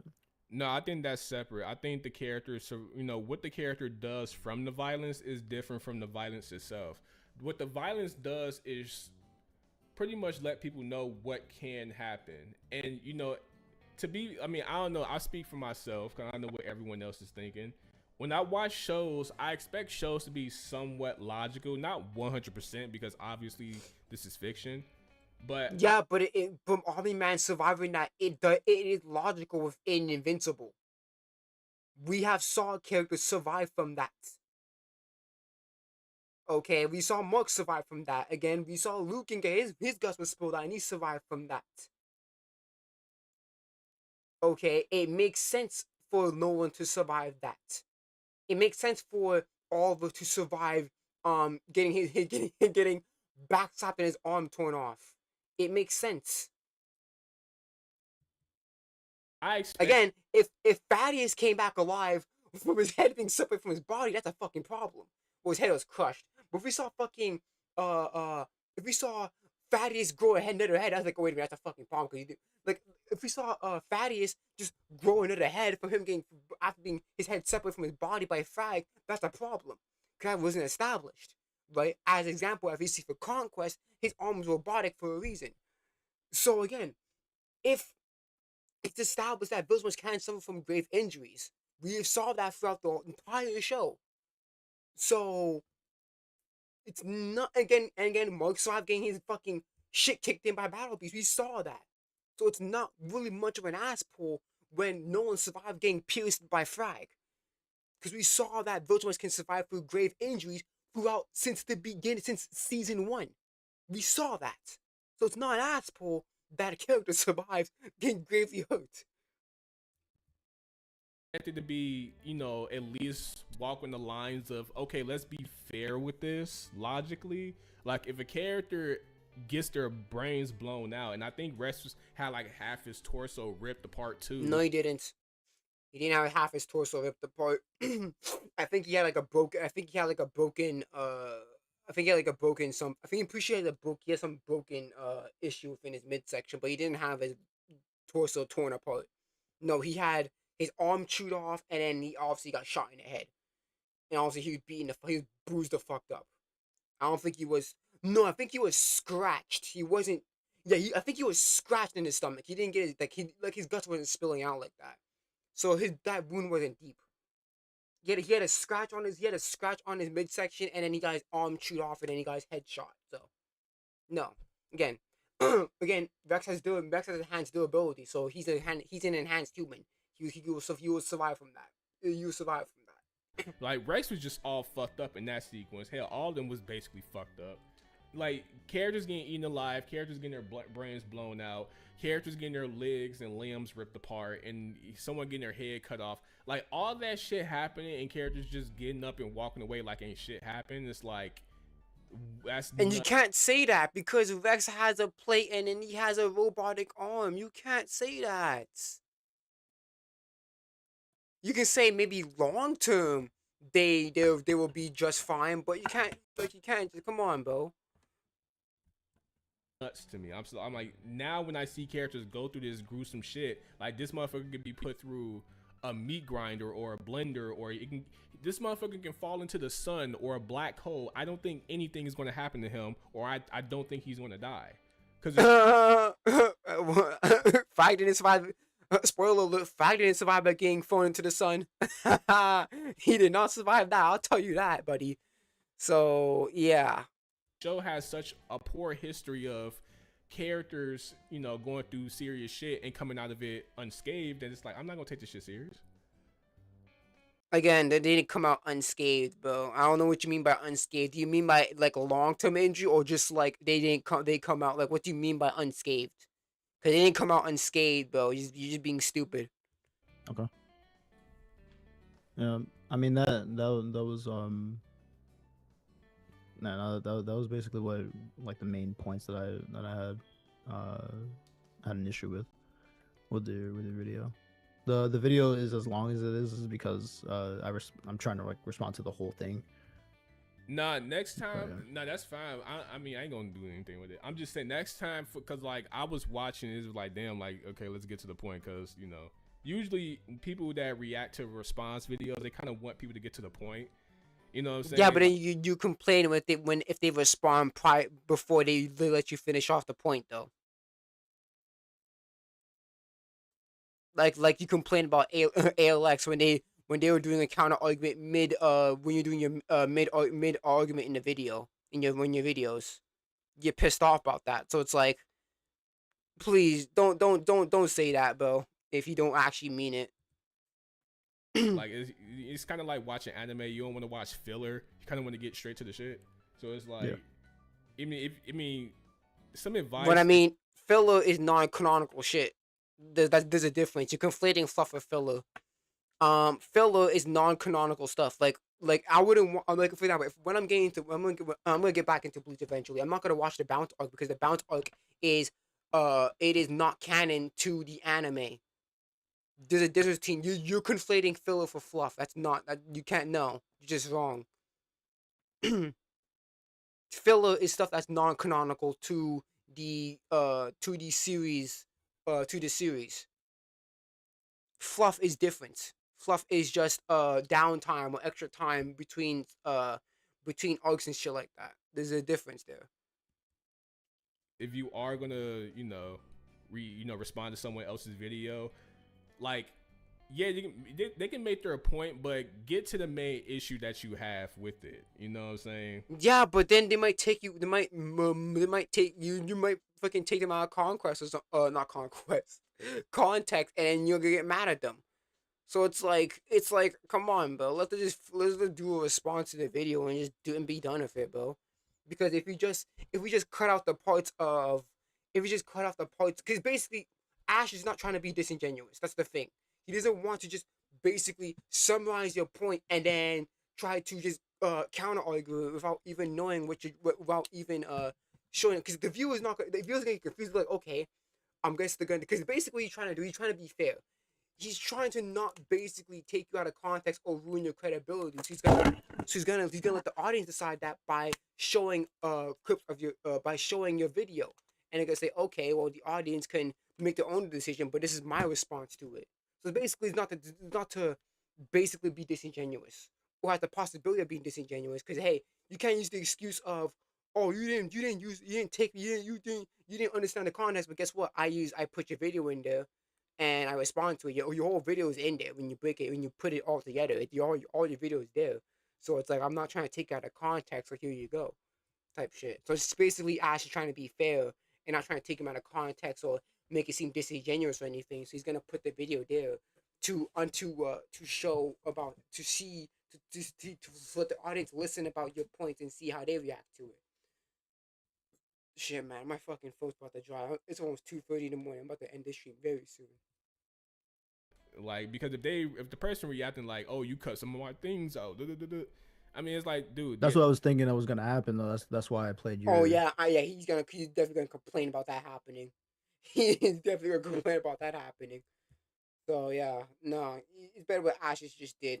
Ash, Ash, just keep it the way it is, man. Don't bother to fucking follow the fucking thing, cause there's gonna be some niggas complaining about that shit. Just like, nah, man. This way I can't. This is this is your words, my nigga. I ain't taking out no context. What you talking about? Let you make your point. Yeah, just being. Yeah, but or at least speed it up or something. Like, I don't know, but I'm just speaking from my experience of just viewing it, because it's like, ah, damn, it's like a minute in and we still haven't got to your issue with it yet. So it's like, damn.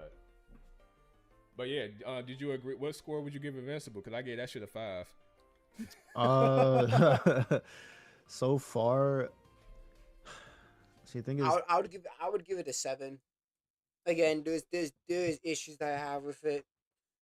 And there's issues that I have with it a lot, but it's like it's still an enjoyable show. I give it a 7. It's a 7 out of 10. it's like the animation kind of brings it down, but I know I why. don't really care about the animation. Yeah, obviously yes, the animation did go down between seasons 1 and seasons 2, but honestly, the animation does, like, honestly, I didn't really notice it that much about the change in animation. I didn't really care that much that there's a change in animation, because but the animation throughout this future seasons post season 1 are digestible. They're just and plus again, Invincible is a long story. It's a long comic, so it's like if they do the same process for season 1 for every other season, bro, you're gonna be like spend like freaking like 25 years or 30 years, not 25 years. You're gonna spend a good like I would say 15 to 20 years getting all through that, and they don't want to do that obviously. So they're gonna do it year by year. The animations like that. I don't even care about the animation like that. So like I say Invincible is like a good 6.5. So wait, it's more I positive. gave it a 5. Wait, Yeah, so yeah, we're it's not more that far positive. apart. It's more positive than like, you know, in the middle like that. But yeah, no, I feel like it's a good show. It's not like A 6 out of 10 is a terrible good or show. anything. Yeah. Yeah, because it's above average. It's above 5. 5, like 5, I would say 5 is like mid. The definition of mid is like average. So 5 is like average. 5 would be like average. 6 is like slightly above average, and 7 is like good, and then because no, 6 would be like decent. No, yeah, 6 would be like decent, and then 7 would be like good. Because decent, it's more good than bad. And then average is like, okay, there's equal amount of good, equal amount of bad, and good. It's like it's good, but there is big issues that you have to. Yeah, so I would say it's a 7 for sure. The way I rank things is it might be a little bit like different. But Nah, I agree. Obviously. My ranking is all fucked up. I think a 7 out of 10 is mid. really, Then that's your fault. If you think a 7 out of 10 is a mid, then yeah, your ranking is fucked up, buddy. Because a definition of a mid series would be like a 5, 5 or 5.5. That's like a mid series. Yeah, so yeah, your skin, your skin's all fucked up, for sure. okay. Yeah, because if something is 7, you don't really like. If someone, you know how someone said this almost tastes good, but it's not. You know, it's not bad. It's not even mid, but it's somewhat good. It's like, would you waste your time on that, or would you just go straight for like the 8, 9s, and 10s? How would you know what's an 8, 9, or 10 unless you go and watch it for yourself? Because if you hear, let's say you hear somebody, oh, like people are gassing up all these shows, and then you watch the show and it's actually not that really good, then it's not actually, what they say they are. So it's like, again, sometimes you can't really take people's word for it, Thing is, it's like if you're talking about like 1 through 10, 7 is good enough to like try it. Yeah. Yeah, I agree. That's how I see it. Okay, yeah, all right. Cause now, I mean, if someone tells me, "Hey, watch this show, bro," I'm like, "Is okay? Is it good?" Yeah, it's like a 7 out of 10. I'm not gonna waste my time on that shit. Man, that's a problem because if someone says it's a 10 out of 10, it's not 10 out of 10, then you're gonna fucking get out their necks for fucking gassing the show up. It's like it's like a lose-lose here. Like, okay. Okay. I guess next time I'll just say it's a 9 out of 10 then. Just to fuck with you. Any anime recommendations? Yeah, I'll give you a recommendation of this random show. It's a 9 out of 10. Go watch it, bitch. Waste your time with that shit. This is like, do you want me to watch 24 episodes of some shit? Like that is just, you basically just told me it's Like I'm not finna. I don't think it's on. I don't know what's on. If it's then it's What's I don't see the problem with Like it's like, again, 7 out of 10. It's good. It's just, again, it's good, but it has big flaws. Like it's like, again, it's like, come on. That's like a lot of time. I could be watching a 9 out of 10 or an 8 out of 10 show. How would you know what shows an 8 out of 10 or a 9 out of 10? If somebody comes and tells you, hey, X arm is in the 9 out of 10, you watch it and it's actually trash. Like, come on, bro.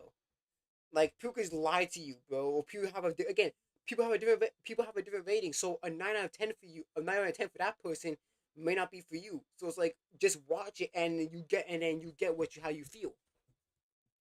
So now, granted, I won't know until I watch the show if it's exactly that, but I mean, I have such bad history with people recommending me shit, and they said this is really good, and then I watch it, and it's some of the worst shit I've ever seen. So it's like, that's why I can't really take 7 out of 10 too serious. Yeah, I feel that. Wait, what's a 10 out of 10 show then? There's no 10 out of 10 show. The 10 out of 10, the only reason the 10 exists is just to give you like a limit of how high you can go in the scale. Like, it's the same with like a 1. I'm not gonna lie, bro. Might have to challenge that. Bro. You think there's something out there that's perfect? Adventure Time, bro. It's my favorite. It's my favorite cartoon ever. You don't think that show has no like flaw? I mean, show. I haven't seen all of it, so I wouldn't fucking know. Bro, I'm telling you, man. Yeah, that's like my favorite show. Yeah, but here's the thing: nothing is truly perfect. So it's like a 10 out of 10 would be like, most shit is solved. The rest of the shit be like nitpicks. Like, that would be something like a 10 out of 10. Like a 10 out of 10 would basically be like 10 out of 10 would be basically like any criticism of a show would be like a nitpick. That's what would be like a 10 out of 10. Because there is no such thing as a something with no flaws. That's impossible. There's nothing that's flawless. That's impossible. But like, I would say a 10 out of 10 would be like any criticism towards it would be nothing but nitpicks. That would be something like a 10 out of 10. I haven't seen all of it, so I haven't seen all of it, so Adventure Time is good for sure. I like Adventure Time. I think the problem is that it kind of meanders around a lot because it kind of goes like it's like Steven Universe. It's like episodic a bit, but then it gets serialized. Like, again, it gets kind of like then it kind of gets like serialized, like as we get to like the more climax of Adventure Time. Like, the early parts of Adventure Time is kind of like meandering. Like, you're kind of just meandering around. You know, it's more character driven, all that shit. Like, the plot really gets moving, like, on the later half of Adventure Time for sure. Like, in the early half, it's like sprinkled in and shit like that. Like a typical Steven Universe. Like, even Steven Universe does that same shit where it's like the story is like sprinkled in, like the plot is sprinkled in like in the early half, so then the plot starts getting more and more of a focus as the series continues on. Adventure Time does the same thing. So does Regular Show too. Regular Show does the same thing. Even Gumball did the same thing as well. A lot of Western shows do that same shit. I think even Detention Air was more. No, I can't say Detention Air. That was more serialized. Forget it. I still need to watch that shit, bro. Detention Air is oh my god, such a good show. I recommend that one. Detention Air is a very good show. But even then, Detention Air does have some episodic moments for sure. But yeah. But I mean, I think personally, if you're just being, personal, then yeah, I think anyone has a fucking 10 out of 10 show because they'll let some shit slide, more than that. I don't think I have a 10 out of 10 show.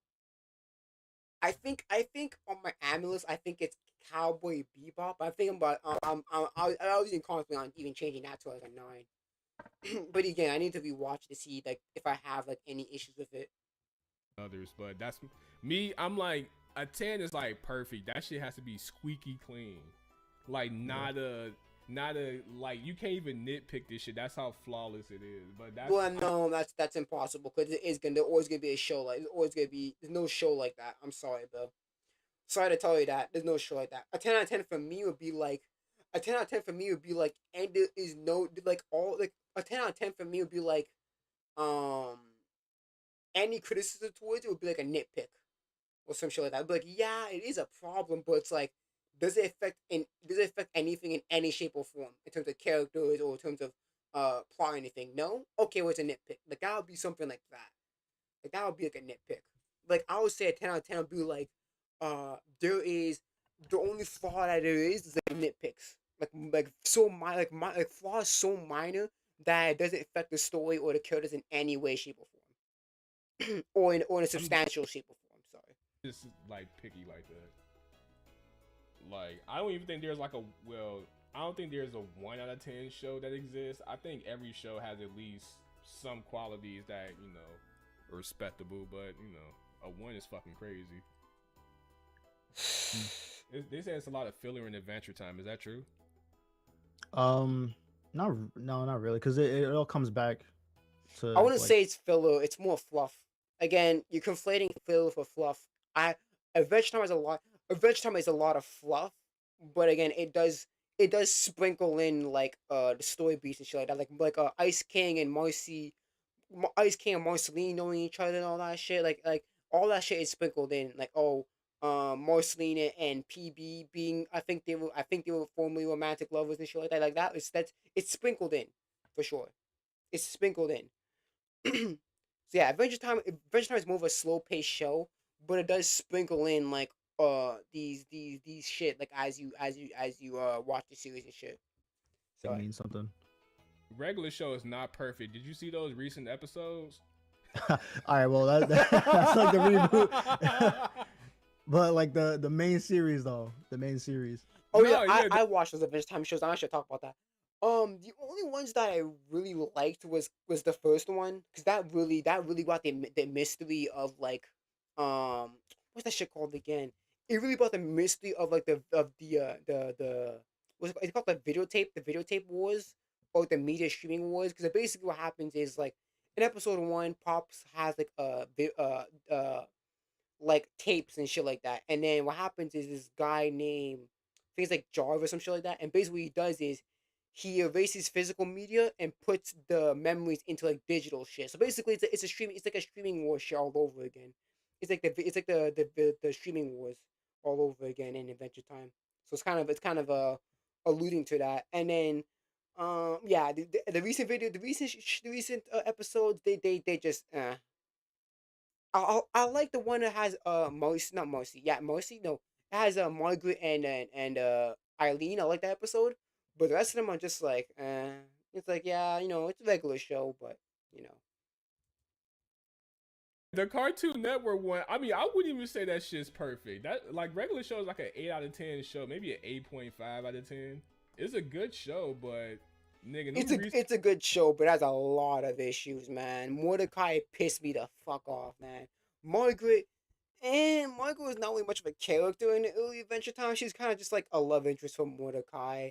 Obviously, yeah, she obviously gets fleshed out as the series goes on, but it's like, she's kind of just her own thing. She's kind of just like an object for. She's kind of just like a caricature to for Mordecai to love in the early half of Adventure Time. Not the early half, but the early parts of Adventure Time. recent episodes are fucking trash. I cut the third one off like, nah, I can't do this. I didn't know what animation they was using. That one episode when Rigby and them was fucking just chopping everything down. I was like, yeah, y'all just doing anything now. Turned that. That's what happens when you get a Fortnite collab, man. They already did, didn't they? Yeah. That's what I'm saying. That's what happens when you get a Fortnite collab. Yeah, Cartoon Network found their SpongeBob SquarePants. You know they finna run that shit to the ground. And I want no parts of that shit. But yeah, though that's everything you had to say about the video, though, right? Yeah, pretty much. I don't think I can really think about anything else. I didn't write any of this down. No, it's cool. It's cool. Yeah, I just be wanting to talk to people because people just be saying anything in fucking videos and shit. But yeah, and you don't be doing that. What makes you different than other people, huh? Come on, man. Don't act like you ain't. Don't act like you different than the other than everyone else, bro. But all right, man. It was nice talking to you, man. All right, same here, Oh, man. that's it. Okay, I don't care. Let's watch. We're gonna watch the Gordon Ramsay goes to the grilled cheese shit. I'm gonna end the stream. I want to see this shit, bro. I want to see this shit. What got the controversy for this shit, bro? I want to see it. Experiencing interruptions, yeah, cause I got ad block, nigga. That's why there's interruptions.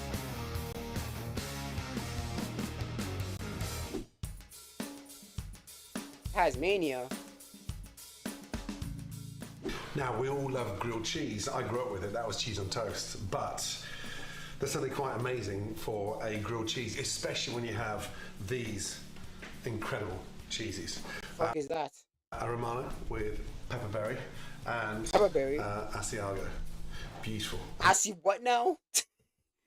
Bro, just get marble cheese and call it a day, my nigga. Why you have all these extravagant cheese like you act like you different, bro? You don't need all that, bro. Really beautiful. To do the ultimate grilled cheese with this is a dream come true. I doubt it, man. I doubt it, homie. So I'm gonna just cut nice big long slices. Jeez, that shit is thick as. That shit is thick as fuck, man. Gee, looks like a whole fucking piece of bread, man. What are you doing? So I can take off the rind easily. Okay. The rind? What? You don't need that for fucking brick cheese, bro. Get marble cheese, cut that shit, bro, and you're good, bro. You don't even need to cut the rind off or whatever, my nigga. You just be too extra. And those pepper berries is gonna make the cheese a little bit spicy. Look at that there. I don't care about spiciness in cheese sandwiches, bro. I just care about it being good. You don't need that spice on cheese, bro. You want to add that shit, put hot sauce in it or some shit. You don't need fucking spicy cheese, bro. I mean, so beautiful. And then with the Asiago again down. I see what? And literally cut off the rind. It's so funny how Gordon Ramsay's trying to be so relatable. It's like, yo, when I was a kid, we called it cheese on toast. Yeah, he's using all these fucking extravagant cheeses, bro. Yeah, so relatable. So relatable, bro. I definitely had some pepper jack or pepperberry, whatever the fuck it's called, when I was a kid. Yeah. And then from there, get the slice and just go in half again. So you've got these nice, long, luscious. They're kind of thick though. You ain't gonna. Almost ain't like gonna melt properly. sort of mini bricks of cheese. And look at that. And that pepperberry is incredible. Now the bread. The thing about a great grilled cheese is to make sure the bread is not too thin. Maybe we should bought some like a loaf of pre-cut bread from the store. You wouldn't have to deal with this shit. Look at that. The beautiful locally baked country bread. Now, from there, a little bit of butter, okay? And always. Why you put so much butter in a damn bowl? I'm more than you're not gonna use half of that shit. Why you put so much butter in the bowl, bro? Just put a little bit in there, call it a day. Why you putting so much in there? Butter heavily on the outside. You'll see why, especially when you get that nice, crispy texture. Again, cover it with butter. Butter. Okay. I want to season the outside. Okay, he's being so extra, bro. Talk about seasoning, man. Give me a break, bro. You're being too extra at this point, man. With some salt. Salt? Yeah, you're doing too much, bro. You're getting enough salt from the butter. You're getting enough salt from. What are you doing? I am more than sure there is salt in butter. I am more. Let me switch it up right now. Let me switch it up right now. Is there salt in butter?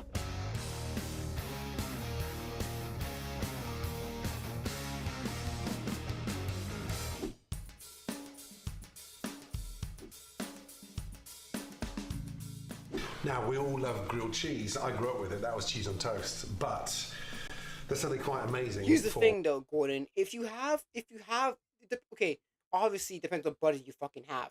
If you have salted butter, let's just say, for example, this is salted butter. Why add the salt in it? If it's unsalted butter, then why just buy salted butter? Like, again, man, you're just doing too much, man. Butter heavily on the outside. You'll see why, especially when you get that nice, crispy texture. Again, we'll season the outside. I'm just shaking my head right now, but you can't see it because I'm using a fucking PNG, but I'm just shaking my head right now, bro. Salt. And then from there, layer your cheese and sort of almost. Wait, why don't you put the cheese on where the butter is? Why are you putting it on the opposite side? You know, again, for how I do it is that I just put like I put butter on one side of the bread, put the cheese on that same side, and then I put butter on the skillet, and then I put it and cook it up. I don't put butter on both sides. I don't put butter on one side and put the cheese on the opposite side. That's just stupid. Tailor make it in a way that it becomes somewhat almost fitted to the bread. And the secret behind this grilled cheese is a little bit of kimchi. You're doing too much, Gordon. Kimchi, bro. Isn't the fucking pepperberry cheese already spicy? But what are you adding kimchi for? Bro, it's so funny how it's like, oh, when I was a kid, we called it cheese on toast. Yeah, he's adding fucking pepperberry cheese, I don't know what the fuck, Aussie cheese or whatever, and kimchi. Yeah, sure, buddy. I'm pretty sure 10-year-old you had kimchi on a damn cheese on toast, bro. Sure. Homemade kimchi, which is going to give a nice spicy texture. I'm actually saying, what the fuck is kimchi?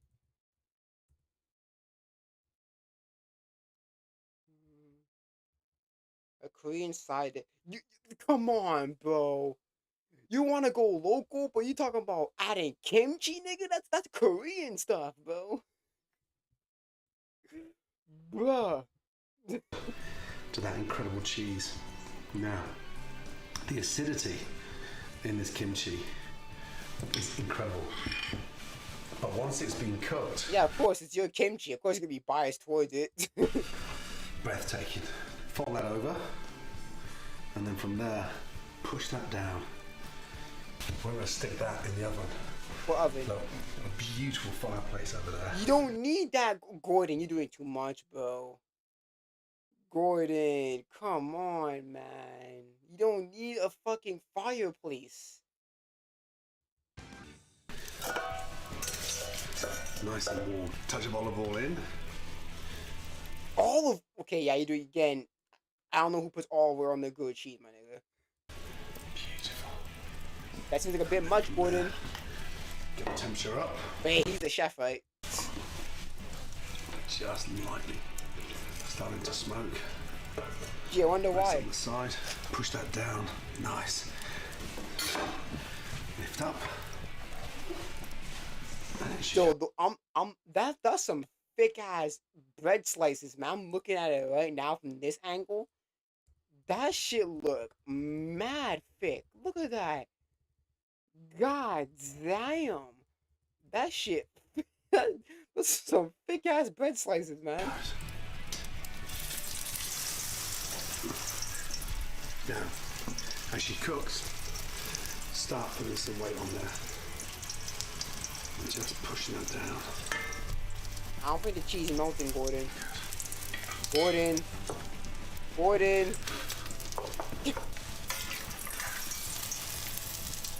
Flip it. Turn that over. Ooh, no. Ooh, yeah, that's kind of charred there, Gordon. You kind of overcooked it a little tiny bit, Gordon. Push that down. That way it gets nice and crispy. Beautiful. 2 minutes each side. And then once you've collared both sides, back out. And and just place your spatula on top and push down. Yeah, I ain't got a fireplace, homie, so I can't do that. I ain't gonna do that, bro. And that helps to get the cheese nicely melted. That is incredible. The kimchi with that incredible cheese, especially with that pepperberry, is just gonna be a wonderful combination. And also, sure, buddy, it just helps elevate the flavor of that beautiful grilled cheese. Take that out, turn that over.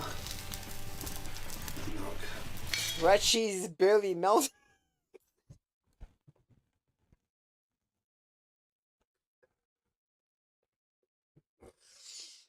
Dog, that cheese is hardly melted.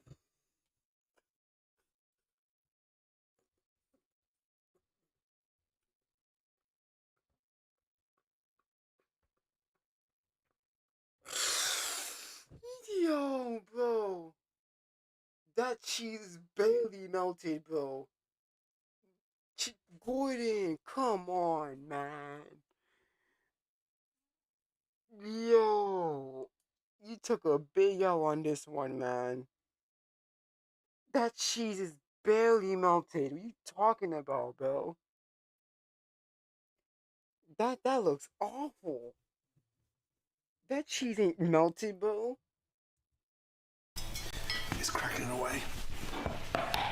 Beautiful. The cheese is melted. Barely. And this. Yeah, how crispy that is. Beautiful. That's not good, Gordon. You do realize that you just splitted a grilled cheese. Usually, you would have let me see the knife.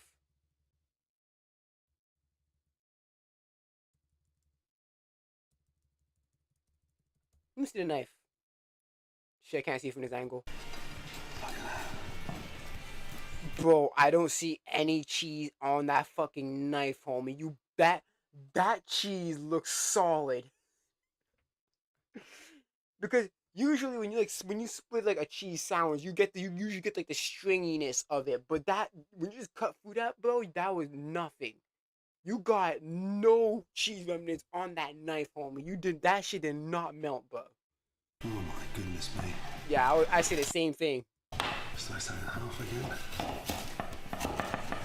Oh my god.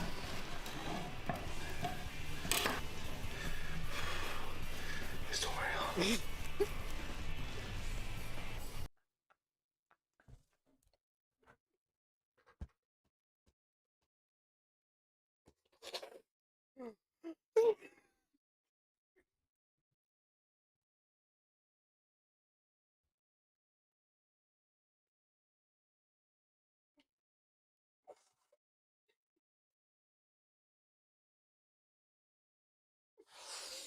Look at it. Yo, look at it.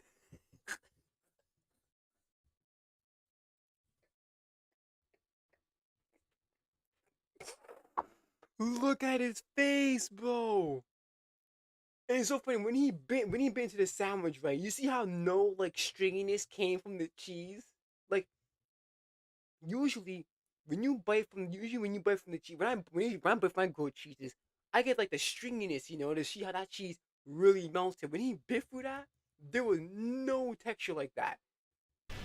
Look, no stringiness, bro. Yo, look at his face, bro. Oh my god. That is incredible. Yeah, sure, buddy. That pepperberry. Spicy. The acidity. Don't you have isn't the kimchi spicy? So you just added spice on spice? Of that kimchi. And that bread cooked in the open fire. Yeah, it's so funny. Look what he did. This man looked at it. This man look. The acidity. Analyzing of that it, right? kimchi and that bread cooked in the open fire. And then he turned it where, when you look carefully, there wasn't a lot of like cheese on that. So when he bit into it, he only tasted like majority bread. You ain't slick golden, bro. Like you think that your yapping would distract me from you twirling the damn cheese like a damn like a mysterious artifact, homie. In the open fire. Wow. It's so good. Sure. It almost makes me feel like I want to move to Tasmania. That. Yeah, I want to move. I'll move to your loony bin. Fuck out of you, that damn sound. That sound is trash. That sounds garbage, bro. Oh, give me.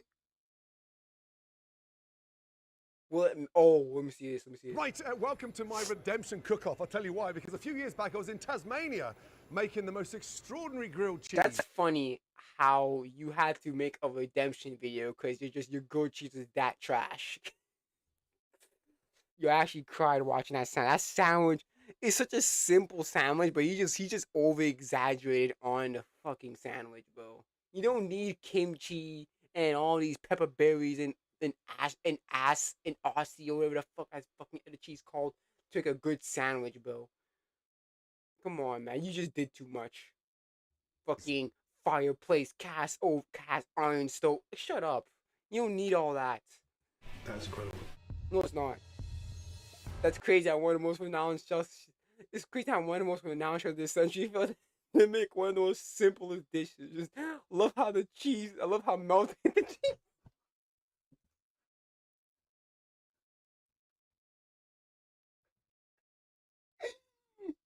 Nice one, Gordon. Truly amazing recipe. I got a low cost fish that only uses bread and cheese, but won't use the cheese that but won't use the cheese that melts. Just they're cooking him. Zoom in at 4:50 when we see the breath of the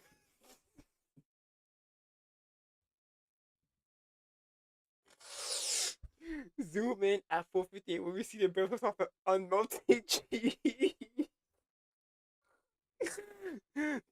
Truly, Chef Kitchen's masterpiece.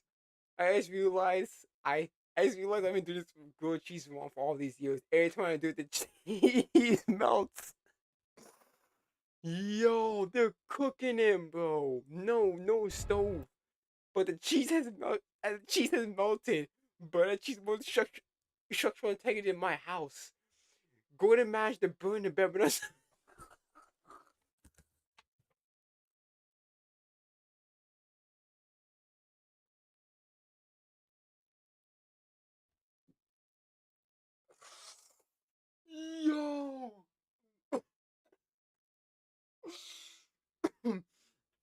yo. Yo, they're cooking him, bro. Yo, the internet always wins, man. The internet always wins. Yo, they're cooking him in this chat, bro. They're just cooking him in this fucking chat, bro. That, that cheese has more structural integrity than my ass.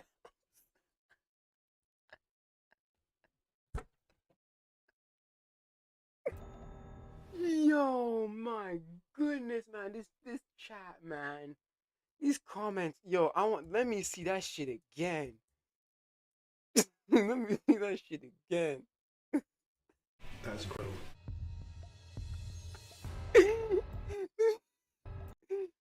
Impressive how he signed first time he managed to burn the melted cheese, but simultaneously burned the.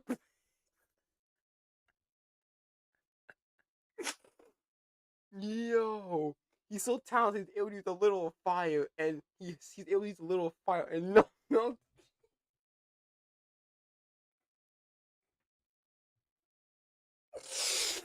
Yo, they're cooking him. Let me see that shit. I can finally invest recipes, knowing I can make something better than Gordon Ramsay. For years he called people an idiot sound, and he showed them how to make one. Yo, Now, they were cooking him in that chat, bro. That comment section, I need to watch it. I need to read that comment section again. That shit looks fucking funny. Yo, I have never seen someone go so exaggerated over a simple dish, bro. All you need is bread, butter, and cheese, bro. You don't need salt. You don't need freaking kimchi and all these local breads and butter and pepperberry and all that bullshit, bro.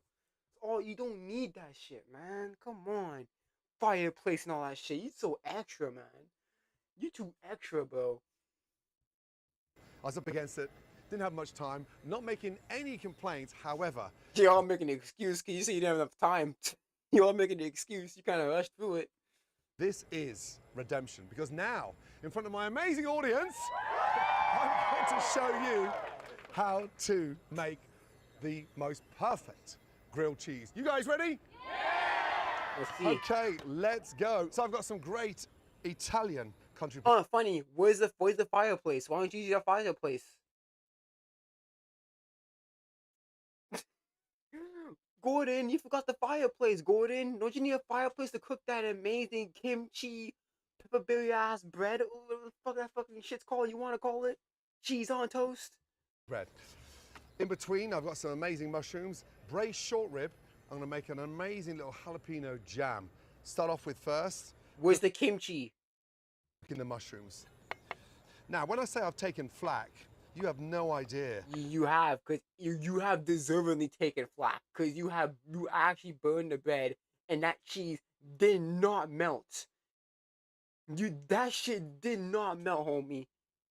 The amount of complaints I've had globally about this grilled cheese. Gordon, how about you actually just how about you remake the old sandwich that you just made? Why don't you make the kimchi sandwich? Why are you making a whole other ingredient? Why are you making a whole other sandwich? This is not the same grilled cheese you have made. This is a whole other grilled cheese, bro.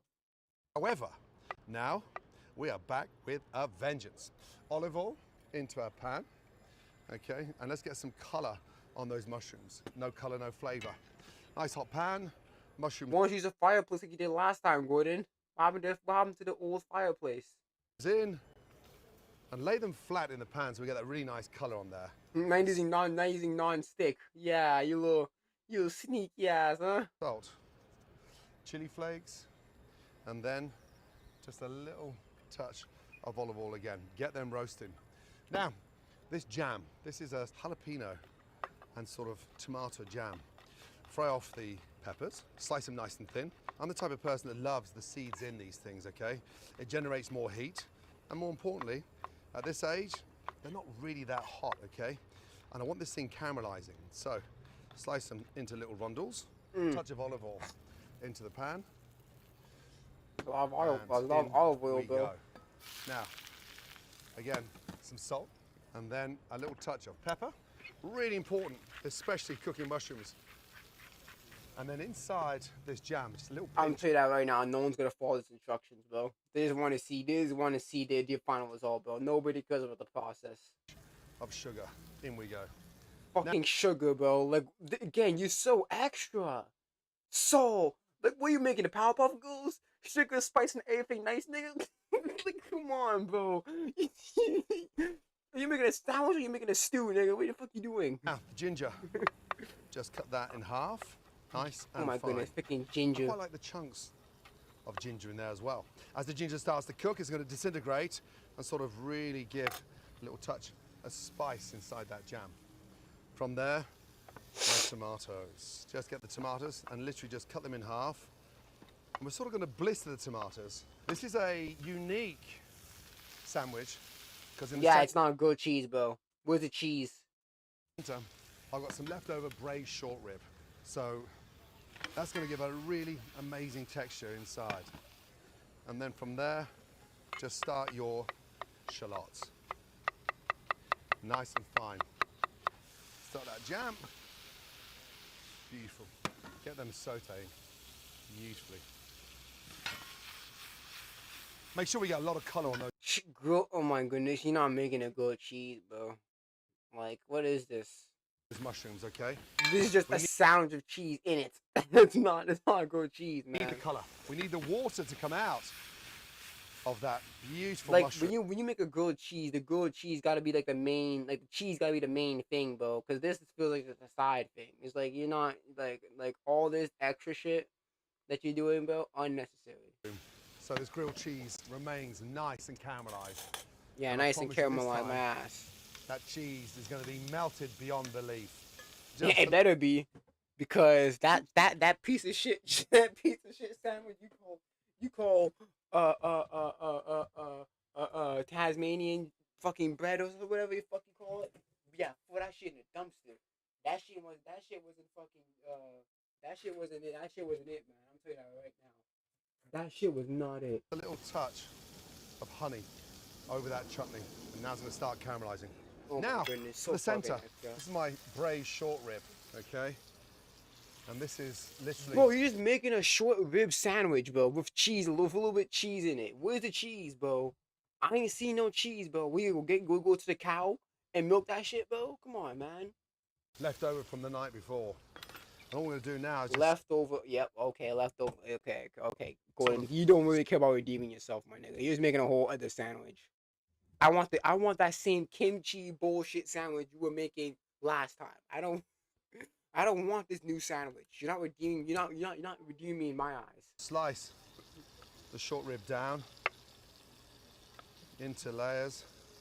Give that a really nice season.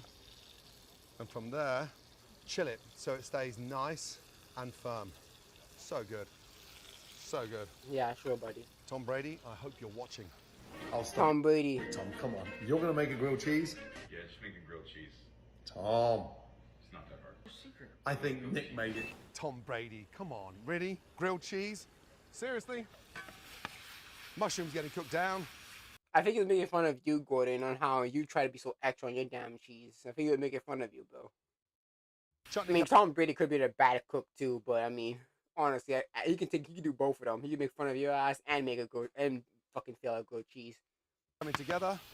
Task failed successfully, nigga. Out into a bowl. Chutney done, and then look at these mushrooms. Beautiful. Drain off the fat. In and out. Beautiful. Now for the bread. Pan nice and hot. Get your country bread and literally lather. Gordon, where's the fucking cheese? You did not put. Bro, we've been here for over half the video. You have not shown the cheese. With mayonnaise. Into the Mayo? pan we go. That's it. Again, both sides. On. Is that fucking paintbrush? Let me see that shit again. Gordon, please. Let me see that shit again. Is that paintbrush?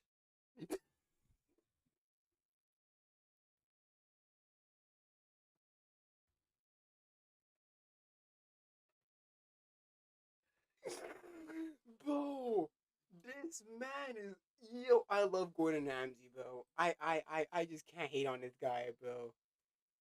Yo, are we making a sound? Are you painting something, nigga? Yo, no, man. Yo, come on, Gordon. Are you serious? You're using a paintbrush, man? Why not just a butter knife or some shit? Or like a back end of a spoon. Why are you using a paintbrush? Yo, come on, man. On. And just get your press and lightly press down. And that's the beauty of these pans. Gordon, where's the butter? The three main ingredients are butter, cheese, and bread. You're not even using one of the main ingredients. You haven't even seen the other one. Lovely, beautifully caramelise that bread. Don't forget to season the bread, okay? Both sides. Yeah, season With it. salt, lightly I can't season believe. that. Sorry, what? I can't believe he redeemed himself by already with the grilled cheese. It happened from a video clip. I believe he redeemed himself already with the grilled cheese. It happened on a video clip from Owen Hahn's channel, not very long, where he did full of the grilled cheese. Yeah, but here's the thing. He's not even using one of the main ingredients of a grilled cheese, and that's butter. He's using mayo. He's already failing on what makes a grilled cheese because he's using all these extra ingredients. The whole point was that the main like thing inside the bread is cheese. He's adding all this extra shit like the jam and the meat and stuff like that. But it's like, okay, at that point, is that really even a grilled cheese anymore? Or it's just something with cheese in it. because there's all the other cheese adding that's not really a grilled cheese, bro. And then on that side, look. Like, I'm sorry, but that logic, I guess a cheeseburger is a grilled cheese because it has cheese in it. Like, no, the main thing inside the freaking sandwich got to be the cheese. It can't be just all this extra shit. I'm gonna start And just call the lightly grilled seasoning cheese. that with a little touch of chili flake. Okay. Now, So he the exciting failed, part. though. I've got my Gruyere, my cheddar, and Taleggio. 3 great cheeses. Where's the pepper jack or the pepperberry? You're not using the pepperberry. Where's the pepperberry in that other arstic, whatever the fuck that is in the previous video? Oh, I'll keep the bread the same, but I'm not gonna add the kimchi. Fuck the kimchi, and then fuck the damn pepperberry jack. What the fuck you called it? It's gonna beautifully melt. We're gonna start layering this thing up beautifully. You guys ready? Honestly, yeah. Even if he's gonna make a gourmet version, some ingredients are really unnecessary. Yeah, again, it's just like at this point, it's not really a grilled cheese. Like honestly, it's not really a grilled cheese. It's just it's just a sandwich that has a cheese as an ingredient in it. It's not like, because again, the main thing of a grilled cheese is that it's bread, butter, and cheese. The main thing is cheese. That's the main thing inside the sandwich. With with the thing that Gwen is making, that's not the main thing. Like that, there's so much other shit in there that's like, yeah, it's not really much of a grilled cheese anymore. It's just a sandwich. It's just an extravagant sandwich that has cheese in it. It's not really a grilled cheese. Let's go. Right, first off, a generous sprinkling of the Gruyere cheese. Yeah, really generous, Gordon. That covers the whole damn bread. Both sides. That's really generous, Get your Gordon. mushrooms and literally form a base of these mushrooms underneath. Just Look at push how much he's. All this would take so long for an average person to freaking make. I'm not. Well, it'll take much longer, though. By the time Gordon gets finished up with one bread, I will probably be eating my. I'll probably be done with my grilled cheese by the time he finishes making this shit, bro. them down in that cheese, okay? Lightly season. Each layer, absolutely crucial to season. And then from there, take your short rib. Short rib sits on top. Again, short rib, cheese. That's some thick ass slices. And then we're gonna go for that beautiful chutney. Bro, this is not even a grilled cheese anymore. Look at this. This is not a grilled cheese, Gordon. You take another L, honestly. That's another L, Gordon. This ain't a grilled cheese, man. I'm sorry. Jalapeno chutney. Just because. And that just lifts the beef up beautifully. Was the kimchi, Gordon? And jalapeno. Now, for our mature cheddar, okay? Sharp cheddar first, on top. Again, Look really at important this. we season. Really important. Less is more, his words, by the way. Yeah. Less is more, my ass. My chile, for my chutney. Oh my goodness me. Yeah, that's me. I'm seeing the And then exact from same shit. there, I'm seeing this shit, bro. A touch more cheese. Now, on and on. This is the grilled cheese, by the way. Artie, shut the fuck up. You just saying that you want his dick. That's why. Ain't no fucking grilled cheese. Just because, come on, bro. Let's be honest here. And then finally, close that over. We press that down and we pray, right? Yeah, we pray that this shit can actually melt. Cause I'm telling you right now, that shit ain't gonna melt, bro. That goes. And it's funny. Look how he's using much thinner slices compared to the fucking bricks he was using in the last video. Yeah, awfully something changed, huh, Gordon? Goes in. Oh my goodness me. Oh, a touch of butter. You added mayo already. What do you need butter for? And in. Now. God damn, Gordon, why you need so much butter? One clump was enough. Oh my goodness. He's trying to die.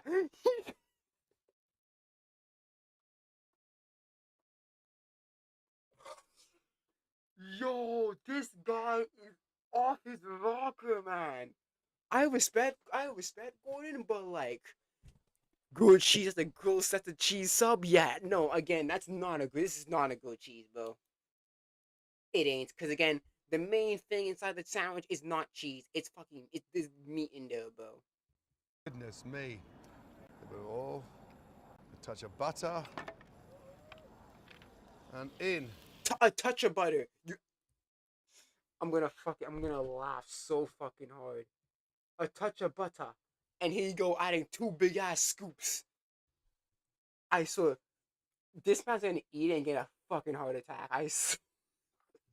He's trying to kill someone, bro.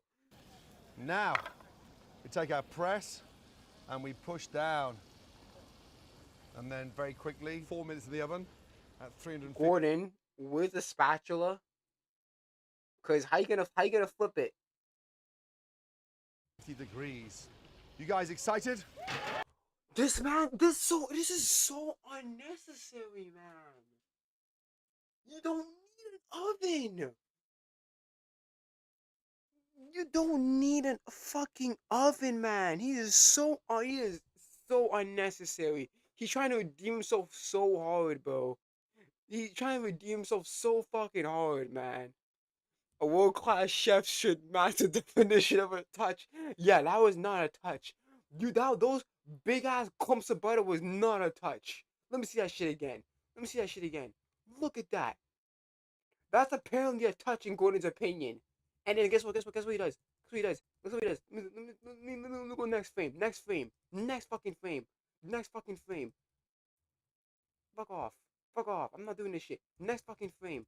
Look at this shit. A touch of butter, he says. Let me see this shit. Let's go. Look at this shit. Look at that. 2 big ass scoops of butter. Look at this shit. Yeah, look at that. 2 touch. Yeah, that's a touch of butter right there. 2 big ass clumps of butter. That's a touch of butter. Now, man, we take our press and we push down. And then very quickly, 4 minutes in the oven at 350 degrees. 4 minutes in the oven. Like, you don't need this, man. Look at that. Yo. Look at that excess butter. This boy is trying to kill himself.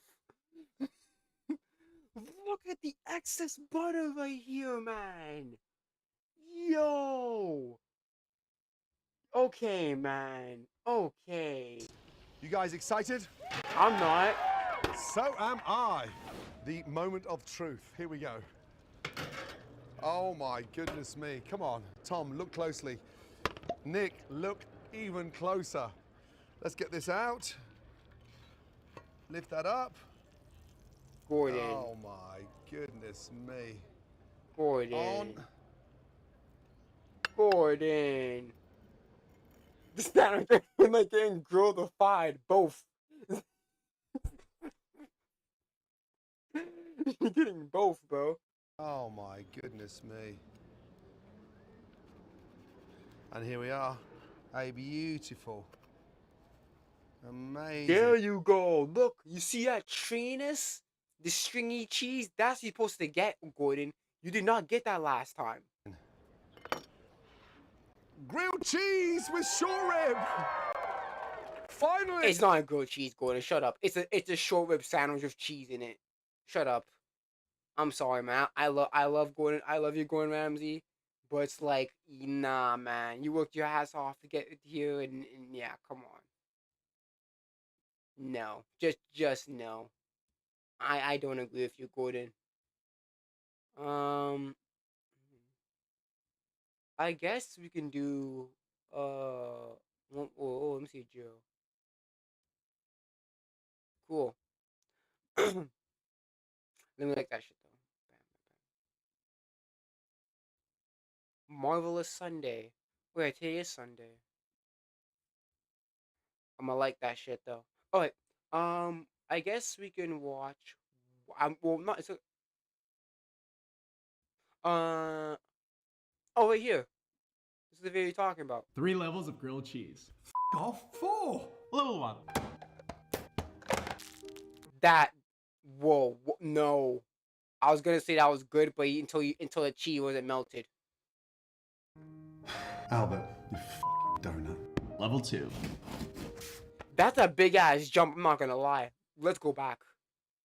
That's a gigantic jump from level 1 to level 2, bro.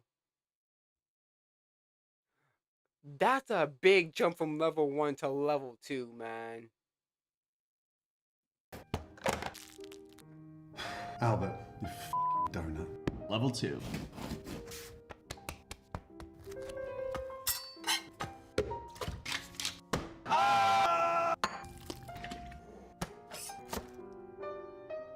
Yeah, it's good. Yeah, it's good. Smart ass. Level 3. It's funny how exaggerating they're getting. It's like level 1's like the Albert, you fucking donut. It's funny how like it's so funny how they go more exaggerating as the thing goes. Because level 1's like the most common one, and then like level 2 is like, yeah, you know, it's uncommon, but people can do that. And then level 3 is just fucking ridiculous, bro. Like this shit's just fucking ridiculous. Grilled cheese, my ass. On a baguette. Level 4. Mayo, Gruyere, short rib. Just hope the cheese melts again. You know what's so funny? It's so funny because now look at that. He's using thinner slices of cheese instead of using the 2 big ones he's using last time.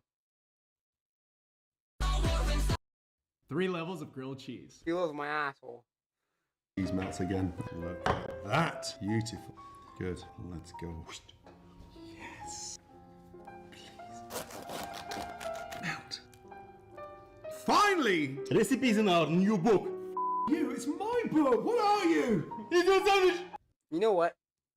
I appreciate Gordon Ramsay taking. You know what? I appreciate he's being a good sport about it. You know what? I appreciate that. He's taking it as a joke. You know he fucked up and he's taking it as a joke. You know what? I appreciate that. And that makes me respect Gordon even more because he knows what he did was stupid. That kimchi bullshit. But you know what? At least he he he um he he at least he takes that at least he takes that as a joke, man. He didn't take it too seriously. At least man. I like that. I like that, honestly. At least he's not taking it to his head like too far. He's taking it as a joke, which I like. You know what?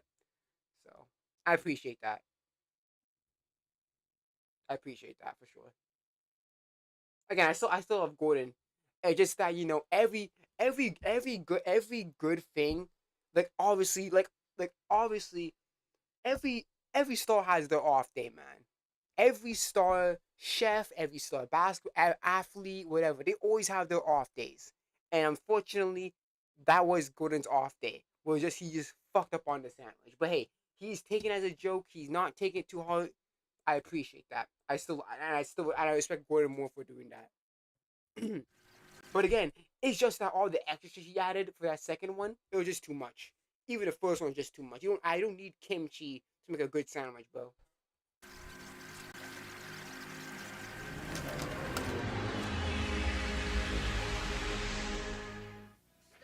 Patrick Baldini told me he wants to mom. I mean, only if he'll make my mom happy and be a supportive father figure. Man, what the is you talking about? I'm sorry, man. No, I wasn't thinking about it. Boondocks too. I love Boondocks so much. I love Boondocks so much, man.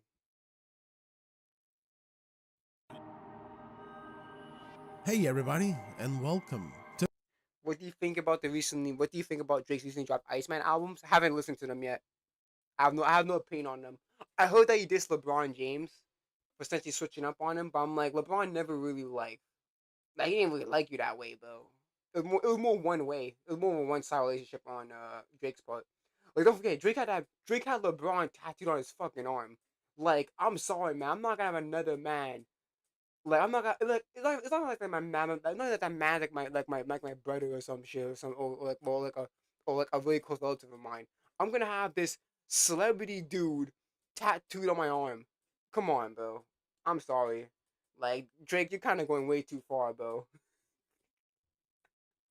And then now you switch up to Shay and shit. I'm just like that makes more sense because obviously Shay's like Canadian and all that shit.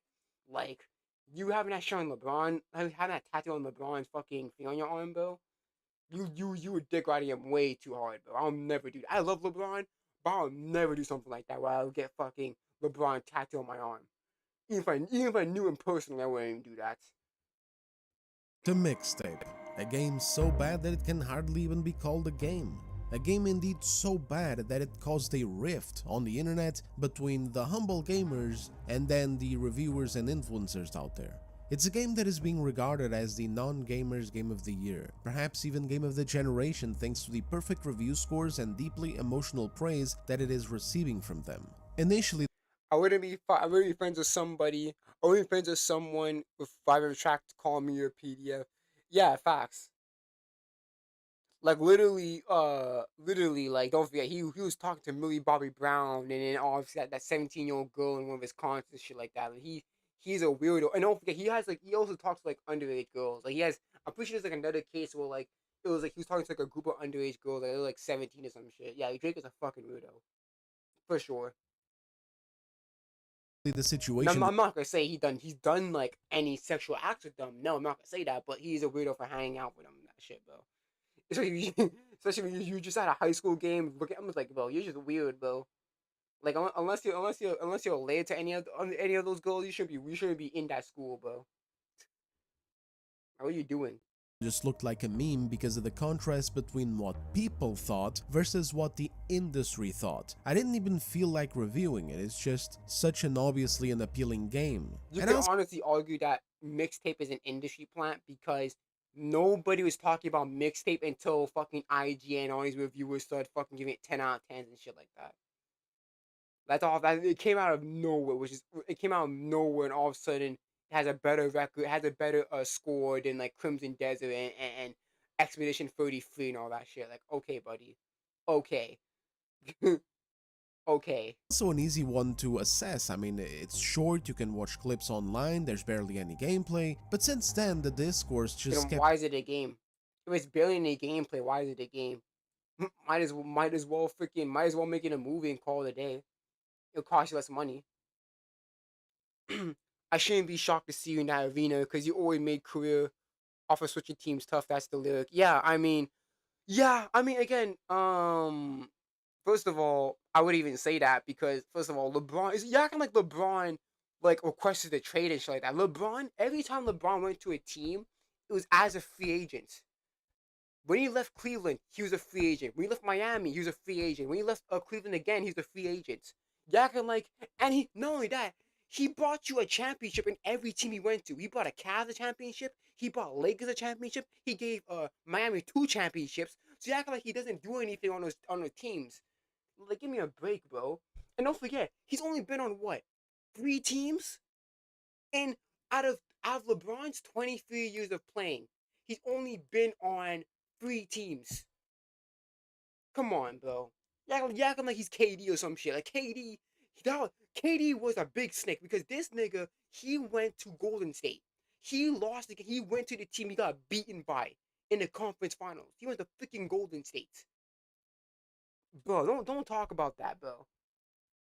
You acting like LeBron. You acting like LeBron didn't give you shit. But he brought every time he went to a different team, championship, right? Championship. Give me a break. getting worse. I mean, we're at a point where we've got game journalists crashing out on Maine. Here's one of them. Quote, 100,000 bitch-ass gamers who have not played something all have the same opinion about it, and then they turn around and accuse 50 reviewers of groupthink. That is so funny to me. What is funnier is that even in these very reviews that he's defending, Yeah, but here's the thing though. If all these reviews have the exact same rating 1-to-1, don't you think that's a bit of a coincidence how all these different game review sites all of a sudden have this same exact score with only like a one not 1%, like a 1 point differential. That's kind of a big thing, isn't it? Isn't that a bit weird, huh? How a game that came out of nowhere. Nobody was talking about mixtape until now. A game came out of nowhere and all of a sudden getting 10 out of 10s. That's a bit weird, isn't it? one can find inconsistencies and borderline lying, like the ones that I pointed out in my first video. And what is funniest above that is Jeff Grubb thinking that anything him or his game journal buddies say holds any water anymore. Even in this little embarrassing meltdown of his, he's incapable of Bro, when IGN makes a meme out of their scores being a 7 out of 10, thanks for the bubble chip LeBlanc. I mean, it's still a chip. A chip's a chip, my nigga. I'll take that over nothing, honestly. The story right. The game journals in question aren't being accused of groupthink, they're being accused of shilling and dishonesty. Or, you know, they're being laughed at for giving such a subpar game. And again, it's still, plus that was out of their control. Like, again, like the COVID shit happened, they couldn't really do anything. They kind of had to adapt. So again, I'm not going to put an asterisk to the 2020 championship, because it's just, all the circumstances were just out of their control.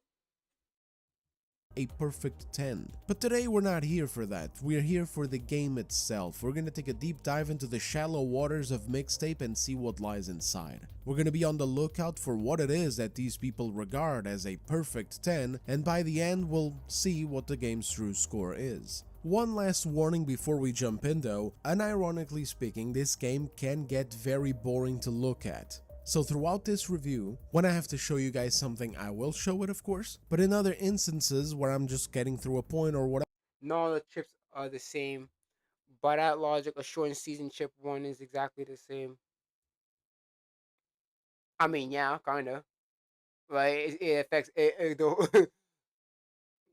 I mean, it kinda is. Whatever, I will have footage of other games. Because wasn't there like a 2011 lockout season in the NBA? So does that mean that the Mavericks thing didn't count, or the first Miami Heat championship didn't count because there's a lockout during one of those seasons? I forgot when the lockout happened, but like, would that count then? Because I'm pretty sure it was a 2011 lockout season when it was like, yeah, this NBA like no games. So that means that the Mavericks the chip doesn't matter then, or running in the background. Some indie stuff, some older stuff, some AA stuff, you know, whatever. Their names will be on screen in case you guys want to check them out, and yeah, that's it. Now without wasting any more time, let's get in there. Sorry. So, what the hell is Mixtape anyway? Well, some reviewers ended up describing it as a genreless experience, which is just fancy code for saying that this game can hardly be called a video game. Indeed, the meme is true, fellas. during 2011, that was complete and utter humiliation. I forgot about I don't know what happened during the lockout, but it's just like, yeah, again, it's just stuff out of their control. That's the thing. That's why I would say that 2020 championship still counts, because again, like the circumstances is out of their control. They couldn't really do anything about it. It's just that the Lakers just benefited, just adapted to it and benefited more. But it's not true in the sense that morons keep because because a lot of players like Murray went off. Freaking Jimmy Butler had like his best years in Miami in the bubble, trying to in the misconstrue playoffs. it So as. it's like TJ Warren went off. Like again, like the bubble season was still pretty good. It was still pretty entertaining. It just wasn't as like good because obviously the fans and all that shit. So it's like when the fans like cheer and shit, it usually amps up the intensity more. But since they have no fans there, it's just like, oh man, it's like kind of sucks, you know. I saw posts a few days ago going off about how gamers saying Mixtape isn't a video game don't know what video games are because, oh hey look, other genres like Telltale's The Walking Dead and Life is Strange exist. No, but you can't say that because in those games, choices affect things. That's the thing. Obviously, yeah, there gonna be some choices where it doesn't affect anything, and your character will somehow have a character either way. Like for example, Lee in The Walking Dead, whether you cut off his arm or not, he's still gonna die. Right? Which again, it's still a problem. But it's like but it's like, yeah, it's like you can't say that because you can actually have choices. There's actually choices in that game, and those choices actually matter. Like in Life is Strange 2, you can have a different ending depending on your choices. Detroit Become a Human, you have different endings depending on your choices. So those games are different because choices actually matter. and not everything is about guns, swords, and football. But this just doesn't work. The reason why And mixed again, it's a whataboutism because you're not actually arguing about the quality of mixtape or the gameplay of mixtape. You're saying, well, what about these other games? It's still whataboutism. is being mocked for not being a video game isn't because there's no goddamn new game plus after you finish it, or no boss rush mode, or no Ubisoft towers to climb and unfog the map, or enemy outposts to clear, or soccer balls to kick. People are being so disingenuous about this point of criticism towards the game, and honestly, the reason why is because they don't really have any single points to give in defense. I have a question. Did wireless headphones exist in the 90s? Or at least was common? I'm not too sure. Of the arguments, or even in general. I'm not gonna lie, this is a big ass bedroom. Look how big this bedroom is, bro. This is probably bigger than my. Yeah, this is definitely bigger than my room. That's a fucking sure. Bro, I would kill to have a freaking room like this, man. Look how spacious this room is. This looks like a master bedroom. Yo, I would kill to have a fucking room like this. Honestly. Because they don't really have any single points to give in defense of the arguments, or even in general in defense of the game. There's so little My room's probably like half this size. Honestly, I would say my room's probably half that size. I would kill to have a room like that. Put into this game, that there's nothing to point out to try and make it sound good. It cannot even be compared to Telltale games. All I've ever seen is empty vapid glazing based on nostalgia, and frankly, I don't even know where the nostalgia is to begin with. I played the game with legitimately, because this is the review from IGN. He wasn't even born in the 90s. He was born in the early 2000s when he was talking about. But yeah, he's like, oh, but this made me feel so nostalgic. I'm like, how does it make you feel nostalgic of a time period that you were even born in? How does it make any fucking sense? There were distractions, and for the life of me, I couldn't get it. The setting is not developed on, most of the characters are dislikable, and the story goes nowhere. I couldn't even understand who the game is for, like what its target audience is. Later on, I started figuring these things out, and we'll definitely get there a bit later, but as for the nostalgia, you know, the biggest draw of the game, it's something that is just not built on, and that's another reason why this is hardly called a game. Games like the aforementioned Telltale, The Walking Dead, and Life is Strange have a specific genre name. They are called narrative-driven adventure games. Let's shorten it to NAGs for the sake of the video. Generally, in NAGs, there's a lot of attention given to. I'm gonna end the stream in like 10-12 minutes because I do want to go to bed. I'm getting tired. To the story, characters, and it's not that the video is boring, but just like I'm just getting tired. I've been streaming for like 5 hours. Let me see. Yeah, I've been streaming for like over 5 hours. I'm gonna end the stream in like 10 minutes. Environment. Sure, when it comes to the gameplay mechanics, you're mostly just walking around and interacting with objects, plus a few gimmicks here and there. But then, on top of that, there's also things going on in the background. Some NAGs have things that, when interacted with, count towards the narrative or the environment in some way. For example, in Life is Strange, you can screw up while watering your plant and cause it to die later on. Sounds silly and minimal, yeah. Yeah, but there's still consequences. Even if those consequences are small in the grand scheme of the narrative of Life is Strange, it is still a consequence. Speaking of Life is Strange, I actually want to get into Life is Strange because I did have the game downloaded, but I just never got into it. And then by the time I actually wanted to get into it, I got locked out because it was only free on the PlayStation thing for a limited amount of time. So yeah. Speaking of that, I think I'm gonna play Cyberpunk for tomorrow's stream, like tomorrow's gaming stream, just to really just get back into it because I'm been too much on my PI and I do want to get back on Cyberpunk. But get enough of these and you're building a level of immersion and connectivity to the world that you're interacting with. You're also exploring an environment and finding things, and also interacting with characters, several of them, talking to them about stuff currently going on, digging for information. Yeah, and even in Life is Strange 2, you can form relationships and shit like that. So it's like, again, the choices actually do matter within the narrative of Life is Strange. Even if, again, obviously, I'm pretty sure there's a canon timeline. I'm not too sure if it is a canon timeline. I don't think they really go into detail about that. But yeah, choices do matter. It's just like even if it's a small consequence or even if it doesn't really matter to the plot, it's a small consequence. It's still a consequence, you know. Building a rapport. I don't want to waste too much time yapping about other games here, I just want to pass enough information along to make people understand what a nag is, even at its most minimal level. Because then there's even bigger things in them that are not present in this game, such as various choices that change the course of the story, change the character's future dialogues, and in some cases even have big branching consequences in pivotal moments. This stuff is 100% not in Mixtape, but neither are the small interactions which serve to ground players in the world and ultimately care more about the locations that they're at and the characters that surround them, because it doesn't even do enough to be a narrative-driven adventure game while clearly trying to LARP as one. And nostalgia is a tricky beast to tame. It's not enough to just play old songs and have old memorabilia in the background. Yeah, it's not even an original Then song. it just falls Sorry. flat. It's not it's not even like an original song, because most of them are, I'm pretty sure most of them, like 95% of them, are copyrighted songs. So it's like you're not even actually making the songs. You're just buying the licensing for them. Like, come on, man. Sense of presence in the world, the relationships with the But then again, the creator of this fucking the head lead of this damn video game is a fucking nepo baby. So it's like, who cares? Who cares, man? Money is nothing to them. other characters, a sense Or of to her.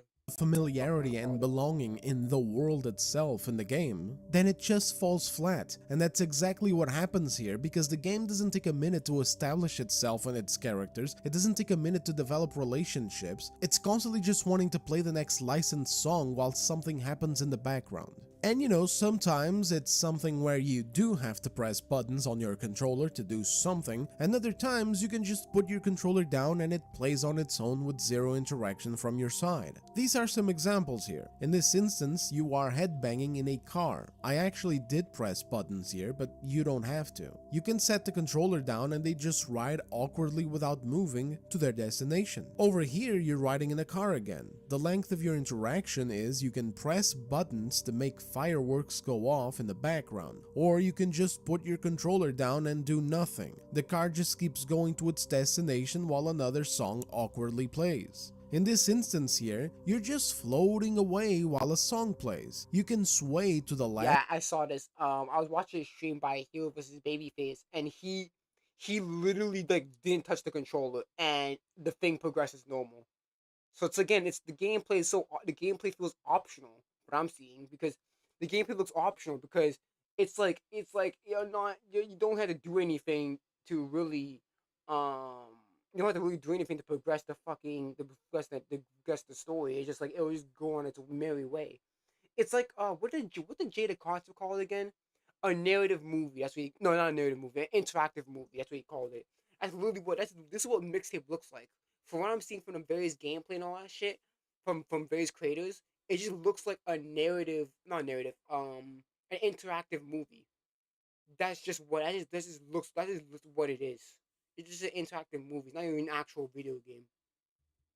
Left or to the right, but again, you don't have to. You can just put the controller down like I did, and it just plays out while you got your hands wrapped around your forehead, wondering why the fuck you're playing this shit to begin with. And then the parts where you do It's literally fucking his eyes. He has fucking arms crossed. He was like, "Yo, I'm just letting this shit fly." He just go. He just reading chat. He literally reading chat and talking and shit like that as he was freaking as the scene was going on. Cause it's just like you could like there's no interactivity for this, man. It's just like, okay, just move the controller on. That's all basic.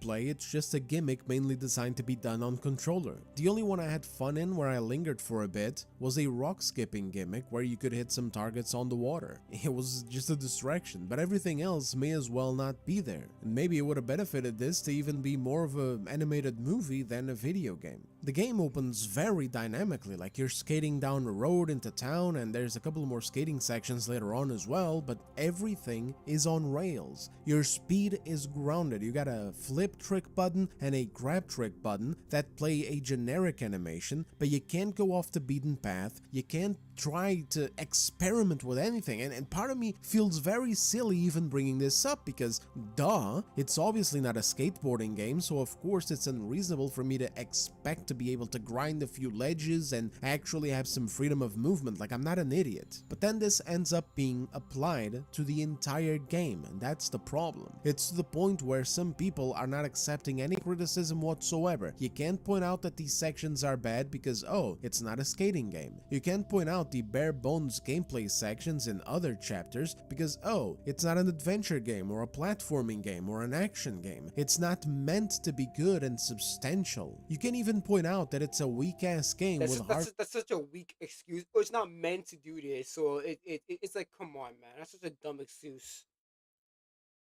It's such a dumb excuse, man. It's just shutting down arguments and and then the death of conversation. That's just what it is. Hardly any interactions, no dialogues to dig through, no responses to give that lead the story one way or another, and no choices at all to impact different endings because these brainless shills will say it's not a narrative-driven adventure game either. And it doesn't even have to be. It's just a small indie game. It's not a deep RPG. Hell, there's even an article... It's not a small indie game by the creator who's a Nepo baby. Yeah. We're going to be getting into the writing and the terrible characters in this game in just a bit. There's even an article excusing that, saying that you're not supposed to like the character.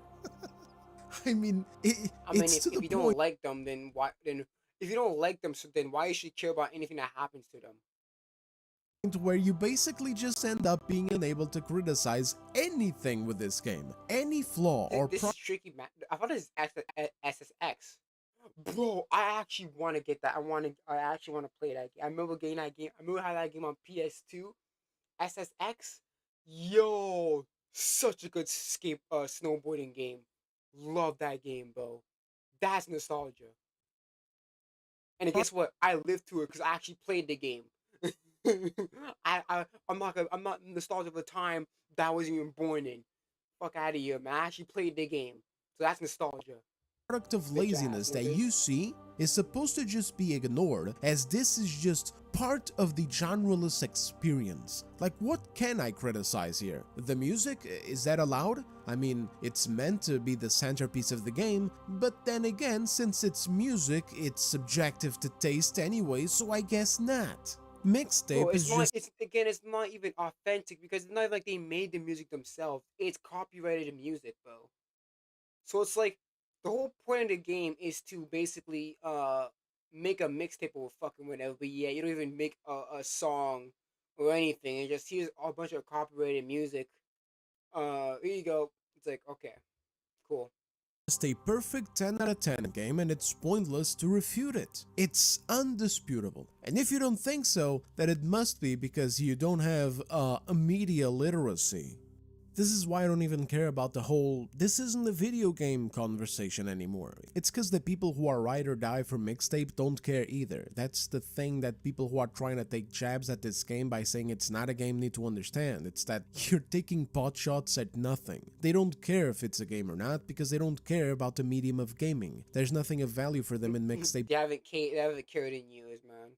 It's a sad thing to say, but they haven't cared in years. Being regarded as a game. This is the kind of crowd that'll tell you that games don't need to even be games anymore. Games don't have to be for gamers, and that the very labels of gamers don't have to be your audience. Gamers are over.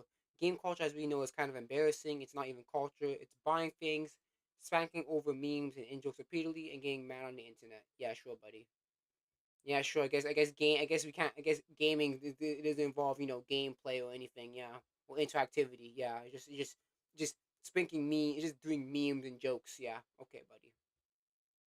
Sure. Gamers and video games hinder the potential of the medium. This isn't just a take of game journalists out there since over a decade already, nor the take of theater kid like shills. It's also the take of the owner of the company that published the game, the billionaire daughter of the 6th richest person on the planet that everyone keeps talking about. Her idea of her company, Annapurna Interactive, isn't... legit. Don't forget, she's the daughter of a multi-billionaire. So again, she does not care if this makes money or not, because again, her message is put out. That's all that matters to her. Literally, she could have paid. I bet you she could have paid. I'm not even bet. I would say that she could literally pay off all these fucking review sites Literally, she could have, because she got the money to. Because she's the daughter of a fucking billionaire. Because she ain't got to work hard on any day of her fucking life. She could just say, "Hey, I want to make a video game," and Daddy would say, "Here you go, little girl. Here's money for the video game." That little pussy, bro.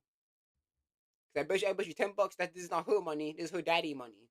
That's daddy money she's spending. To fund video games, it's to make transmedia that blends together with film, TV, theater, etc. Feel free to check out this video to learn more on that rabbit hole. Now back to mixtape. Nags are generally interested in using set pieces and locations to tell a story. They want players to care about their characters and what's going on in the world. Of course, music is involved in it, and it is important, but not because of the music, like not because of who the artist is or whatever, more so the music is being used to heighten the emotion of the moment. Mixtape is the opposite. The developers are more interested in playing licensed music for you, while a vague layout of a story hangs in the background. The playlist is what came first in the making of this game. That's their number one thing. This detail is actually being shared by I'm like, this is rapper culture. But usually in rap culture, when you talk about I have a mixtape, usually it's you who made the song. It's not like, oh, I just snatched a bunch of songs from other people and then put it. No, usually when you make a mix, usually in rap culture, when you make a mixtape, it's you making your own. It's like you making the songs and shit like that. And obviously you have collaborators or whatever, but feature artists or whatever. But usually it's you making the songs. But it's like for them, it's like, okay, I'm just gonna grab all the copyrighted licensed bullshit music and then slap it on a cassette tape. That's a mixtape. Like, come on, bro, shut up. Maybe the definition of a mixtape to some people is not the same as it does in the rap culture, but it's just like in the rap culture, usually when we say I'm a mixtape, it's like usually it's you who made the songs and shit like that. But who cares? Like she got daddy money, so she don't need to make music. Composers, who's that? Artists, who's that, bro? All I see is YouTube link artists. Okay, music distributor, whatever the fuck they call it, and then they spend it. You go. some people as a positive, as a plus, like a quirky little detail, like, oh my goodness, this game is so cool and different from all the other games. It's so unconventional because it all started not with story or setting, but with a playlist of oldie music. Everything else came after. They think that's cool, but it didn't work. So honestly, it just So again, it's just they did the concept was cool, but the execution was horrible. But the concept was cool, so so basically it's saying, hey, the concept was good, even though it wasn't executed well. But they still did a good concept. Therefore, it's still good. It's like, no, that's not how it works. Just because you had a good concept of a music doesn't mean that's automatically good. You still have to execute it well. And unfortunately, it seems like they didn't execute it well in mixtape. And I'm saying it right now. I'm not spending money on that game. Fuck that. I'm not spending money on a 3-hour game. So I'm never playing that game, bro. I can watch a fucking YouTube video and see what I can get from it. I'm not paying money for a game like that. a really dumbass move. The game is so concerned with a license. maybe when it's free on PlayStation Plus, maybe I'll see it, but I'm not spending a dime on this game. Fuck that. Tracks that it breaks the fourth wall so that the insufferable protagonist can tell you about the next stupid song that you're gonna have to endure while nothing substantial happens. Without the it's like Rockford. Oh yeah, this is a song about. And she basically breaks the fourth wall, starts yapping about fucking the basic description of the song and shit. I'm like, yeah, I don't care. Really don't fucking care, Rockford. I really don't. Substance in the characters, the story, the emotional bonds between them, and the emotional weight of what's going on, plus the location, of course, the nostalgia aspect falls short too, and it's honestly not even that well executed. The average consumer checking out a mixtape review on one of these websites like IGN would think that what the game is doing is designing environments and set pieces that perfectly encapsulate life as a teenager in the 90s with popular tracks from that era to set the tone for a nostalgia-filled coming-of-age story. A Life is Strange-like experience in the 90s. That's not what mixtape is doing at all. So the main premise of this game is you play as a girl named Stacy Rockford, and her main thing is that she has this very specific affinity for what music fits specific moods and circumstances. So she wants to follow her dream of going to New York and trying to get into the business of music supervision, which the game explains as someone who tends to a massive library of music and can sort of act as a music consultant of some kind for movies or events or whatever that need a soundtrack that fit the vibe of said movie or the purpose of said event, so on and so forth. As such, the story of the game is, this is your last day with your buddies and you have a playlist all set up that is meant to go through the various motions of the perfect last day together. But as this connoisseur of music that the game wants us to see the protagonist as, a lot of the tracks that end up playing in this game are not even from the 90s at all. I'd say most of them are from the 80s and some even go further back into the 70s. And even though there are some big noteworthy names in there, like for example you got The Touch from Stan Bush, Rhodes from Portishead, also Love from the Smashing Pumpkins, something in there too from The Cure as well, also Devo. The point is that there's also a lot of mid music that didn't register and that I doubt anyone under 50 is getting nostalgia from. So all those top scoring reviews bringing up nostalgia, yeah, I don't think they know what the word means. Yeah, Now, especially the guy from IGN. Bro, you're born in 2000s and you're talking and you're talking about all this music. Bro, I bet you haven't listened to any of that music before, bro. I bet you, bro. You're born in 2000. You're acting like you listen to that music, bro. Get out of here. a bit ago, I said that this game is more concerned with playing licensed music than actually being a game, to the point where it breaks its own narrative flow to speak directly at the player and introduce a song or talk about the music industry shit. This is utterly insufferable. The developers don't even bother to set limits. It ends up feeling like a cheap bit in a sitcom where even if you're in a heavily emotional part of the story, this retard will do it anyway. Here's some examples. The compact disc delivers crisp, high-fidelity audio in a portable form factor with a 16-bit signal and a staggering 74 minutes of playtime. It's the sound of the future. You know the music that plays before a concert? Bands always use the same playlist when they're setting up the stage. That's because it's a countdown. Roadies know when their jobs begin, when they finish, and when the playlist ends, the show begins. This playlist, the one you'll be hearing today, is a countdown to my last night in Blue Moon Lagoon. I don't remember asking you a goddamn thing. The next track is Just Like Honey by the Jesus and Mary Chain. A perfect bedroom hangout vibe. Might be the last time we're all in my room together. My first kiss was with Colin Bruce. I didn't like Colin at all, but he was accessible, and honestly, I just wanted to get it out of the way. It was everything I hoped it wouldn't be. The mixtape he made me is entitled Music That Explains How You Make Me Feel, and the opening track is the 10-minute instrumental Odyssey, Galaxy, and Turia by Alice Coltrane, released in 19...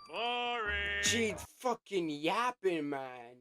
It's like, who cares, bro? Like, legitimately, who cares? And you couldn't find any way to seam this into the story properly. It's just like, oh yeah, it's just like yapping to the audience. He's too lazy to actually put it in the story properly. This is Sensitive to Light by Rainbow, 1978.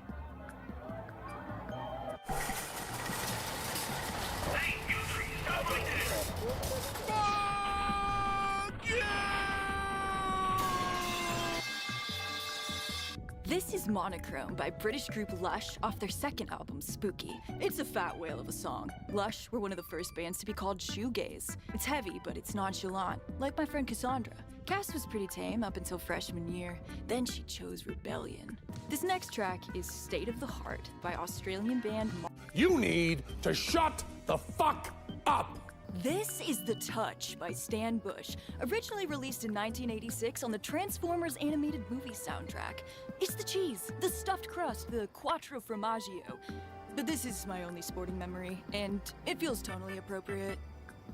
This is The Drunk Flamingo by Abraham Zimol, who usually... I'm actually... Yo, low-key, I'm gonna end this stream, bro, because Rockford just can't shut the fuck up. Jingles for commercials. Lucky for us, they... This is BJ Thomas with Most of All, released in 1968. Make memories to good music. Invest in quality headphones. Always make a soundtrack, because pretty soon you won't be listening to music. You'll be listening to who you were. You want to do this one?